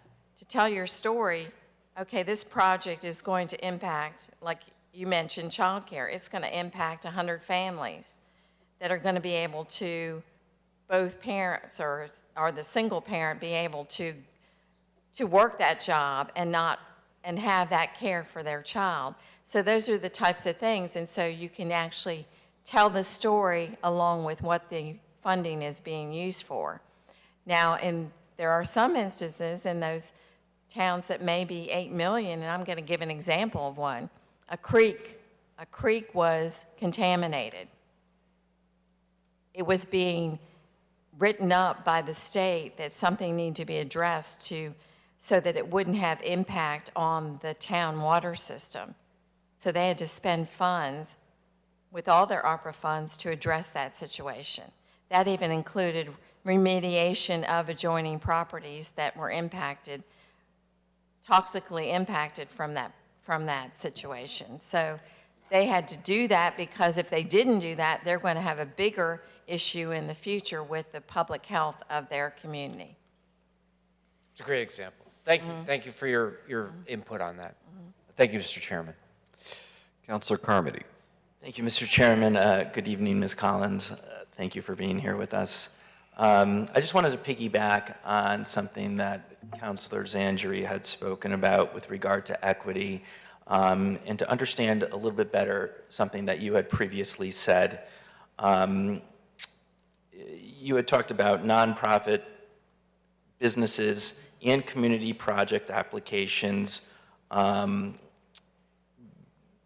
being rated, and I was curious, are you saying that they should all be reviewed simultaneously and judged simultaneously to determine equity among those different applications? Normally, they're scored, like the business ones are scored separately, and then the nonprofits are scored separately, and the municipal ones are scored separately. They're not always scored at the same time, but the actual criteria can be very similar, so that it kind of meets all the Treasury guidelines to ensure that what the funds are going to be used for actually will show that the impact to the community. A prime example, a business may be, I'll give an example of a business. One was an opportunity for a matching program in which the local businesses put up their own little bit of money, but the ARPA funds are used to actually help with advertising and media to help the businesses post-COVID get more customers. And that project has been shown that it has increased the number of customers and helped those businesses increase their revenues. So for just a small amount of money that went towards advertising that was matched, where they had to put up some money themselves along with the ARPA funds, those businesses are benefiting from it, which means the community's benefiting from it because the businesses are able to hire more people. So they're seeing those types of, that's an example of a business really scored high project. Another one that's an interesting project for businesses is the economic development arm of a small city actually decided, because they had a lot of dilapidated business structures, to improve those structures in the commercial district of that small city. They could actually go ahead and offer a certain amount of money, but the business had to put up a certain amount. So there was equity from the business going into that. So it wasn't just a handout, to where that commercial property could be improved, that then they could lease to other startup businesses so that there would be opportunities for business growth. And that's a unique project that most people wouldn't have thought about doing, but they're using the ARPA funds to actually bring back business to that community. So these are just some examples, like the not-for-profit, I'll give an example, youth mentoring program. Instead of just money going just straight to youth mentoring, ARPA money, it was a project called Adopt a Block, where these youth would go out into the community, each block, and do a cleanup. So it was cleaning up of solid waste and cleaning up the landscaping and all to improve the look of the community. And so those adults helping them, mentoring them, were part of it too. So the community was taking a part of it. And so it was showing how these youth that normally might get in trouble are now learning something good, that they're doing good for their community, so they have more pride in their community. So a project like that, is that being weighted against other nonprofit projects or community projects? It's actually a nonprofit project. Okay. So just to give you an example of, that came to the top on scoring because it was something unique. It wasn't something that a not-for-profit would normally do, but they decided that's their way to utilize, create a program that could actually be good for the community, but at the same time, give back to the community. Okay. And so you don't think that we should be weighing nonprofit applications, business applications, and community project applications simultaneously? No, I think that would be looking at them, you need to look at them with a lens towards business, and then a lens toward not-for-profit, and then a lens towards the public projects, so that when you score them, you're scoring them against the other business projects, and then again, the nonprofits against the other nonprofits, because you're going to have nonprofits that are going to want to supplant staffing, and that may not be a project, but you're going to get those types of applications, and they may not rank that high because it's not really going to have as much of an impact on the community. You're going to get some business ones that are going to be more, I'll give an example of one, to do something that would just be for themselves and not really show that they're impacting the community. Their business is going to have an impact on their community. The same thing with your municipal projects. You're going to get some that might be, oh, we just need improvements to technology, a one-time cost for technology that it may not cost that much, but it may not have as much of an impact to the community unless it were something, I'll give an example, unless it were something that had to do with cybersecurity and billing, something of that nature that could actually be more of an impact. But our ARPA review committee should have a process in place where they review the applications separately for nonprofits, for businesses, and for community projects. Yes, and they would need to have all their, basically, the guidance would be developed, the criteria and the scoring, so that, and I know Jack and I talked about this, we would walk them through that. We also would want to do an hour-long webinar to provide guidance and answer questions for applicants so that they would have an understanding of what they're getting into, not only getting into, but the types of projects they may want to consider. And then we would have an opportunity to provide them with, you know, they can run their application by us technically, and we can say, we've done this at other places. This is not a strong application. To strengthen your application, you need a partner.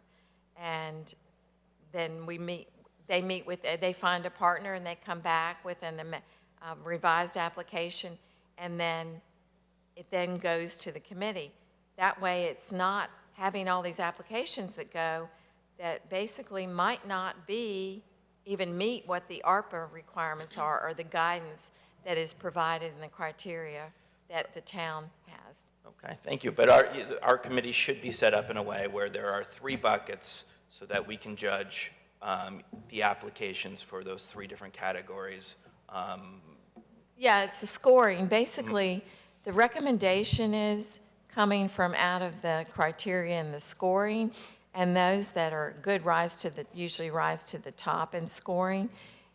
But yet, if they give you the top 10 or the top, you know, say it's based on the amount of money that's set aside, that's allocated, and they give that to you and there's others, I mean, technically, you still have the right as the decision makers to determine which ones to fund and not to fund. Mr. Chairman, I think we're losing sight of the change in the Treasury rules that allows the expenditure of up to $10 million for almost anything. I mean, that doesn't have to be evaluated or anything. You can't use it for certain things like pensions, and I think there are 4 broad categories you couldn't use it for, but up to $10 million doesn't involve this analysis. So there's no need for a review by the committee. Those projects, if we decide that's something we want to spend it on, we can spend it, as long as, again, it's not in some of the prohibited things like pension or I forget some of the others. But up to $10 million, it was freed up by Treasury. You can't use it for debt service or pensions or anything of that nature. One of the things, though, is that what we are finding is that many of our clients are actually, even though they do have that $10 million, they actually are actually having the applications and looking at them. And they do set that aside, but they try to put everything in the ARPA bucket first and then keep that $10 million aside and not touch that. But the issue that we're seeing is when it comes to the municipal applications, many of them end up going into the actual revenue replacement, the $10 million bucket versus the ARPA bucket. Unless there's something like Parks and Recreation, because they can fall into that 2.22 category, expenditure category. And we make every attempt to try to see how they can get into all the ARPA bucket first before the $10 million. So just to be clear, you have community projects come before the ARPA review committee for them to make determinations. Mm-hmm. Because you could actually have many of your projects fall under an expenditure category, ARPA expenditure category, that is outside of that, using that $10 million. Okay. Thank you, Ms. Collins.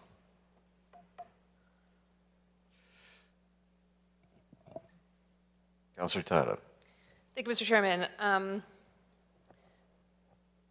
This may kind of tie into the other item that we moved around a bit, but I think the mayor and the consultant they both brought up the issues that are problematic for me. Mr. Mayor, you kept asking why are we discussing this? And I think the reason we're discussing this is because it's important. It's important to many of us that we spend the money on some municipal projects. And just as it was important to Cheshire and North Haven and Southington, who chose to spend their ARPA money solely on town projects and parks, and they noted that they wanted to save taxpayers' money. So I think a lot of us, at least I feel the same way. So it may not be important, to Wallingford Town Hall, but when we keep hearing that the businesses and nonprofits are waiting, so are the residents and businesses who want us to spend this on town projects, and I hear from them also. I would argue I hear from them more frequently than I hear from the businesses and nonprofits. So this part of the money would lower everyone's taxes, not just a select few. So we've gotten to the compromise now where it's 50% for town projects and 50% to businesses and nonprofits, and I think that was a good compromise. And all we're asking for is to meet us halfway. All we're asking for is to recommend projects so that we can appropriate the funds. Because I think it's become clear that the council's hands are tied. We voted for the pool, and it doesn't look like we're getting the pool with this money. And the reason is because we've been told by that the mayor must recommend projects. So if we don't get recommendations, we may never get any community projects. And the entirety of the people who choose us to represent them deserve to benefit from at least 50% of this money, in my opinion. So I think that's why this is important to some of us, and that's why we're discussing this now, and that's why I think it needs to be part of the other item as well. Once we get to that, I think these all need to be dealt with tonight, and those are my reasons why. Thank you. Anyone else on the council? If not, I will go out to the public. Mr. Gross, your hand is first. We're talking about an amendment. Talking about his amendment.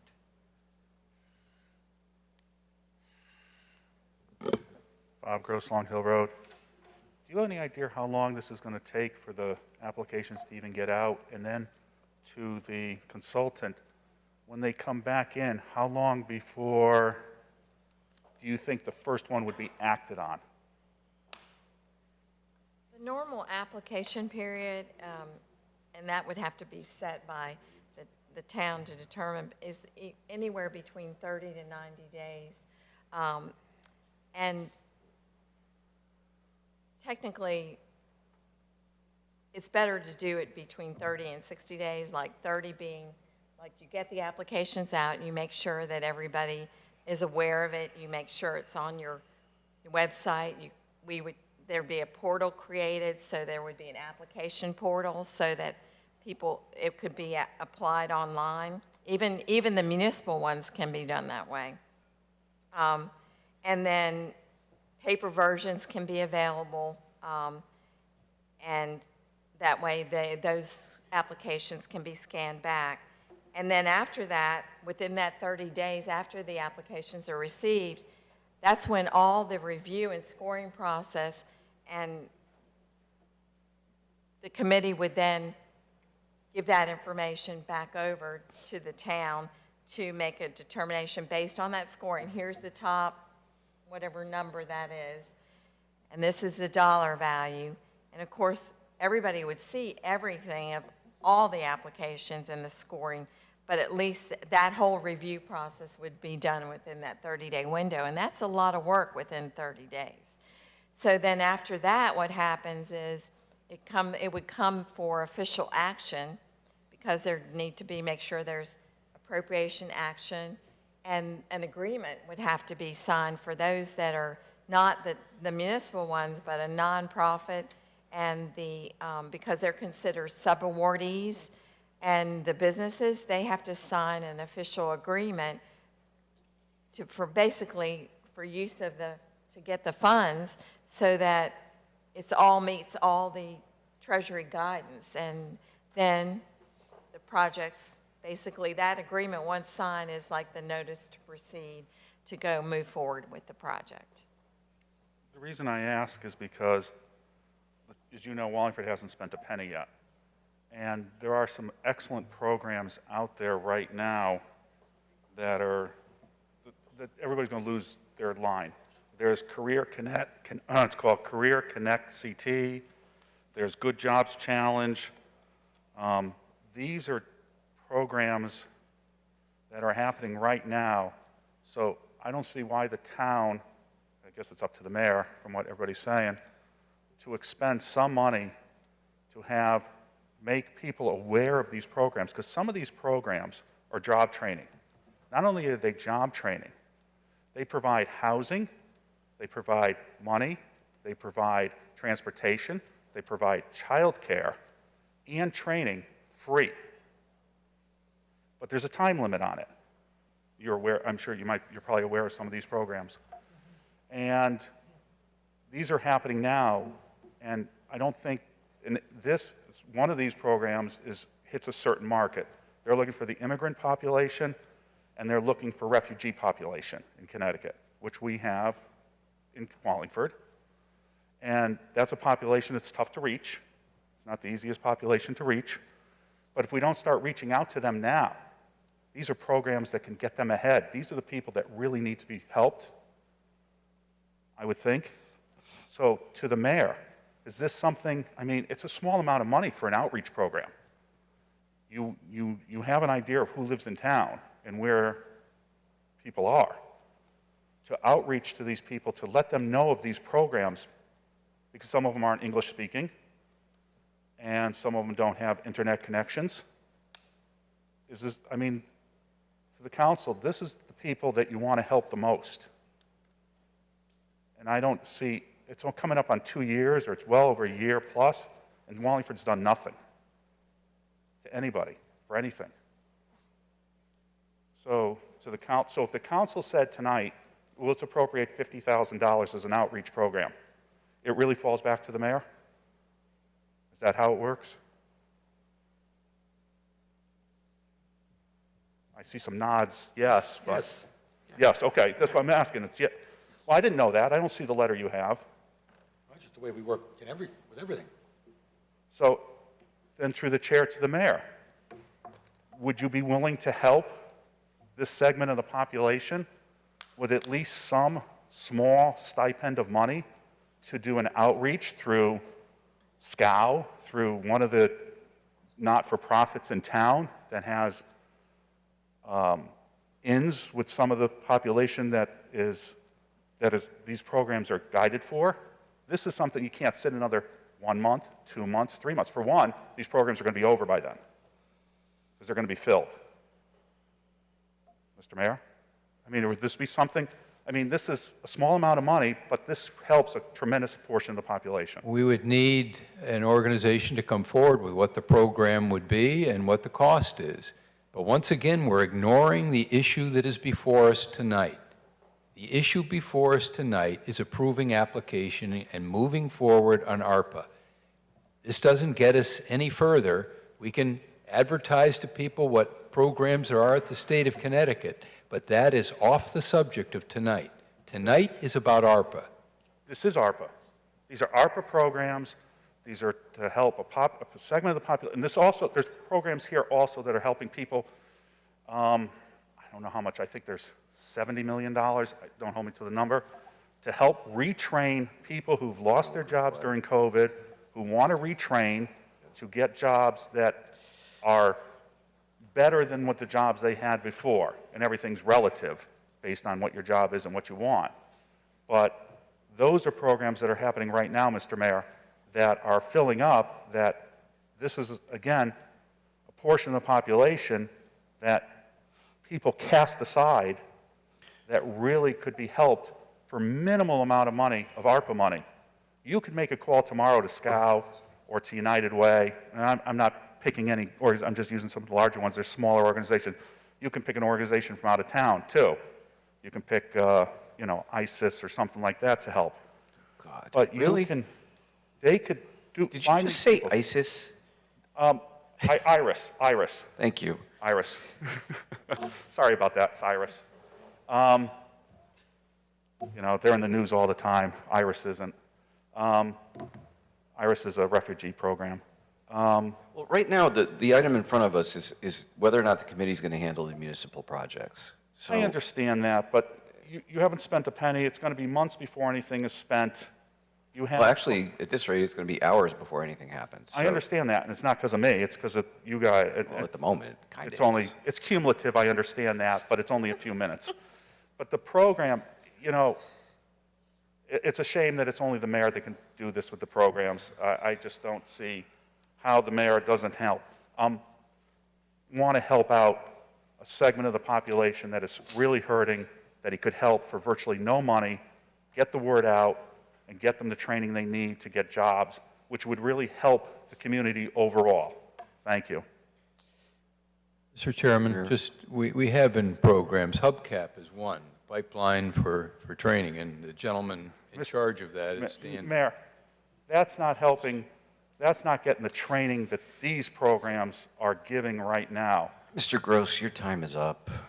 But if he A says little something bit that's about false. those programs from somebody who knows about them. Your name and address for the My record, name, please. Thank you. This is from the EDC, Joe Mira from Chair EDC. As far as those Connecticut programs, they're very good. The paperwork, the materials, the advertisements, fantastic. The money is green. Go to the classrooms. See the number of people attending. 5, 8, 10, okay? So, I mean, we could talk about hypotheses and theories and other programs. The truth of the matter is, 8 months ago, 10 months ago, if we would have done what we were supposed to do, those people would be taken care of today. We're still talking in circles. Again, I just have to follow up my last comment. I'm disappointed, once again, not surprised with the way this meeting's going. You all agreed on certain criteria for programs, and you charged Attorney Small would come back with it.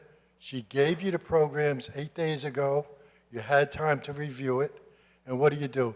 You take the small businesses, you take the nonprofits, you push them to a side, and we talk in circles about theories about community projects, how important this project is, and criterias and equities and whatever. And meanwhile, the small businesses for the last 8 months, 10 months are still sitting there saying, why? Someone says they're not getting calls from small businesses. Why? Because they're out there working, trying to make a living, trying to make up for the spot that the government put them in. Let's not forget, the government woke up one day and said, close your business, stop your income, but go ahead and pay your rent, pay your taxes, pay your insurance, pay everything else, pay your home mortgages, do whatever you got to do, but you can't make any money. So now they came out with a program. So what does the local government do? We talk in circles for 10 months. You know, we should have gone by the criteria. 13, we had it all spelled out, real simple English.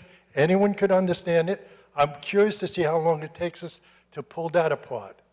You know, we're doing everything, and we're talking about new programs. Meanwhile, we have programs in front of us that are not even being addressed. We have small businesses closing probably because we didn't do what we were supposed to do a year ago.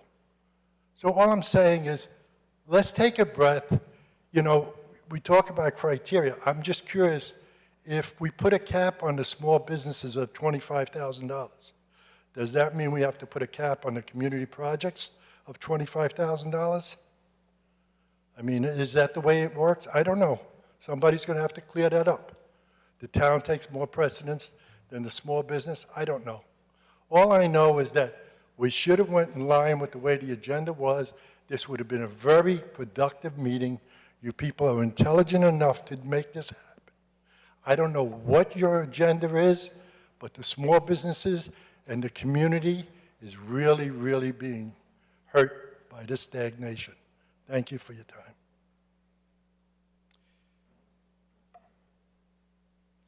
Sir, your name and address for the record, please. Herb Jackson, Main Title 6 Chapel Street. I have a question. If you could get closer to the microphone, please. Thank you. I have a question. Has the government established a matrix or a protocol for the evaluation of each application that comes in to implement a scoring system so that there's no bias? Everything has to fall into a certain category for it to qualify, so that there's no, should we say, bias on one end. As long as the application fulfills the qualifications that's already been established, then it has to be moved along. That is part of the scoring. It has to be that it's no bias and that it's actually, everybody's scored in the same pockets, so that when it comes out, there might be an application that comes 70, another one might be 40, but that one might have, both of them have good merits. The 70 probably is going to get some funding. The 40 probably needs some technical assistance that could actually get it to where it could be a 70. And that's one of the ideas I shared earlier, is that's where I know of one we helped get to the point that it got funded that was a low score, but the committee said, what a great idea, but they need help. They didn't understand what they needed to do, and that's why we like to come in and kind of have what I call the sit down with applicants, so that they understand it in advance, so that everybody's understanding it the same way and they can pose the questions. Because otherwise, you get an application form and then you start filling it out and you realize, well, maybe I need some help on this. And that's where everybody gets that opportunity to get that help if they need it. Okay.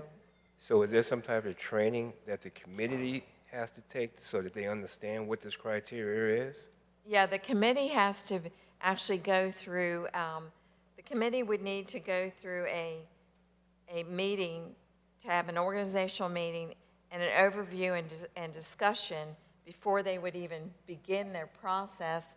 And then they would be given guidance on how to evaluate the applications, along with how to score them, so that it's almost like it's a spreadsheet that, you do yes, no, and then each yes or no has a certain value, so that gets you to the score. Okay. I fail to see the relevance of Cheshire and all these other cities that you mentioned, Councilman Tata. This is Wallingford. We have our own specific needs. The businesses here have their own specific needs. I think we need to deal with that and base the criteria of how we do our evaluation on what we need. I don't care about Cheshire. I don't care about none of those other cities. This is why you guys are here on this panel, to benefit this city, not try to copy what somebody else does. We don't know why they did what they did. There's already been an established protocol how we handle municipal projects. We're here tonight to discuss the monies that was being given to us by the government to help this city, the businesses first, and the people who have suffered through the pandemic. Unfortunately, not every business owner has been able to be here for these meetings, but they should be. Because I tell you, there's a lot of people out there suffering. Prices have gone up. And heck, just from personal items that you go to the store for, items have gone up. People are suffering out there. People are working their tails off to try to make a living. If there's funds that's available to help good business owners, the businesses in this city support this city. The people who live in the city, they patronize these businesses. If these businesses aren't here, and we're sitting here talking about things that have already been discussed prior, if this money wasn't even here, you'd still be doing something to establish municipal projects and what you're going to do to improve things on the city. So I don't see why we're going round and round and round trying to implement that inside this. What are we trying to circumvent certain protocols so that we can try to get some of these things done? Let's deal with the city. Let's deal with the business about the businesses here. That's what everybody's been sitting here for. Every time we have a meeting, we seem to try to push the businesses to the side. One thing we love to see is what the application looks like. We'd like to see what the protocol for the qualifications so that the businesses can start to prepare so that they can be ready to submit these applications and get to the business of making business. The longer we keep delaying this, the more these businesses are going to suffer.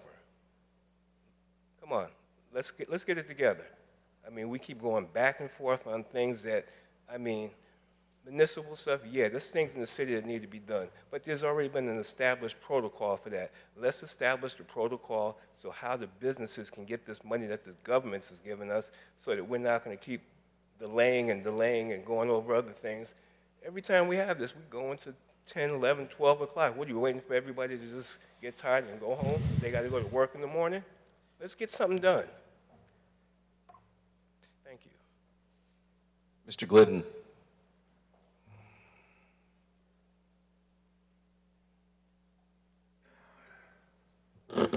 Mike Glidden, Pomeroy Avenue.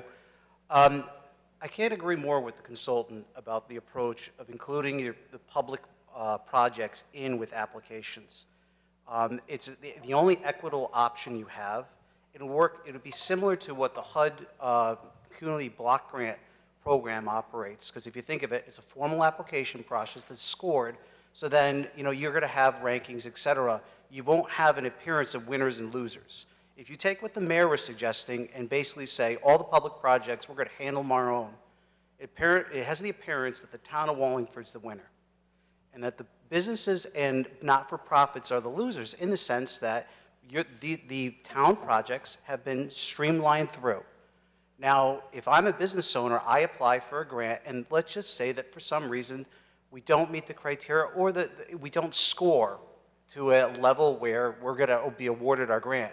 Now I'm sitting here going, well, how come the sidewalk on South Airline Road outweighed my requests when my doors close in 30 to 45 days? So you have to look at it in a larger sense that you can't just separate all these let's say the buckets from each other. They need to be all together. And I think that's one thing through all the trainings that CCM has offered, which if anyone on the council has sat on those webinars, I have in my professional life, it has to be an open and equitable process. You are taking this approach of separating things, you are closing the door. And the other question I have is actually through the chair to town attorney is, as these applications come in, the applications, their supporting documentations, and the score sheets that are used, are they subject to FOI?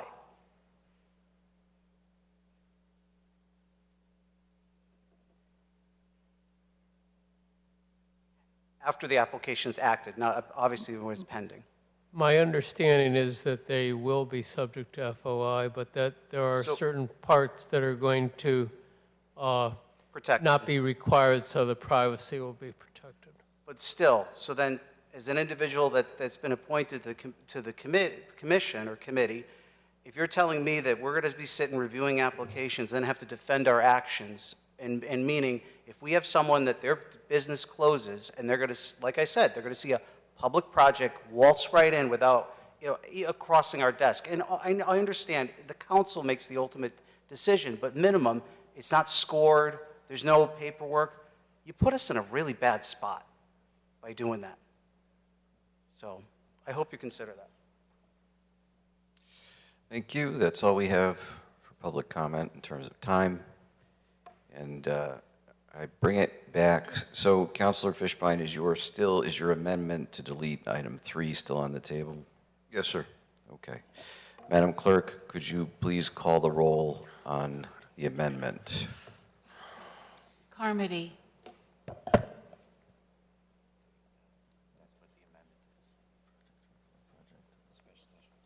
Yes. Fishbein. Yes. Laffin. No. Marone. No. Tata. Yes. Testa. Yes. Zandri. Yes. Chairman Cervoni. I vote no, but the motion or amendment passes. Now, the motion as amended.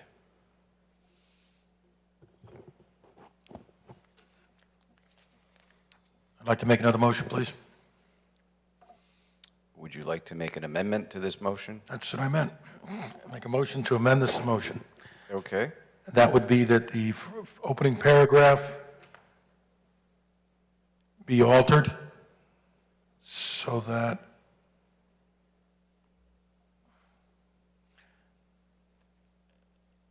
where the line says, projects intended to improve Wallingford as a whole to the benefit of all citizens are to be considered by the mayor and town council.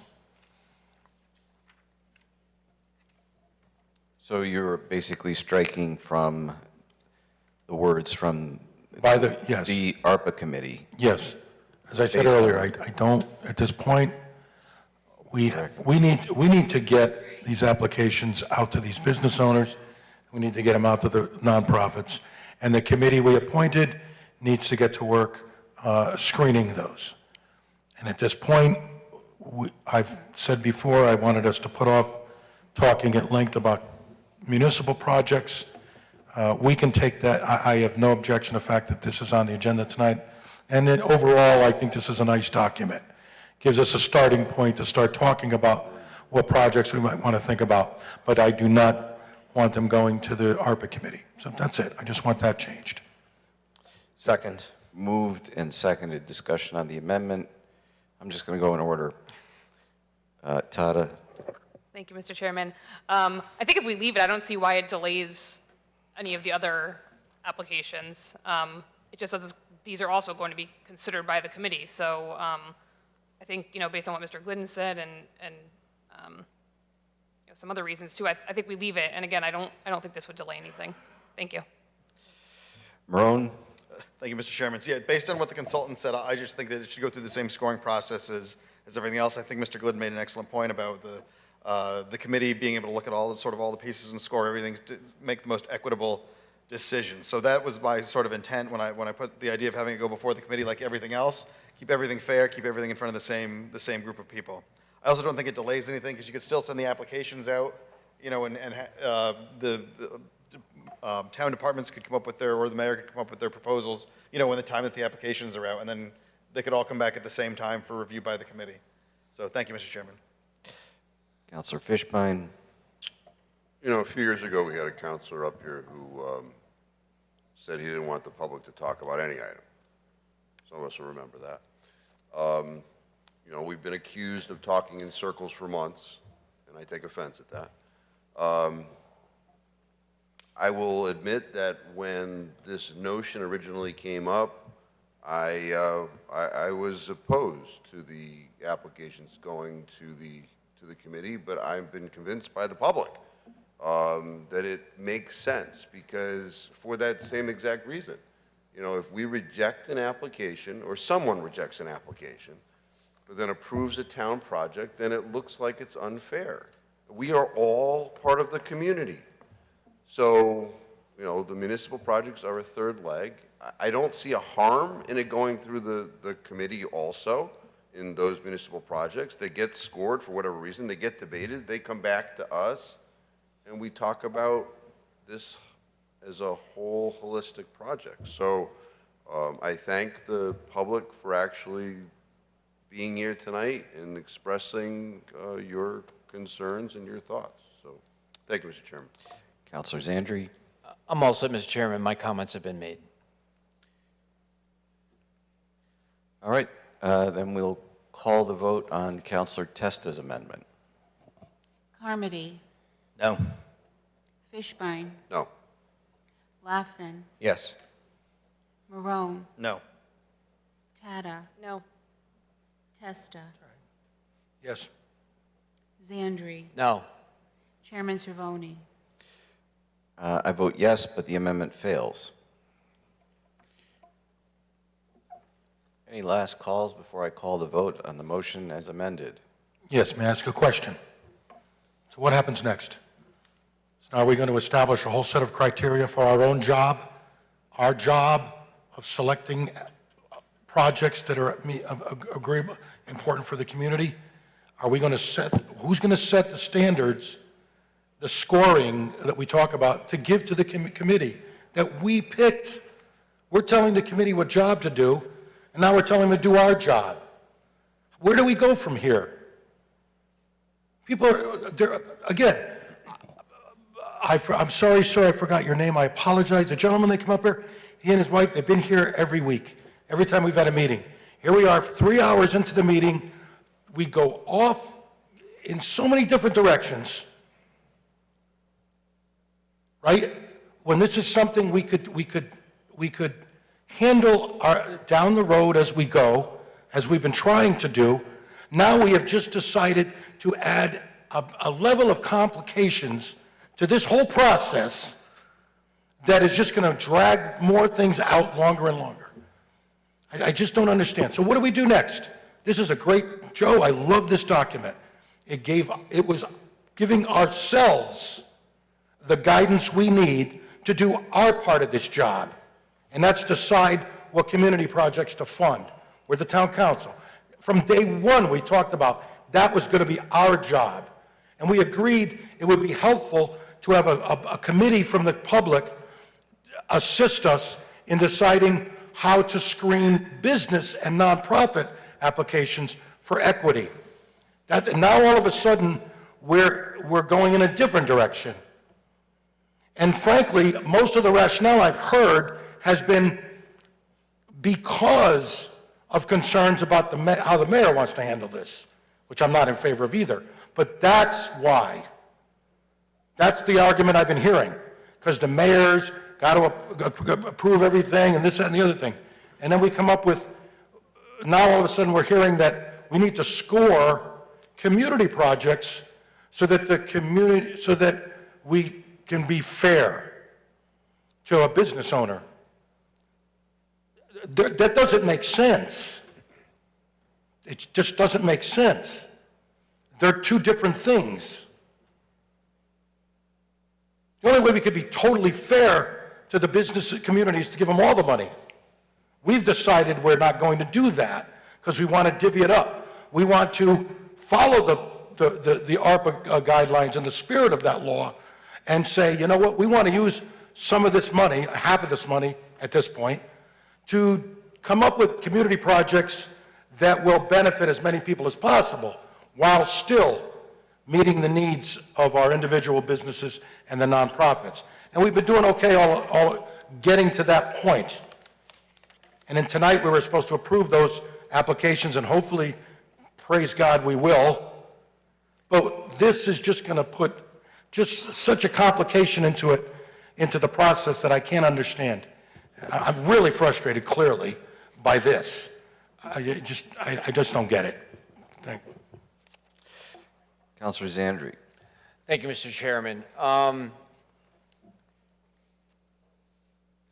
The reason that I find this additional effort, if you will, important, and I agree with a lot of the sentiment that Councilor Testa just had, because I don't want to clog up this process, because I do want to make things along. But just to the gentleman's point, I don't want to have a situation where we've got a bucket of money that is starting to, whether it's run out or scoring numbers are going to come to an end, some threshold doesn't get met. If 45 is the number and somebody scores a 44 or a 43 or a 42, and no matter how they improve their application, they don't get any higher. I do believe the concern will be, just like Mr. Glidden said, but there's $5 million over here still, or $4 million. Why couldn't we change some of this criteria to take it away from a municipal project and make it more for the nonprofit and make more available for the business? I could see how a nonprofit would get upset, or a business owner would get upset that they just missed it and there's more of this money. To the elements to Councilor Testa's outline that I agree to, we should still be making the choices up here to send to the committee for scoring. We might think something makes a lot of sense from our understanding of it, but they will have a different aspect and a different view, and they will score some project we want to do up here, and they might say, look, it doesn't meet the criteria, just like business number 33 didn't. And I think it's a good check and balance Because then we don't have pet projects up here that get done in spite of the fact that businesses and nonprofits should be scoring somewhere in the criteria as well. I think it's a good check and balance. Is it perfect? No. Is it important? Yes. Because I want to make sure that we're not missing out on anybody or anything.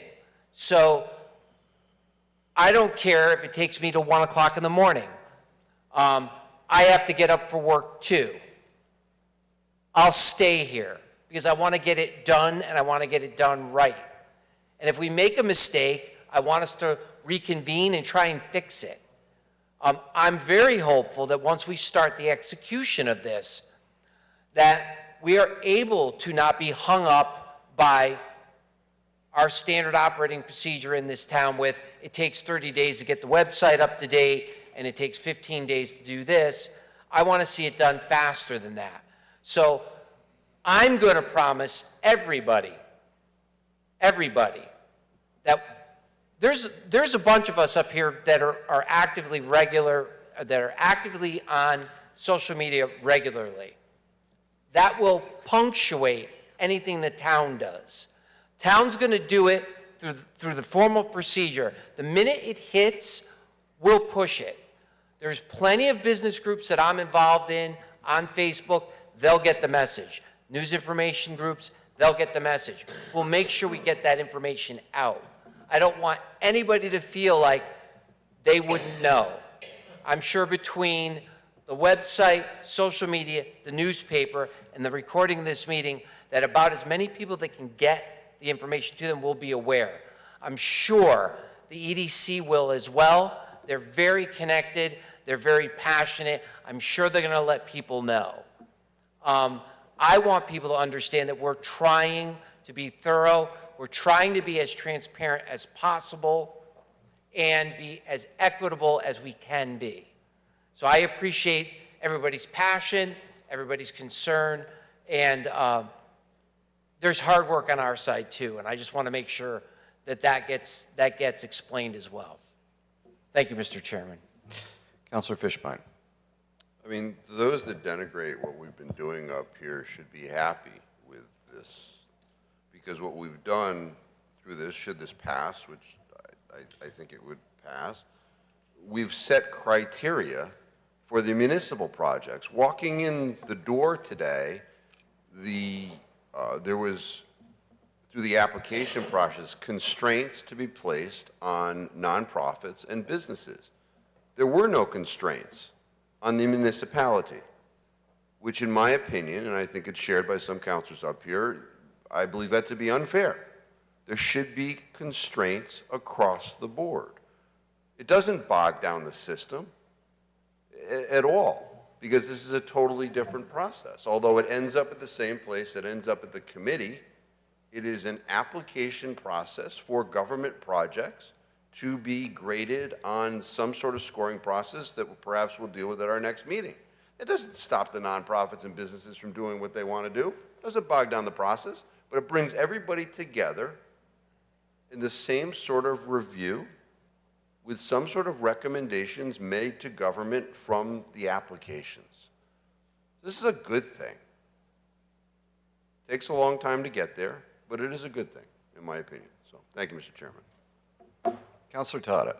Thank you. Councilor Testa, in regards to your question about where do we go next, the way I would see it would be that we can certainly approve this, or not, but if we approve this, I think what we would do next is just ask the consultant and or our law department to just do an additional scoring rubric, just like we have for the nonprofits and the businesses. I'm sure they would be able to get that to us by our next meeting. So I don't see it bogging down the process either. I think we're just adding that rubric to it once we approve this tonight. Thank you. All right. Madam Clerk, please call the roll. This is on the final vote on item 14. Carmody. Yes. Fishbein. Yes. Laughlin. No. Marone. Yes. Tata. Yes. Testa. Yes. Zandri. Yes. Chairman Cervoni. I vote no, but the motion passes. Back to item 13. Counselor Laffin. Thank you, Mr. Chairman. Rather than pulling the original motion off the table, since it's already been 2 hours, I'm afraid to introduce a topic that might contain 5 or 6 motions. So I am going to move that we approve the ARPA Grant Review Committee charge, the grant application process with a 60-day application period, the business application, the non-for-profit application, business and nonprofit grant evaluation form, and the nonprofit program proposal evaluation form. Second. Moved and seconded. Counselor Laffin. I picked the 60-day process form. It was a blank in the form. Feel free, somebody, to argue or amend it, but I wanted to start someplace.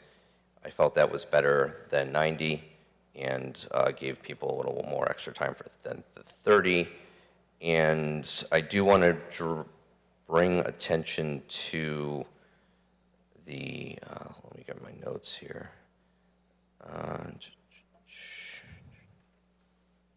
The grant review, the document that's entitled Town of Wallingford American Rescue Plan Act Grant Review Committee. As we discussed them before, and I thought about this afterwards, the line that reads, all votes made by the committee shall require 7 affirmative votes to take an action. So they need 7 votes to pick their leadership or when to meet or adjourn a meeting, or was the original intention, Councilor Marone, it was originally your idea, that the recommendations made by the committee shall require 7 affirmative votes versus just to take any action. I guess that's a question of. Well, I have a point of order question. I thought we amended that to not say an affirmative action, but it was any action in case somebody made a motion to do something negatively or to table something. Sure. I was pretty sure we changed it from affirmative action to action. Well, we can straighten that out too then. But first, I guess is my question about the recommendations versus all actions. So can the committee make operational or procedural motions without 7 votes? Just by a simple majority. I guess my intent was that it requires 7 for anything. I guess I hadn't necessarily separated the need. I guess I didn't see the need to have a separate for operational votes. So if they can't get 7 people to agree on a chairman, I guess that's a pretty big one. But I guess I wouldn't see the need to change it. I think the 7 still makes sense in terms of the structure. Counselor Fishbein. So I know we were dealing with the review committee originally, so am I to understand that we are not dealing with these separately at this point? We're not dealing with them separately at this point. Okay. The document that was just referred to that has a date in the upper left-hand corner of final 7/18, one of the bullets there, it's the 5th bullet down, says that the applications will be evaluated based on, and this is one of the criteria, viability of business or nonprofit.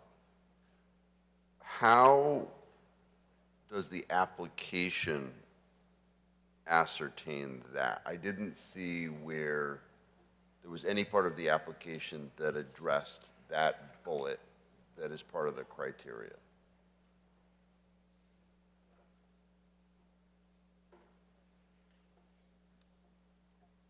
The viability, there should be, and I would add to the application something about what post-award as far as sustainability of a program or a project. You know, basically it's so that. Well, this says viability of business or nonprofit. It doesn't say the project. Oh, so the viability is going to be based on the information and supporting documentation that they provide. They're required to provide certain. Okay, so based upon the application that is before us, what documentation are they required to provide that would support that? Because I did not see any in the application. My understanding of the application is that they have to provide the supporting documentation to show that they are a business, registered business, and that the nonprofit meets all the Secretary of State requirements, Form 990s, that kind of information outside of just not, outside of, yeah. That's documentation of existence, right? That's not viability. Viability is that you're going to be open next week, right? Are you a viable business, right? That's what I take away because documentation of existence is the stuff you were talking about. You're registered, did you file a 990 last year, that kind of stuff. But Well, there's a clearinghouse that you can check businesses and nonprofits through, and that's something I'm very that we've aware. done, yes. Very aware. We have a document that's before us that says that one of the criteria that the committee is supposed to analyze is the viability of the business or nonprofit. That doesn't mean do they exist. That means do they make a product that somebody's actually going to buy? Do they have a service that somebody really cares about? Are they that's what viability means, right? Can you operate in the business community? So I'm just reading the document, right? So I don't know. That term can be, you could change that term if you would like to change that term. Well, I'm just trying to match up. I got two documents, right? I've got this document that says one of the criteria is the viability of the business. So how do you ascertain viability? Well, you have a balance sheet, you have a profit and loss statement, you have a tax return, right? That's one way. You could have projections, you can have an audit, you could have all this stuff. So Right. I'm trying to figure out if this is the criteria that this body is going to direct the committee to analyze. I didn't come up with this list, but that's what's before us. I didn't write that viability, so. I'm being asked to vote on this, and the two don't match up, so. Yeah, technically, viability is whether or not they are, basically, are they in good standing is basically what you're looking for. Are they a viable, good standing business? Are they a viable nonprofit? If they've been in existence for 5 years and they haven't had any bankruptcy or anything of that nature, they're gonna be viable. However, you pointed out, we have a few businesses that have closed in this town, a few restaurants that were operating before COVID. I don't know that they're going to be around a month from now, right? The ones that are existing, because just so that you know, our application process does not make money available to any business that has closed. Right. So, Right. so, when I look at viability, I would think that somebody wants to know that under some criteria, we aren't writing a check and they close a month later, right? That would make some sense. That would, you would not want to provide funding to a business under that situation. And your actual agreement that they would have to sign would actually have a clause in there with regard to that. If they go out of business, the funds have to come back. Understood, and we've talked about that. So, did you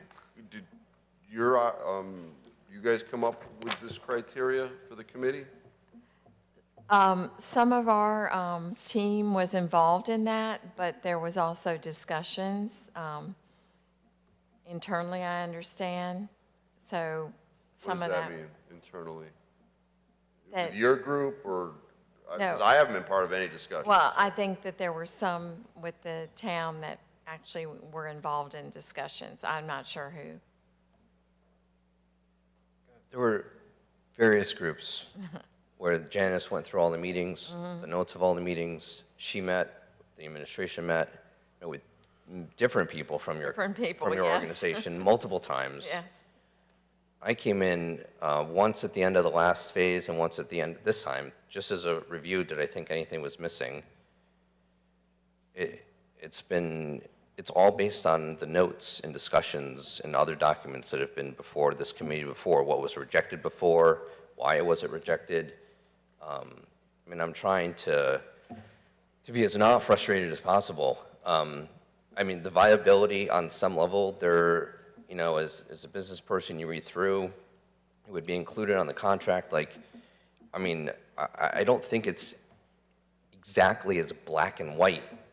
Is there a black and white, 100% way to measure viability that is dictated by this law, state of Connecticut, or the, you know, U.S. federal government that would define that? I mean, at some point, like, this committee has to put things together and make sure, and, you know, there'll be an agreement because at least 7 of the 10 have to all agree, and then it's going to come before us where we're going to talk about it again. And I know you've put yourself on the committee, and it came up earlier. You know, are we going to have an opportunity to review the items that the committee did not approve or recommend?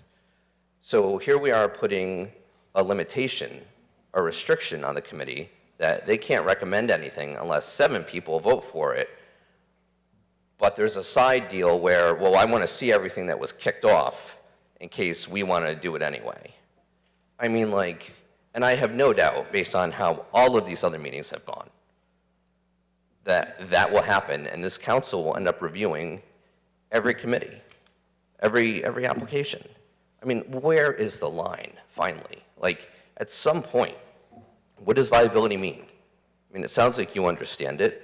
When you're on the review committee and you're going through the supplied documents, if there's an additional question you have and you need additional supporting information, it's within your abilities and your powers to request that if 6 other people agree with you. It is exactly that line that I'm trying to determine here because I'm one of 10.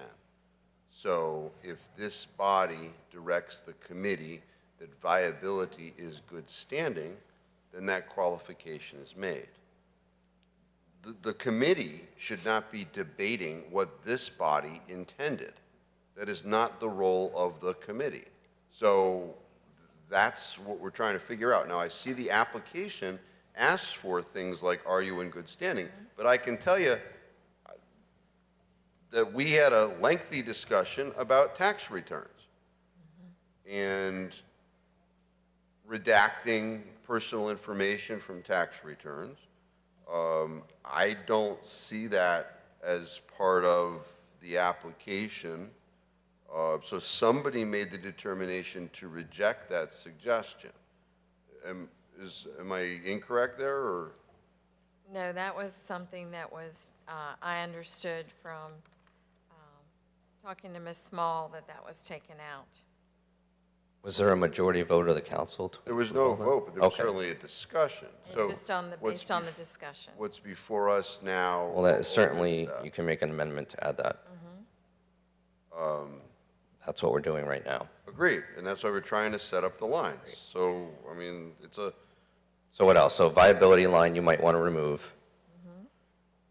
Or add another I page of what's actually required. don't want to remove it. I think viability is very important. I think it's, you know, if our charge to this committee is that they are supposed to analyze the viability of the business. Okay, that and then tax returns you want to talk about? What are your other items? Because here's the other thing. I don't want to spend 45 minutes on all of these and then get to your 7th recommendation that doesn't get approved, and then you in good conscience can't support the entire thing because of the one thing you disagree with. So I would rather hear what your 7 or 12 items are now so that we can just figure this out and decide whether it's worth having how thorough of a conversation.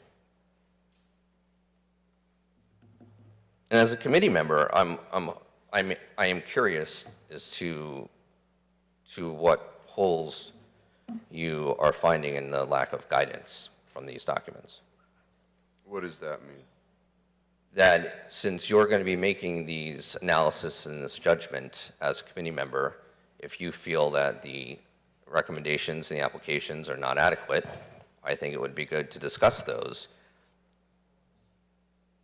Agreed, and That's why, so what are the other ones?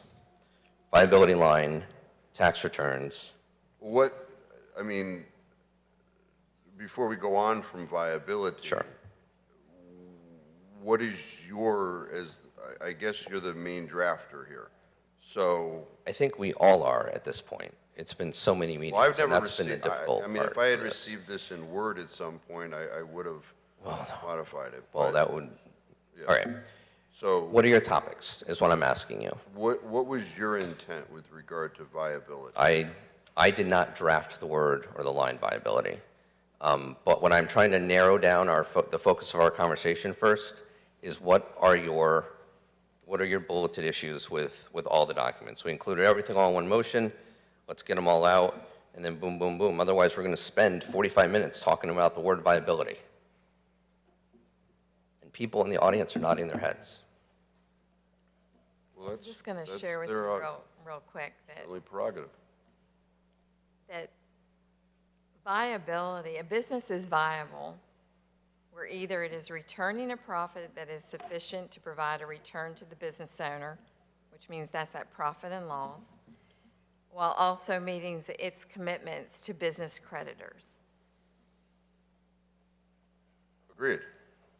That is the definition of viability. So when I saw that in the criteria and I reviewed the applications, I didn't see a link up. So, I mean, I'm trying to put the two together. I mean,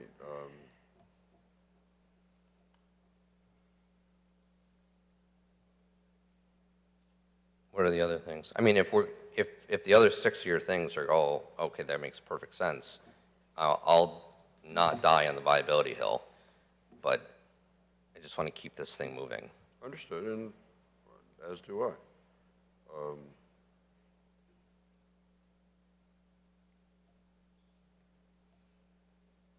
How do we, well, I guess we had the issue of the business that came to Mr. Ryan, and I did some investigating and found that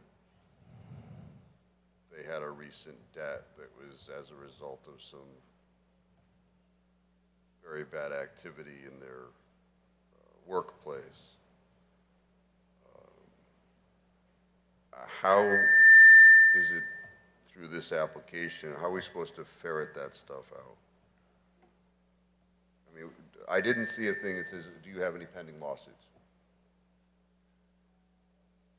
Do you want to add a line that says, do you have any? Well, I don't know.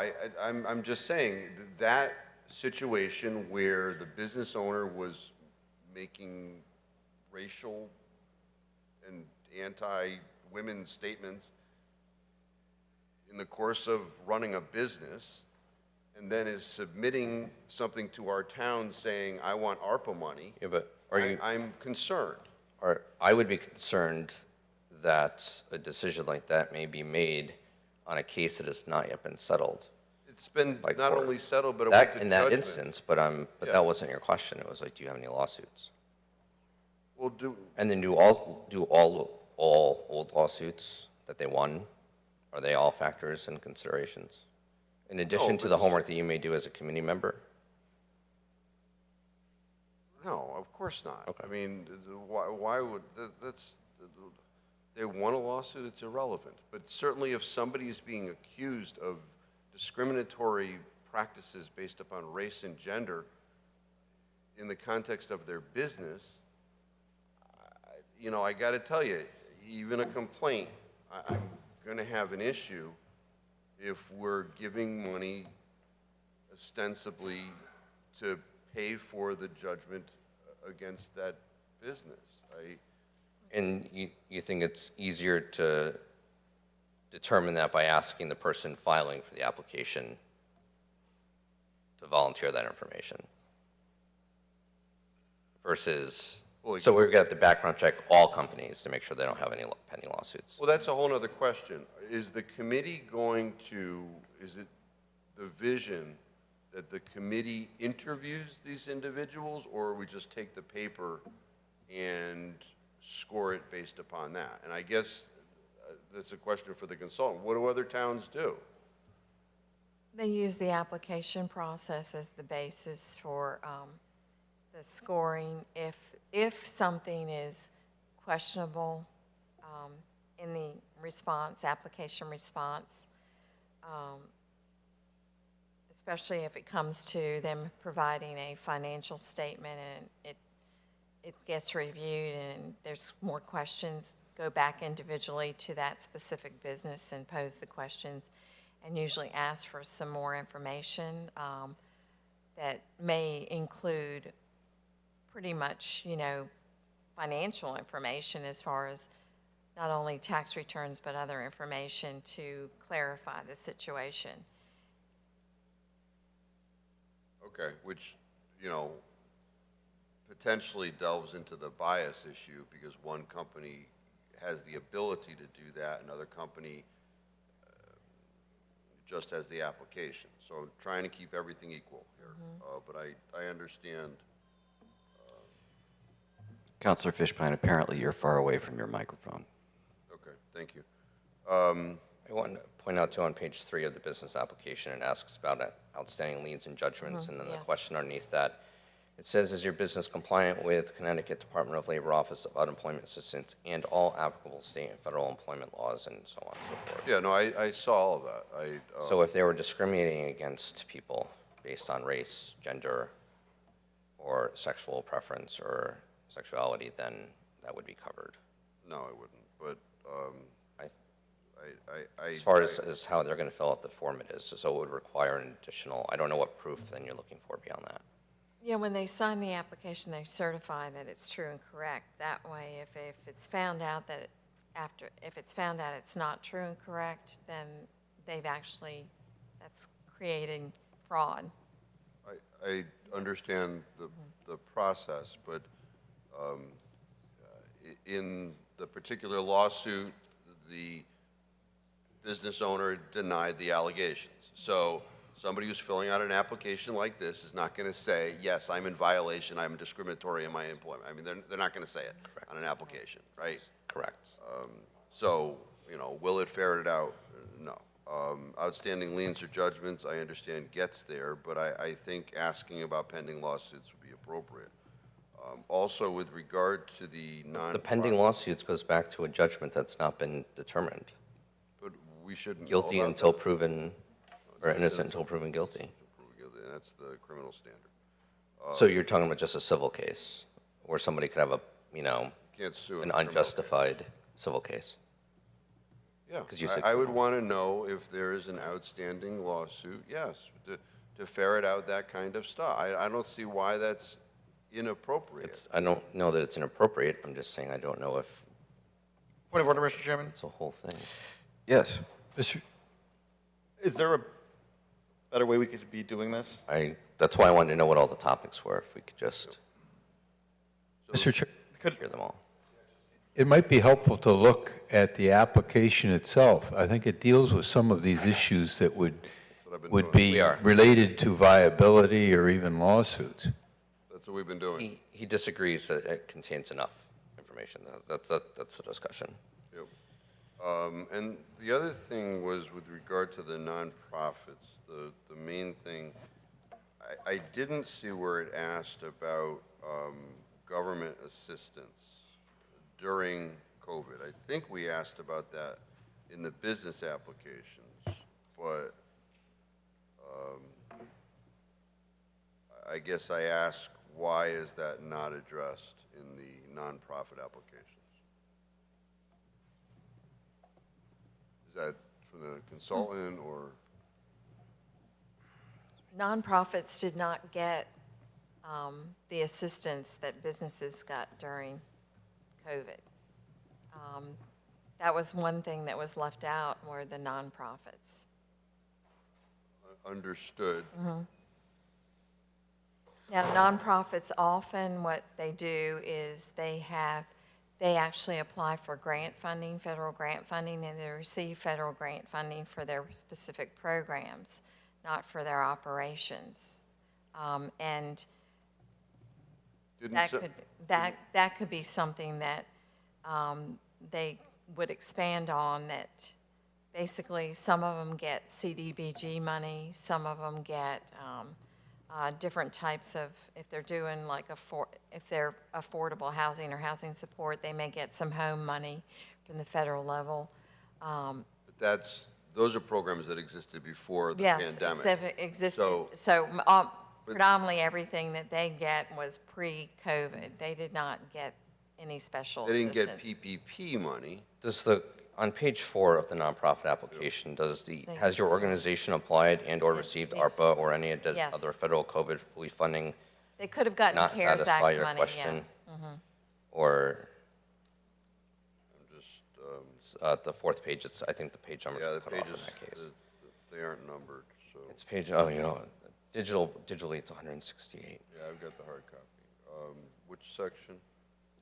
It's the nonprofit application. Got it. Which And section? then it's the 4th page at the top of it. It's the page that says financial review by consultant in the middle. Mhm. So it looks like that. Oh, it's the one after that. Applicants. The one before that. That one. Partnering organization. Yep, and it's the middle box.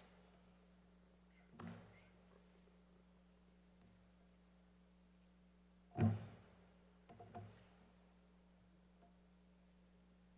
you think that needs to be reworded? I do, because the feds didn't give ARPA directly to No, nonprofits. what nonprofits could have gotten through, through state funding, pass-through monies, through the CARES Act, because there were certain programs that states actually developed where they were assisting nonprofits through the CARES Act. Yeah, the state of Connecticut did, Yeah, yeah. and also with ARPA, too. They could have gotten through the state. Through the state, yes. Yes. But this says, has your organization applied for or received ARPA or any other federal COVID relief funding? So. What would you like to add in addition to federal? State funding? Why don't I just say government COVID relief funding? I accept it as a friendly amendment. Okay. Those are my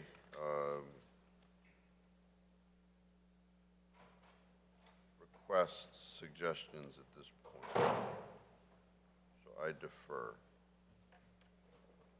Do you want other people to start asking their questions while you formulate potential amendments on viability tax returns and the pending court cases, or are you going to let those go? Oh, no, we can have a discussion and then Okay. come back. Councilor Zandri. Thank you, Mr. Chairman. My only question goes back to the entry there about the requires 7 affirmative votes, because I thought we discussed that prior. Are we good with removing the word affirmative? Yes. That's my only concern, otherwise everything looks fine to me. Thank you, Mr. Chairman.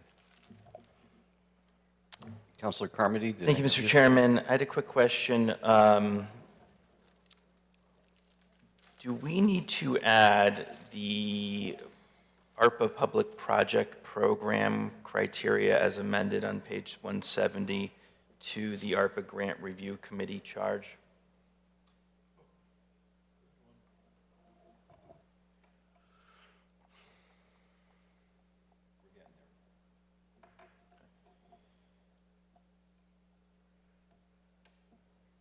Sure, if you want to specify. I read it or interpret it as being all the nonprofit. But if you want to name the document specifically, that's fine. Yeah, I would make a motion because I don't necessarily think that. Accept it as a friendly amendment. It would be nonprofit organizations that would be doing community projects. It could be other organizations as well. Accepted. Thank you. Councilor Tata. Thank you, Mr. Chairman. Couple small questions. I'm on page 3 of the business application. Right at the top, it says provide gross income for the following years, 2019, 2020. May we add 2021 since we're halfway through 2022 at this point? I think we talked about that a couple times. I mean, I don't care, but I think it was left out because they were looking to, because it was kind of winding down by then, and we're looking to help the companies that were suffering more in the beginning versus companies that may have created themselves. I just think it helps with the viability issue because we can see, you know, I think looking at 3 years is better than looking at 2. It's just additional info that shouldn't be any burden to. Sure. Yep, 2021. And then right below that, this is just a question, I think it might be a typo, but next to yes, there's an asterisk, and I didn't see anywhere what the asterisk meant. The, is your business currently in good standing? Oh, I can ask them. I don't know what that is. It might just be a typo. Yep. All right, sorry, just give me 1 second to scroll through. Okay, there's no page number, but I'm on the nonprofit application, about the, looks like the 4th page of that, financial review by consultant. It mentions IRS Form 990 for 2019 and 2020. Hold on. Oh, sorry. Okay, got it. Financial review. I'm not sure, but I believe maybe not all nonprofits have to file this. Nonprofits do have to file a Form 990. I thought some 501c3s did not have to. If they, I could be wrong, but I'm just not sure if somebody did not need to and then they weren't able to because they weren't required to, if that would be. Isn't there an income threshold? I thought there was an income requirement. I'm not an If they're not required to, they still would have a letter with the Secretary of State that would show that they are a nonprofit. So that would give them that. But the financial side, they still would have to have some kind of a financial statement. Oh, sure. I'm just, I don't want anyone to be. We could actually, that could be changed to be Form 990 or in lieu of Form 990 financial statement. I mean, Is if that if different you than could the- actually word it to say if not a Form 990. If 990 is not required. The line above it says applicant's most recent audited financial statement. Is that Yeah, the same thing? So that's the same thing I'm talking So about. would you feel more comfortable, Councilor Tyler, then, and we would add 2021 to be consistent with the other addition, if required by the state to file one? Yeah, well, yeah, but I think it would be required by the. Federal. Federal, yeah. But yes, that would help.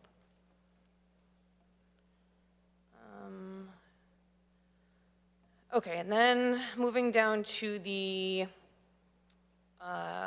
evaluation form for,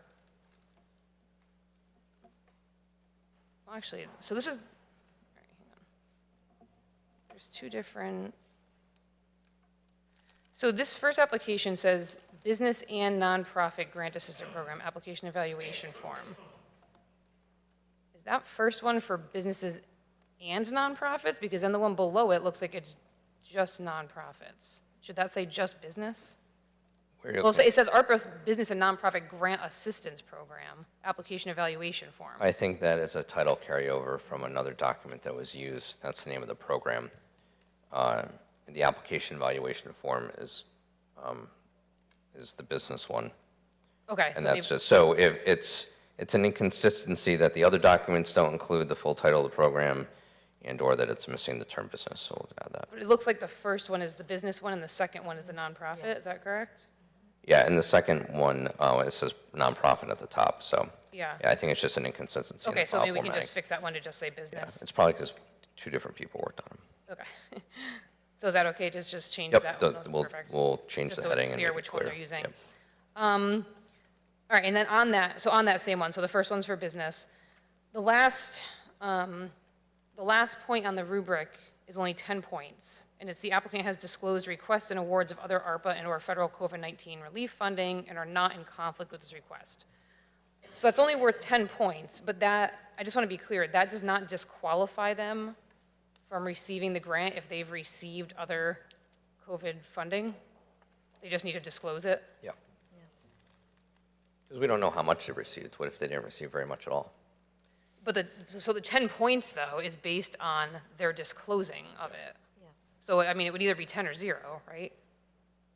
Or we assume. So basically what I'm saying is the 10 points is not, oh, it looks like, you know, they received 500,000, let's only give them 1 point because they already got a lot of help. I'm just not. Do you want to create a scale? I don't see how you grade that if the applicant has disclosed requests and awards of other ARPA and/or federal COVID-19 relief funding.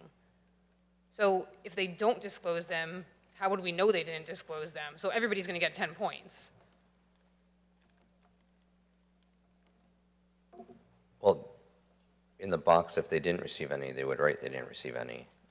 And if Then they get did, 10 points and if they did receive money, then they would say they did receive money. and receive 10 points. So everyone's receiving 10 points. I guess so.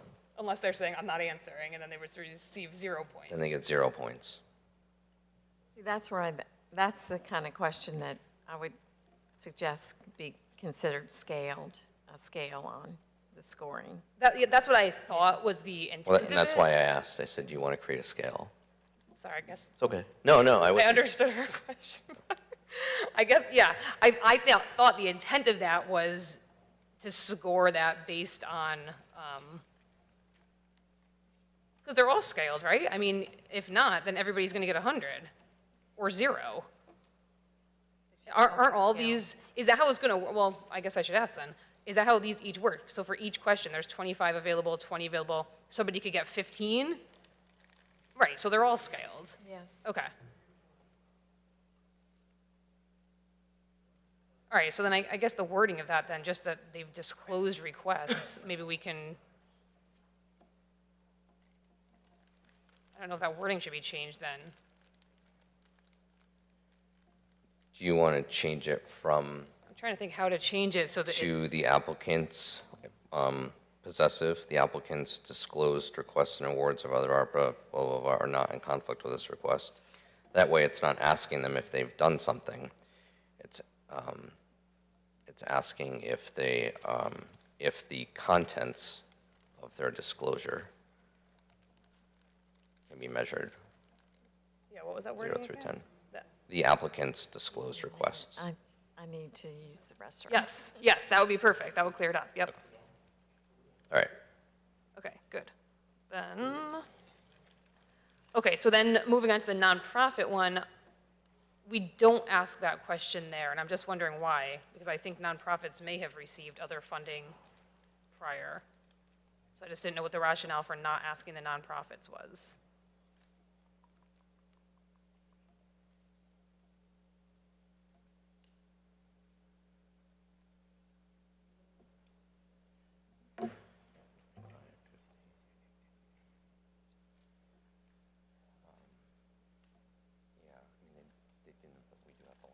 I mean, so what Chairman Spillane says, we discussed how they didn't really get any, not in a significant or measurable way. We do have the question on there or whatever. I mean, if you want to amend it, it may be more of a throwaway, though, because the nonprofits did not receive the same type of assistance that businesses did. But they may have received COVID money. Yeah, that's what I was saying. So there is a question acknowledging whether did they get any or not. So it's a qualifying question. So your question really is, do you want to adjust the points awarded to include a section that measures that while taking away points for another one? I mean, I think it's important to know, but if, Because I think the original discussion was that they didn't receive significant enough. We do ask, but was it worth? so if someone answers that they, on the application that they did receive an amount and they have to disclose the amount, and But it was probably for a specific program, right? Like for well, we don't know. like a different program, not these, not, Well, they may have received, this would be something new. could they not have received paycheck protection program for their employees? I don't think so, not the same way that businesses did. Yeah, this is like for a new, like a nonprofit for a new program. So they could not have received funding in the past. For a that new specific program? Okay. All right, so forget that one. All right, I think that's it for my specific questions on the applications. And then I guess just my, at the risk of annoying people, I just want to make sure that now that, looks like we're getting to the end of the applications here, hopefully we get these approved, but I'm concerned a little bit that the other one that we approved earlier, it's my understanding that the only way we can get the municipal project applications to the committee would be if the administration recommends those. So, I don't know, if maybe Mr. Mayor, do you have a timeline for doing that? Do you think that's something that could be done by the time these other applications get to the committee? I think, sorry if I could answer quick. Yeah. What the consultant, Ms. Collins, was discussing earlier is that each group would be weighed or done relatively to each other, so that there wasn't necessarily a reason that everything had to be all done exactly all at once. But so we could have a 60-day period for all these applications to be handed in, and that it is recommended by the consultant that the nonprofits be reviewed and scored together, and then the businesses be done. And then, so I don't know that, I think they could do both of those and then get to the government programming, especially since we've delineated a separate source of funding. Yeah, my concern is that, and this has been stated, at meetings since the beginning, that if we let one part of this go out first, and then that part comes back, and the applications exceed the amount that we had allocated, because we haven't appropriated anything yet because we've been told we can't, then the other two or the other one that has not gone out first, then it will be said, well, that's the need, and that's what we have to spend the money on, so we need to spend the money on all of that. The committee can't award any of the funds. The council has to. They can only make recommendations, and the council has agreed to only spend $3.25 million on nonprofits and $3.25 million on businesses. If we exceed the $3.25 million on either or both of those, then that would warrant a whole separate discussion on whether it is worth adjusting any of the buckets. What if we only spend $2 million on the businesses? That means that we can't move any of that money over to government projects later on. So I think we've established the caps. I don't know that they're binding, that's my problem. That's my concern. They're as binding as we let them to be, right? Your concern with the government projects is that there's not going to be $5 million worth of government projects, right? I'm concerned with any of the three, it just seems like with the decisions we've made thus far, we think we made a decision, and then, like the pool bids, and then it come to find out later from an attorney we hire, like, oh no, you weren't allowed to actually do that. So my concern is if we don't let all three of these go out at once, that then one comes back and they say, oh, that's the need. It came back with $12 million just for businesses. That's the need. And I think it's relative the other way, but maybe then it's an operational feature or function of the committee to review them at the same time versus receiving them. I mean, there's going to be a process. There's going to be an organizational meeting. There's going to be probably another meeting or two where they don't actually review anything at least, and then they'll have to establish dates on when they're going to gather or review or how that's going to happen. Are they going to split? Are they going to do them as a whole? I mean, all at that time, that's all going to take additional time. So I guess if you give the government program side 30 or 60 days, I think even to give them a 60 days that starts 30 days after, and I don't think we would, because we could do this at the next meeting, right, in a couple weeks, that doesn't mean that they're going to start reviewing before all the applications have been received. Right, okay, so then I guess, yeah, because I'm like everybody else, I don't want to hold this up any longer. I mean, they got to pick one group to review first. Right, can we, well, I guess I'll make a motion then that the ARPA committee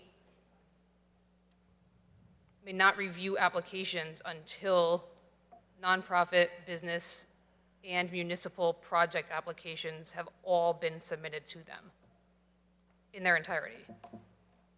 Second.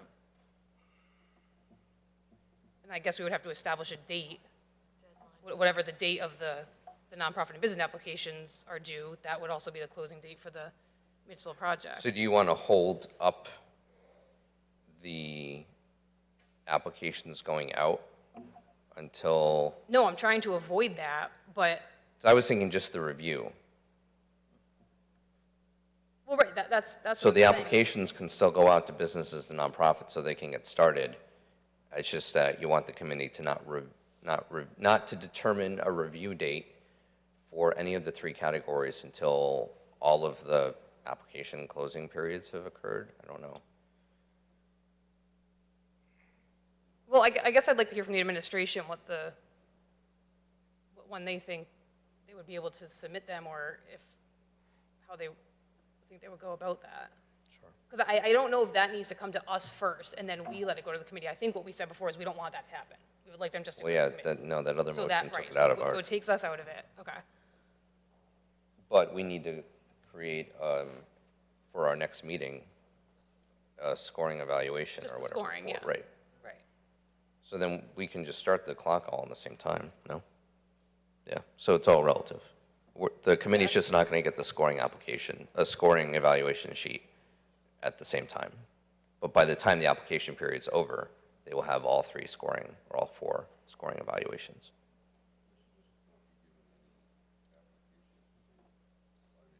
Or the applications are not going to go to the committee. The applications. Till it's over. They're going to go to some repository maintained by the town, right?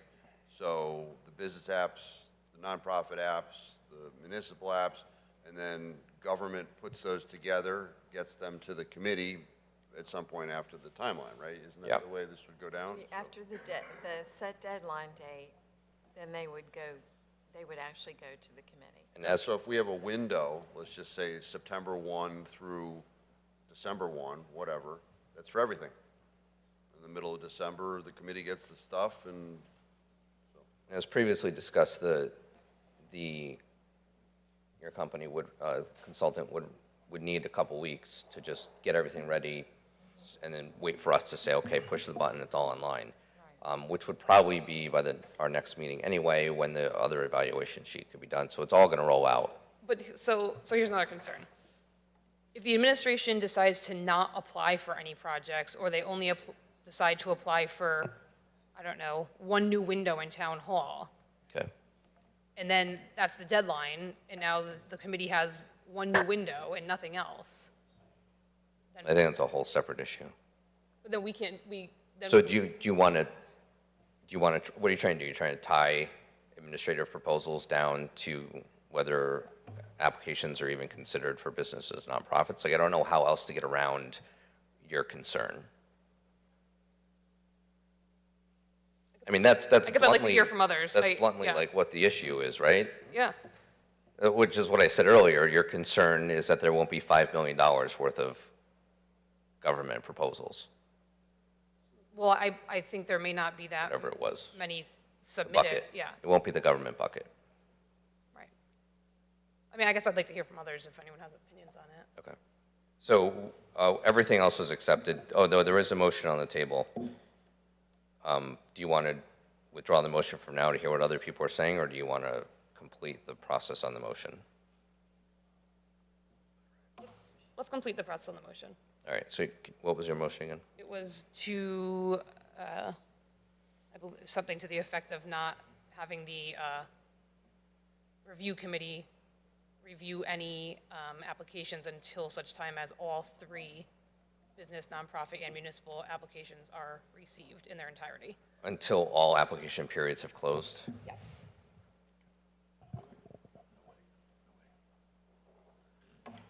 Not yet. It's not your turn yet.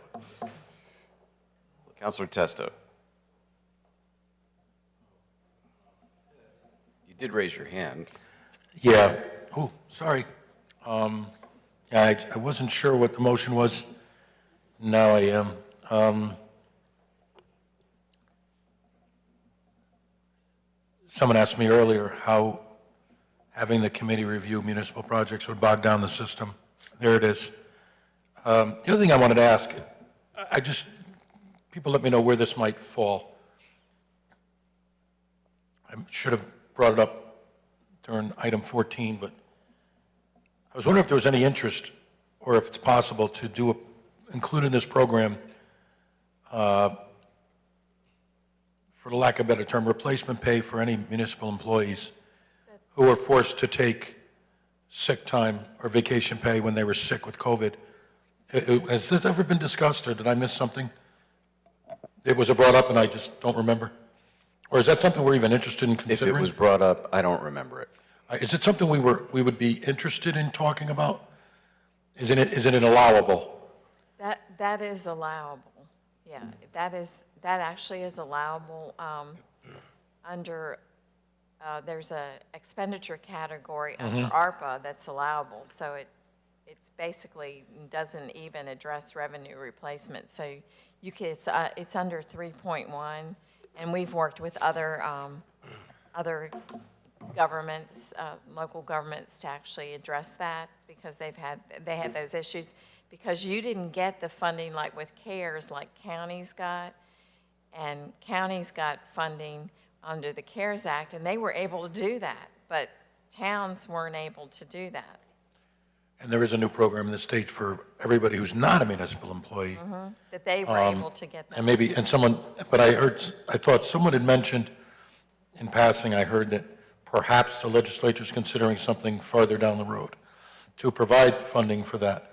But I know of people who, they were required to use their sick time or vacation time or personal days, whatever, when they were out, either through being ill themselves or having to get out of work because of, what's that word? Oh my God, I forgot the word. Thank you. Yeah, Quarantine, like it's a word we never heard Yeah, before. they Hello. had to take I had the additional time yeah. because of quarantine. Was it something that would come under the category of a municipal program, though, would it not? All right, I'll write up an application. We can give it to the committee. I'm good. Mayor? Yeah, I think that would have to be discussed with HR. For a period of time, the federal government required it to be paid without it being sick time, and then that came to an end. But there's significant complicating factors with all of that. But for a period of time, federal guidelines and rules required it to be covered, and you weren't using sick time. Right. But for the times when you were, I don't know how much of that was completely over by the time the federal rule left. I mean, it's a complicated, very complicated. I think HR has to be involved with that. I would assume they'd have to be. I mean, people would have, again, they'd have to document. And I was quarantined 3 times. I had to leave work and stay home for 12 days, and I had to use my sick time. Someone could write that out, and then here's my salary, and I think it's really hard to figure out. I'm just wondering, I didn't want to forget to bring it up, because I already had, but we can move on. Thank you. Just real quickly, Yes. some of the measures how it's been dealt with HR is covering it as a retention, special retention pay. Especially if it's union employees. Councilor Fishbein? Councilor Testa brought up an issue that I don't think he realized was an issue, and I'm going to ask the question. Is your mic on? Yeah. Sorry. No problem. I'll get closer again. Can the council put in applications under the municipal? We did not say that. I don't. Well. How else are we going to do it? How else are we going to do a municipal project? I don't send an application to the committee. If it is the intent of this body, under item number 14, as passed previously, that the council can submit, without the recommendation of the mayor, applications under the municipal, amen, right? Because then we get to where we wanted to get. But that was not my understanding of the discussion that we previously had. So it was my understanding. I kept on looking to the administration, where's your list, right? And nobody said, well, put in your own list, right? So if we can put in applications, I guess it's a question. I would intend to put in applications under the municipal thing and, and perhaps have them scored. Well, you personally couldn't. Well, Right. I would have to recuse myself more than likely. No, I'm saying no individual counselor could do it. We can only act as a council. We can't individually put an app. We can't do anything individually. We can only act as a body. So if the council chooses to suggest a municipal project, then we submit that to them.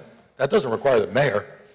It will require the mayor to eventually recommend the appropriation. That's the other argument we'll continue to have with them. Well, not to, because number 14 has been resolved or whatever, but nothing stops this body from saying that each counselor has the ability to put in 2 municipal project applications. Nothing stops that.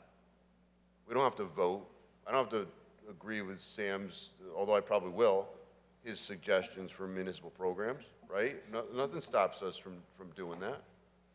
We could, I suppose, I'll argue against this, but I suppose we could pass a motion that suggests each counselor can submit, but that, I guess. We might as well abdicate that responsibility too. We're giving away everything we do tonight. We might as well abdicate that too. We're the government. I mean, let's abdicate, let's just say we don't even have a job anymore. Let's just pass off what we're supposed to do as a unit to somebody else. All I was responding to was your statement that we can only operate as a council, as a body. So I think there are other things we could do. But anyway, I want to move forward from there. In the business application, we're talking about the viability thing, and I think a portion of my concern is addressed because one of the requirement is it's addressed as well as it creates another concern. A CPA issued profit and loss statement for 2019 and 2020. So,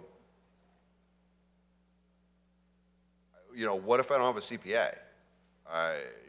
What if I, have a bookkeeper who's not a CPA, right? How do we deal with it? Now, profit and loss statement was one of the things on my list. I think that shows some level of viability, but now we are making a qualifier that a business has to go get a CPA and make sure that the P&L is issued by the CPA. I think that's a little bit too onerous. Maybe you make an alternative. If they don't have a CPA, then you do the tax return redacted, and then we have a level of viability that may be helpful, but the document as contemplated, and I would add the 2021, as Councilor Tada had said, to that line. So that was one thing. Another thing is, and I run into this frequently, notarization, some sort of oath, is not contemplated here. There's a certification, which is generally unenforceable. We're dealing with something very serious and serious representations. I would have the application notarized. It's not a big deal in my experience. And the other thing is the printed name of the individual, because all it looks for is a signature, and I spend a lot of time trying to interpret people's signatures, but based upon what this document shows, I would not know who signed it, right? So I think you should have a printed signature. So with that, if I last, I can start chugging away at motions. Yeah, where was? Look for the CPA section. It's on page 5 of the business application up the top. Oh, I was looking at the other side, okay. So I don't know if we're going to do the friendly on this. You want to remove CPA issued? Well, if they don't have a CPA, have them do a tax return that's redacted to, remove any personal information. That way you have the option. They've already got a CPA who does their books, right? They don't have to do something more. So friendly accept or redacted tax return? Yeah. tax return redacted to remove any personal identifying information, right? That would be the appropriate language, and then to add 2021 to that line. Okay. I'm just going to add 2021 to everything. Okay, so we're good on that. Yep. I make a motion that we include some sort of disclosure of pending lawsuits. Excuse me, Mr. Chairman, isn't the other motion still, Yep. Sorry. is that okay? I mean, I don't. Nope, no, you're right. Yep. Sorry. No, he should wait. I defer. Yep. I just wanted to hear, I don't know, maybe, I'm interested to hear other people's opinions of that. And Of that of amendment the, are. my motion. And to Councilor Testa's point, if I may quickly, I think it's not that I want to be giving this away, it's that, it's my understanding that we have to give this away. I mean, I think that the whole issue here is with the legal opinion we received and with what our law department said is that we can't pick any projects. It has to come from the administration. Right. They have to make the recommendation. It's the last thing that I want. I mean, honestly, I thought we had some good ideas. We had a great list. You know, people are telling us, oh, what about this? What about this? And, you know, and I don't think we can do that at this point. But I mean, someone please correct me if I'm wrong. But that's what I'm trying to get to the bottom of. I thought that discussion was going to be mostly figured out when the other attorney came after the letter. I don't think what stops us from submitting applications to the committee? The process, if the legal opinion ultimately, and what we decide to go with, is that the administration has to make a recommendation to us, the committee would make a recommendation to the administration, which could include your application, right, based upon a scoring level. They can accept or reject, then it comes to us. We can do that under the current process. But then it requires the mayor after. And that's what Councilor not the Testa mayor, was saying. after. The mayor would be coming to us after the committee. The committee has reviewed Councilor Tada's recommendation or application. Yep. They have recommended that it be approved. The mayor reviews that. He says yay or nay, and then it comes to us, right? Sure. Because he's going to say, approve it and fund it, right? So, Well, I think the fear is he's going to say no to all of them, no? Whatever. correct. Let's Just to say point the out what business, everybody's let's say trying the to not say. businesses, or let's just say the nonprofits come in, and their applications are $15 million. But we won't know that because they're only going to be recommending the amount that they've been. They're not But going I'm to saying, recommend $15 million. What would prevent the administration from saying, I only want this to go to nonprofits, and I'm not going to recommend any of these municipal projects to the council? Nothing. Okay, so you did want to hear from other people, though, right? Absolutely. Okay, just checking. I'd like to hear from you. We haven't heard from you tonight. Oh, you're doing all right. Counselor Carmody. I think we sort of moved on from this topic, but Councilor Testa had referenced sick pay or COVID reimbursement pay. And Ms. Collins, I wanted to ask you, are other towns doing hazard pay for first responders, volunteer firefighters, paramedics,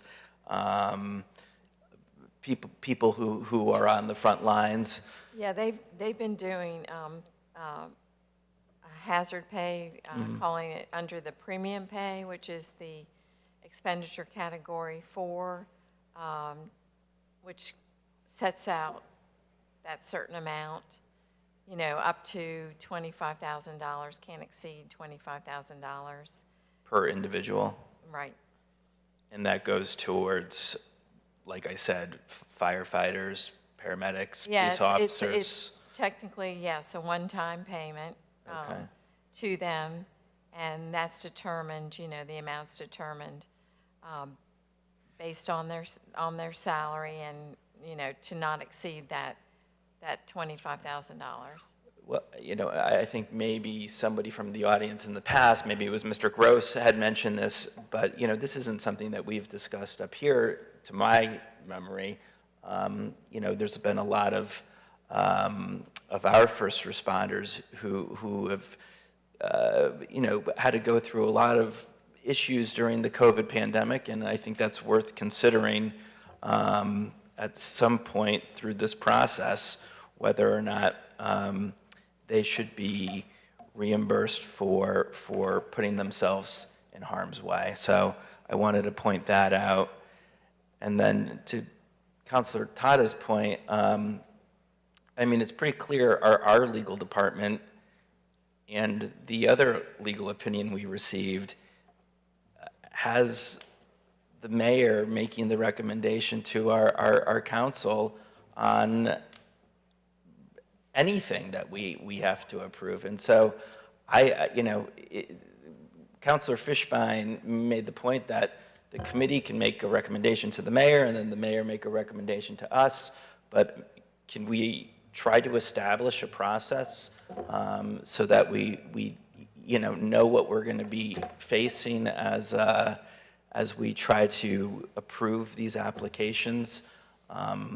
But ultimately, I think it's the mayor's recommendation before it comes to us to approve. So that's my 2 cents. Councilor Marone. So, yeah, we've been at this for a long time now. I think that the idea of putting everything together, I like the motion, first of all, because I think the idea of putting all this together is the idea that then the equity requires them to have everything at once, all the applications at once, so they can judge one against the other. So the municipal projects, I think, fall in the same category, where you need to know what all the potential projects are that the mayor is willing to work through. So, like I said before, the failure with the pool comes because one side of the equation wants to do it and the other side doesn't. So the motion we passed earlier contemplates that things are coming from the mayor or the department heads with the mayor's consent. That's why at least we know that if the committee discusses these projects, that they'll get done if they're ultimately passed. So that's it. I'm done. So we went through this exercise a couple weeks ago when a motion was made to somehow make the pool a condition on advancing the ARPA program. And this is a little bit different, but we're all acknowledging the power of the administration in this process, yet we are trying to direct the administration, I don't know if it's out of guilt or otherwise, to abide by the same timeline as the other applications. And I'm not sure of the effectiveness of that. Maybe it's not as extreme as the tail wagging the dog, but I'm just concerned that it's an exercise set up to frustrate the process. And I appreciate the equitable argument. I'm not going to disagree with it, but I just have that concern. Councilor Zandri. Thank you, Mr. Chairman. I can go along with the sentiment of the concern there. But I have to kind of take a look at the entire part of the process. How do we get 2 buckets full of applications and get them scored, even though they're done in a silo? All the nonprofits will be scored. We're going to get a stack. All the business ones are going to be scored and get in a stack. Now, if we don't have the municipal side in, we're going to hold the process right there. Or, because you can't say, all right, we can clear everybody down to a score of 50, because both buckets are at some amount, and then some argument may or may not get made that we got to score everybody down to 40 and loosen up some more cash. And then if we come back later and find a bunch of municipal projects that come in and score all the way down to 60, but they consume all the cash, then it's not equitable that way. I think there's arguments to both points. The point that I made earlier where I said the last thing anybody wants is pet projects being pushed through, and at the same time we don't want to have good, solid municipal and projects and things that would benefit the overall community at large getting dismissed or discounted because the details were askew because 2 other buckets were available. I don't think this is less of a hostage situation as it was before. I I think it's just to say, look, since it's so important and since it's so critical, let's just get them all piled in. Get the applications released so the nonprofits can fill them out and the businesses can fill them out, and we can put people into gear on the municipal side to get stuff in. At the end of the day, if it becomes a missed opportunity on the municipal side, it's no different than a business or a nonprofit not meeting the deadline either. And if the argument ever comes back, well, how come that happened? We could sit there and point fingers at that point if we want. But I think the idea would be, hey, listen, everybody had a fair chance starting on day 1, and the door closed day 60. I think we should put all this out here together at the same time for the best possible commitment to trying to be open and transparent all the way around. Just my thoughts. Thank you, Mr. Chairman. Councilor Laffin. Yeah, you said it at the end, failure to not meet the deadline results in not being considered. So again, it goes back to the question, are you trying to tie or force the administration to submit X dollar amount of projects? If you are, this doesn't do that.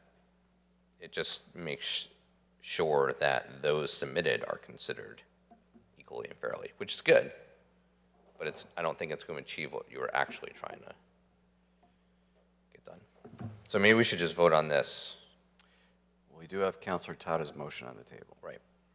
Can you read the motion again, please? The way I wrote it was to add, the committee will not review or consider any applications until the close of all the application submission periods under the charge of the committee.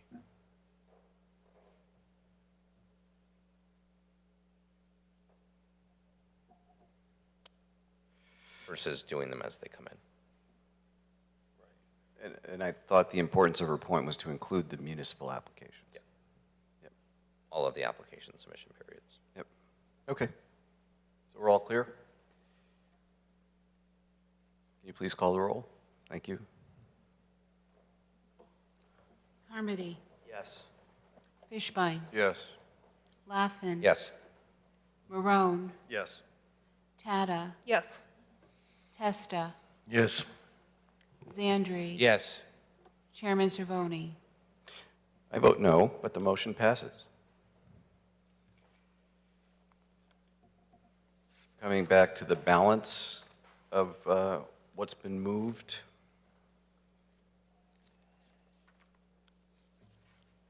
Councilor Fishbein. Mr. Chairman, I'd like to add a disclosure, I suppose, to both applications, asking if there are any pending lawsuits against the applicant, So moved. Is there a second? Second. Councilor Laffin. I'm just going to restate, I think the outstanding liens or judgments, I'm afraid of, innocent until proven guilty and some sort of bias. Who knows what that amounts to? That could be anything. I think it opens up a can of worms. And that when you get down to the final recommendations, if you have 20 businesses, just search those 20 businesses quick. I don't know. Versus having to review all 50 of them. Councilor Tada. Thank you, Mr. Chairman. Yeah, I agree with the pending is a little bit worrisome to me just because of, it could be an erroneous lawsuit. But I am concerned with, as Councilor Fishbein said, the one, we had that letter from that business, and it was a pretty shocking revelation when we found out what that lawsuit was. And if there's nothing in here about that, then we could be giving money to businesses in that same situation. It seemed clear the EDC didn't know about that, or I don't think they would have told them to give us their story. So if that is criteria we want to use, we should certainly note it, because if not, then I don't think it'd be, if like you said, if, you know, they get down to 20 businesses and they just go start looking stuff up about them. If that's not in the criteria, I'm not sure how they would negatively score them if that's not part of the criteria. Thank you. The question becomes, what level of investigation is the committee going to do about a pending lawsuit? So, you know, that could be an oil slick. May I ask a question? Councilor Fishman, why the word pending? Why not recent lawsuits or you know, you Could it can be word judgments? Judgments in the past Judgments 10 and years, liens are 5 already, years. are already It's already asked there. about. I mean, another lawsuit with that particular business had to do with an eviction. So, you know, they're going to be evicted out of our town. Is it relevant? I mean, not that it's a disqualifier, but, you know, the last thing I want to see happen is we give taxpayer dollars to someone on the representation that they are a viable, lawful business for a project, and then, you know, why didn't you know about this? I mean, that kind of stuff. Because certainly with that particular case that I've sort of referenced by implication tonight was one of the most egregious ones I've ever seen in 20 years of practice.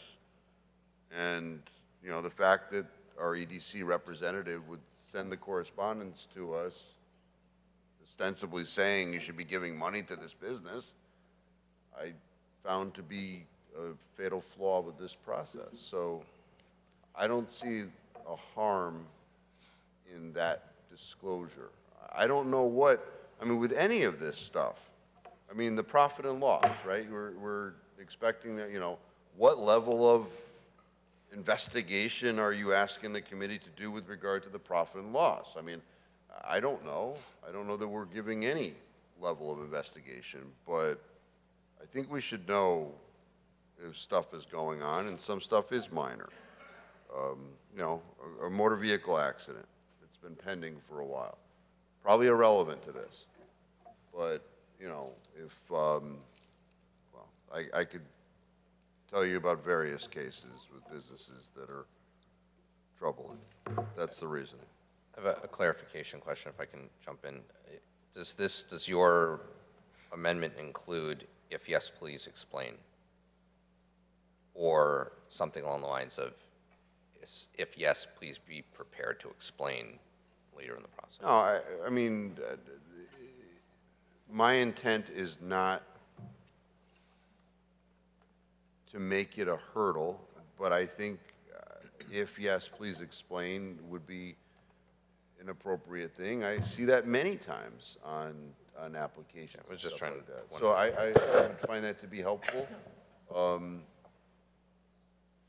Certainly, just yes or no is not helpful. That's the best I can tell you. So. Councilor Testa. I think I could envision that leading to lawsuits. And I would ask, I mean, is this any lawsuit? I mean, and then you're asking someone to disclose to the committee that, you know, they're being sued by their brother-in-law for some ridiculous something, or, I mean, it could be any number of things, and a lot of it could be very personal stuff that we have no business knowing and have no bearing on whether someone would be, you know, eligible for something. And then if you use that criterion to refuse the application, you're just asking to get sued. I don't know. I don't think this is a good idea. I think if you're worried about, you know, finding out that somebody's a human trafficker, you know, you can Google it. Google them before you give them the money. You'll find out rather quickly whether somebody has a skeleton that you're worried about.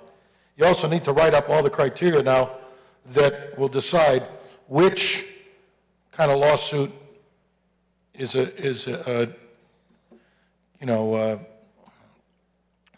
says no, you can say no about, and disqualifying. I can't think of words tonight, I'm sorry. The other question is, we have to make sure that nobody's in the process of suing the town if we want to get a project done? Are we just going to keep that lawsuit question on the personal ones? That was, yeah, I'm being a smart ass now, sorry. But no, I don't think this is a good idea. I think it's dangerous. It's a bad precedent. Just point of information, the human trafficking allegation would not fall within any aspect. You would not know based upon, because that's a crime. We don't ask about crimes. We don't ask if any principal of any of these businesses has been convicted of a felony or there's outstanding human trafficking. That would not fall in any of this application. So, Bad example. it was a bad example. Yes. But certainly other stuff, and it does beg a question. Are DBAs considered to be businesses for the purposes of this application? Do we allow individuals operating as a DBA? Well, no, I don't know. I mean, I had never thought of it before.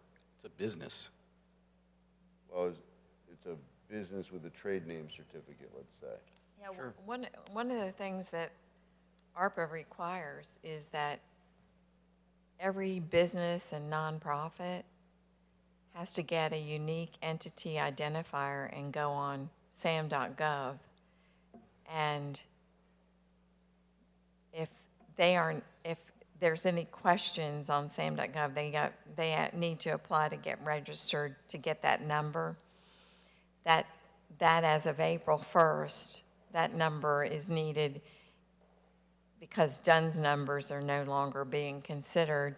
The federal government, because that's the federal government site, they will, if they actually can't find any legitimacy, they start going back and asking for all documentation that business or nonprofit has to provide confidentially to the federal government before that number can even be issued, and that is a requirement for ARPA funding. So do you know if a DBA can get? Yes, they can. They can get a unique entity identifier number. If they are actually a qualified DBA business and they show up and register through sam.gov, they can actually get that number. Okay, because a DBA, okay. I'll take your word. Yeah, and some of the businesses and nonprofits we worked with, that normally you can register and get that within 7 to 10 business days, but some of them encountered things like, okay, their name used to be something else, so the federal government and doing their due diligence. But a DBA is not going to be like that. A DBA is an individual who does in an LLC or a corp or something like that. So. And you have to have a physical address. We encountered one nonprofit that all they ever had was a PO address, post office box, and the federal government does not allow for that. You must have a physical address. It's consistent with Connecticut's entity requirements. Mm-hmm. LLC or corporation has to have a physical mailing address that's not a PO box. Understood, but a DBA doesn't have to. Well, she's saying for the purposes of ARPA, it does. It will have to have a physical address, cannot be a post office box.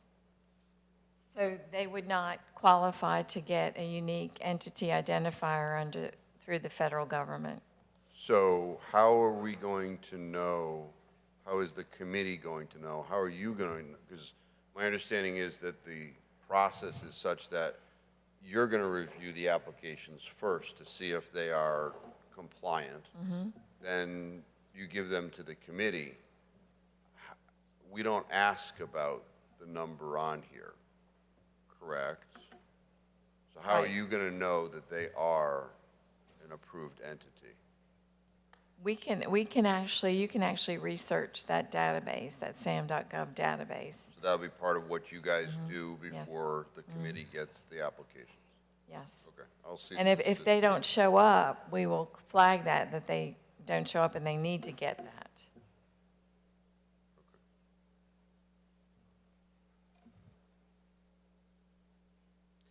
Okay. We're going to call the roll on Councilor Fishbein's amendment regarding pending lawsuits. Carmody? No. Fishbein? Yes. Laffin? No. Marone? Yes. Tata? Yes. Testa? No. Zandri? No. Chairman Cervoni? No. The motion fails. Councilor Fishbein. The other thing that I brought up was to have the applications notarized, so sworn to, and have their printed name, whoever is signing on there. So moved. So the printed name is accepted as a friendly amendment. So it's just the notary requirement. There's a qualifier over the signature. It doesn't, I acknowledge it doesn't require a notary. The undersigned certifies that the information contained in this document is true, complete, and accurate. The applicant agrees that all funds provided by the town will be utilized solely for the purposes set forth in the application approved by the town. So what is the legal process when somebody violates that? Well, they've submitted a fraudulent application. At the very least, the application is going to be denied. The difference is if you add the notary requirement that arguably you could charge them with some form of perjury. Yeah, so absent, what? You can't do them online. Can't do them online? You can't, well, you could do them online. You can get a notary stamp online. No, you would have the physical done and then you upload it. But wasn't the goal to avoid the physical? Those are my goal. Yeah, and then just the nonprofit application does already require the printed name and title. I think it just got cut off at the bottom. I mean, the concern is not necessarily, the committee's not going to know other than what's on the application. The concern is afterwards, after they've gotten the money, potentially, something is discovered, it's not actionable. Yeah.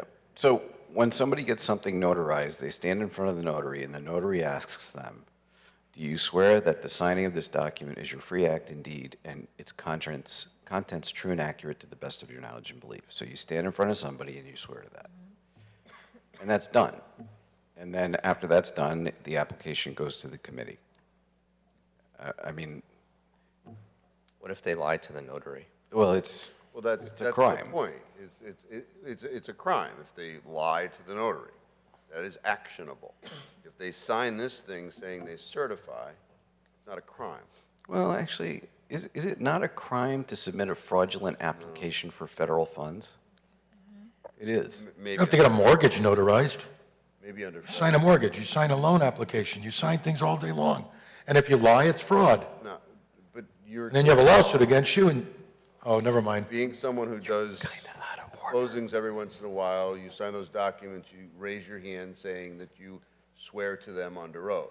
So your example is not. Actually, the mortgage, you don't swear to the truth of that. You just swear that it was your free act and deed. Yeah, you swear, yeah. I swear that's my free act and deed. There is nothing here like that. There is no requirement to affirm to anyone. Do So. you want it to say, I swear the underside certifies that? Swear or affirm, that's fine. But in order to do that, that action has to be acknowledged by a third party. You can't just swear to, when you swear, you Or do you think you're You convincing affirm it. anybody? Do we want to vote or? No, I'm just saying, I mean, it's unactionable. We have this issue in Hartford all the time, where people want to loosen the standards, and I've got people looking for money from government, and, you know, if you would think that. So I'm going to spend a few minutes. Sure. You've tried cases to judgment or verdict, right? Oh, yeah. And the resolution of the case, the judge makes a decision, and the judge clearly doesn't believe one witness who testified under oath, right? Oh, yeah. Makes a decision, clearly doesn't believe that witness. How many times have you seen that witness who the judge clearly didn't believe? How many times have you seen that witness prosecuted for perjury? Not prosecuted, but it's funny that you asked that question, because I did have a case where the judge referred and it was actually a lawyer who was on the stand. Yes. You have one example I in how many years of practice? In court, yes, in court. I have had a few occasions where they swore to a document and it ended up with criminal charges, but understood. But this is a serious thing. I don't That's all disagree. I'm saying. I don't So- disagree, and I think even without the notary, it's still a serious representation. I take it a little bit more serious than other people do, so. So are we not serious for not supporting your motion? Anyway, Not requiring somebody to. the popcorn is out. So let's call the roll on this amendment. Carmody, Can you repeat the motion? I'm sorry. To add a requirement that the signature be notarized. let me just get another roll call vote sheet. Well, can I ask a point of information? Yeah. If we do these online, will paper copies be submitted at all? Paper copies will be available to be completed, here at, the town will have paper copies, but if, on the portal, we will actually be able to keep them and then turn them over, basically. They will be, basically an online application, Paperless. paperless. So it won't be a scanned document? Now, the paper ones, we will want scanned so that we can have them all together with all the applications. But even Yeah. if, oh, I'm sorry. No, go ahead. I'm sorry, I didn't mean to interrupt you. But there will have to be some documents scanned, right? So this would be another one. So if there is a notary stamp, then that would just be one document that they would scan. Right, that would have Okay. to be scanned. Okay. The other issue I'm going to bring up is that while the application is one, if they are funded, there is a substantial agreement between the town and the business or nonprofit that's funded that spells out, goes through all the fraudulent and everything, the monitoring, the payment, everything, what happens if, during that time frame that basically they have to live up to, and if they don't, technically it's the right of the town to basically can actually, if it's found, they can actually terminate the agreement and require reimbursement. And A does fund. that need to be notarized when they agree to that? They have to. No, the agreement is a legal document, legal binding document. So they get the application is approved, then that part. That actually is signed gets fully executed by the parties, and it spells out the scope of their project as well as the dollar amount. And That's not notarized either, when the two parties sign. No. Why not? Thank you. Okay, so Motion's in progress. we're in the middle of the roll. Yes, I just need to understand the online. No, I appreciate Yeah. that. I thought more conversation was starting. So, Councilor Carmody, you voted? Okay. And this is to notarize the document? That's correct. Thank you. And who seconded that? I'm sorry. That was, Who seconded the motion? Technically, no one did, and I was letting it go. So, Well then, there's no vote to call. Moving on. That's fraud. Yeah, thanks for proving your own point, Counselor. So we talked for 37 and a half minutes on a motion, and I even said, are you convincing anybody? I'm glad And you I'm the just one let us paying talk the attention. 37 minutes instead of understanding that nobody agreed with you from the first place. Oh, no, I right. understood it from the beginning. Okay, are there any more motions? I will always cite this for the rest of our time serving together. I will Can I always. just bring up one other, and I know we talked about this also, and I don't know how we deal with this, but dischargeable in bankruptcy. How do we prevent that, if at all? That's spelled out in the agreement too. What is that? What's spelled out? I mean, How do we get an exception under ARPA that they can't just discharge the obligation? So we determine that the application is fraudulent. We say to them, pay us back the money. They file a bankruptcy petition. What prevents that? Fraud is non-dischargeable in bankruptcy. Mm-mm. Oh, true. No. So that is the only.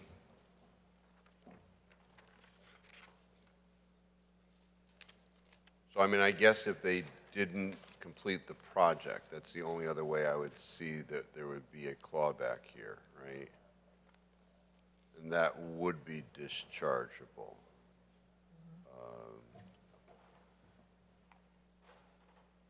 Okay, that's all I had. All right. But what will happen though, because if they don't complete the project, and say 3 years after the 2026 deadline, OIG comes back and takes a look. Well, they might do it sooner than that because they've done that with the CARES Act, where all these businesses have, in federal funding, have had being brought up on federal charges and repayment of funds that they received, even with the PPP, the business that used it to buy a Lamborghini instead of using, so things like that, you do get caught. You do get caught. And it's just, basically what I would say to anybody that's applying, be careful what you ask for because you will get caught. The federal government is going to catch you if you are fraudulent. If not the town, the federal government. So in that case, the federal government caught. But they're catching up with CARES Act funds too that were given to businesses.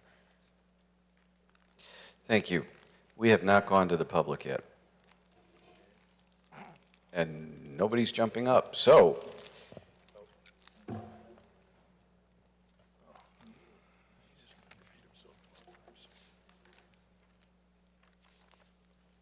Herb Jackson.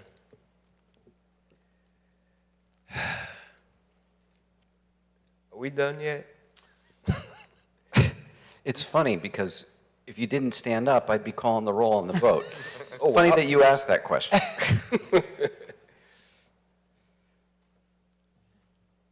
I don't even know where we're going right now. It's kind of. We never approved the application? Okay. Yes. Sounds good. A lot of the things I think that we're asking for on the application, I don't see the rationale in it. And some of the things that we're asking for, they don't even do it on a mortgage application. I mean, the notarization and all that kind of stuff. This process shouldn't be this difficult. I mean, I think if we follow some of the other municipalities that have done this project and have gotten through it completely, and I think she can illustrate a lot of the things that we need to do to make this thing streamlined, we wouldn't be sitting here this long. I mean, some of the things I think that are being asked for, notarizing of this, notarizing of that, it doesn't make any sense. I mean, people, you ask for profit and loss. Well, people were making profit before the pandemic. They suffered a loss because they could not work. They had to close their doors. It wasn't because we were told to close doors. So now we're going to scrutinize people who are in need of things. Yeah, there's some people out there that are dirty, but they're going to come out in the wash. But there's good people out there that you're going to sit here and scrutinize them and put them through the ringer, through a whole lot of stuff, and they're suffering every day. Supplies are going up. People aren't making the money that they were. This little bit of money that's being offered to them is going to help them to continue to stay in business. You know, I can understand there's a concern maybe for people who are out there trying to get this money illegally, but I think there's already preventative measures that are in there. The town council is not police, and I don't think that the committee should conduct themselves in that manner to try to catch these people. They're going to get caught regardless. There's good, honest people out here that are trying to get something to be, so they can stay in business. So we don't have to drive down the street and there's closed businesses and closed doors. If somebody filed bankruptcy, that's going to be noted. If somebody's done something, if there's a lawsuit, there's ways to find that out. You go to ctcourtcase.com and you can find out about somebody if they had a lawsuit against them. I mean, a lot of the stuff that we're asking for, I mean, come on. When they send applications over to the committee, I think they've already done their due diligence in finding out if this is a legitimate and creditable application. Just process the thing and get it through. Come on. We're taking too long to, you know, asking for this and asking for that. Let's just be reasonable about this whole thing. It seems to me is that, okay, if less businesses that we approve, the more money goes to the town for different municipal projects. Just sitting in the back listening, that's just where it seems that it's going. I mean, if there's good businesses out there, let these people get back on their feet so they can help support this town. They're paying taxes. Heck, people are still paying taxes. They haven't been making any money, you know, and that's not fair. You know, they're going to pay their taxes. They're going to take care of business. They're going to stay and support this town. Let's show these people that we support them. You're here to help support the town. Do your job. Thank you.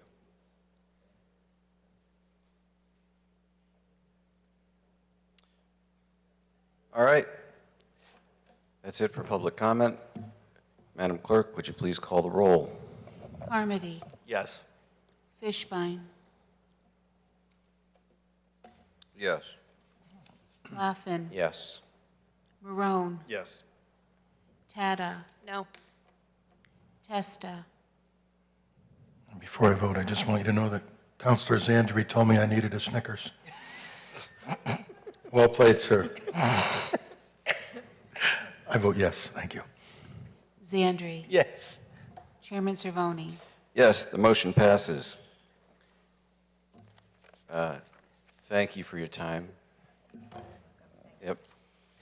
With that, there being no further business on the agenda, I'll entertain a motion to adjourn. So moved. Second. All those in favor, say aye. Aye. Any Aye. opposed? Good night.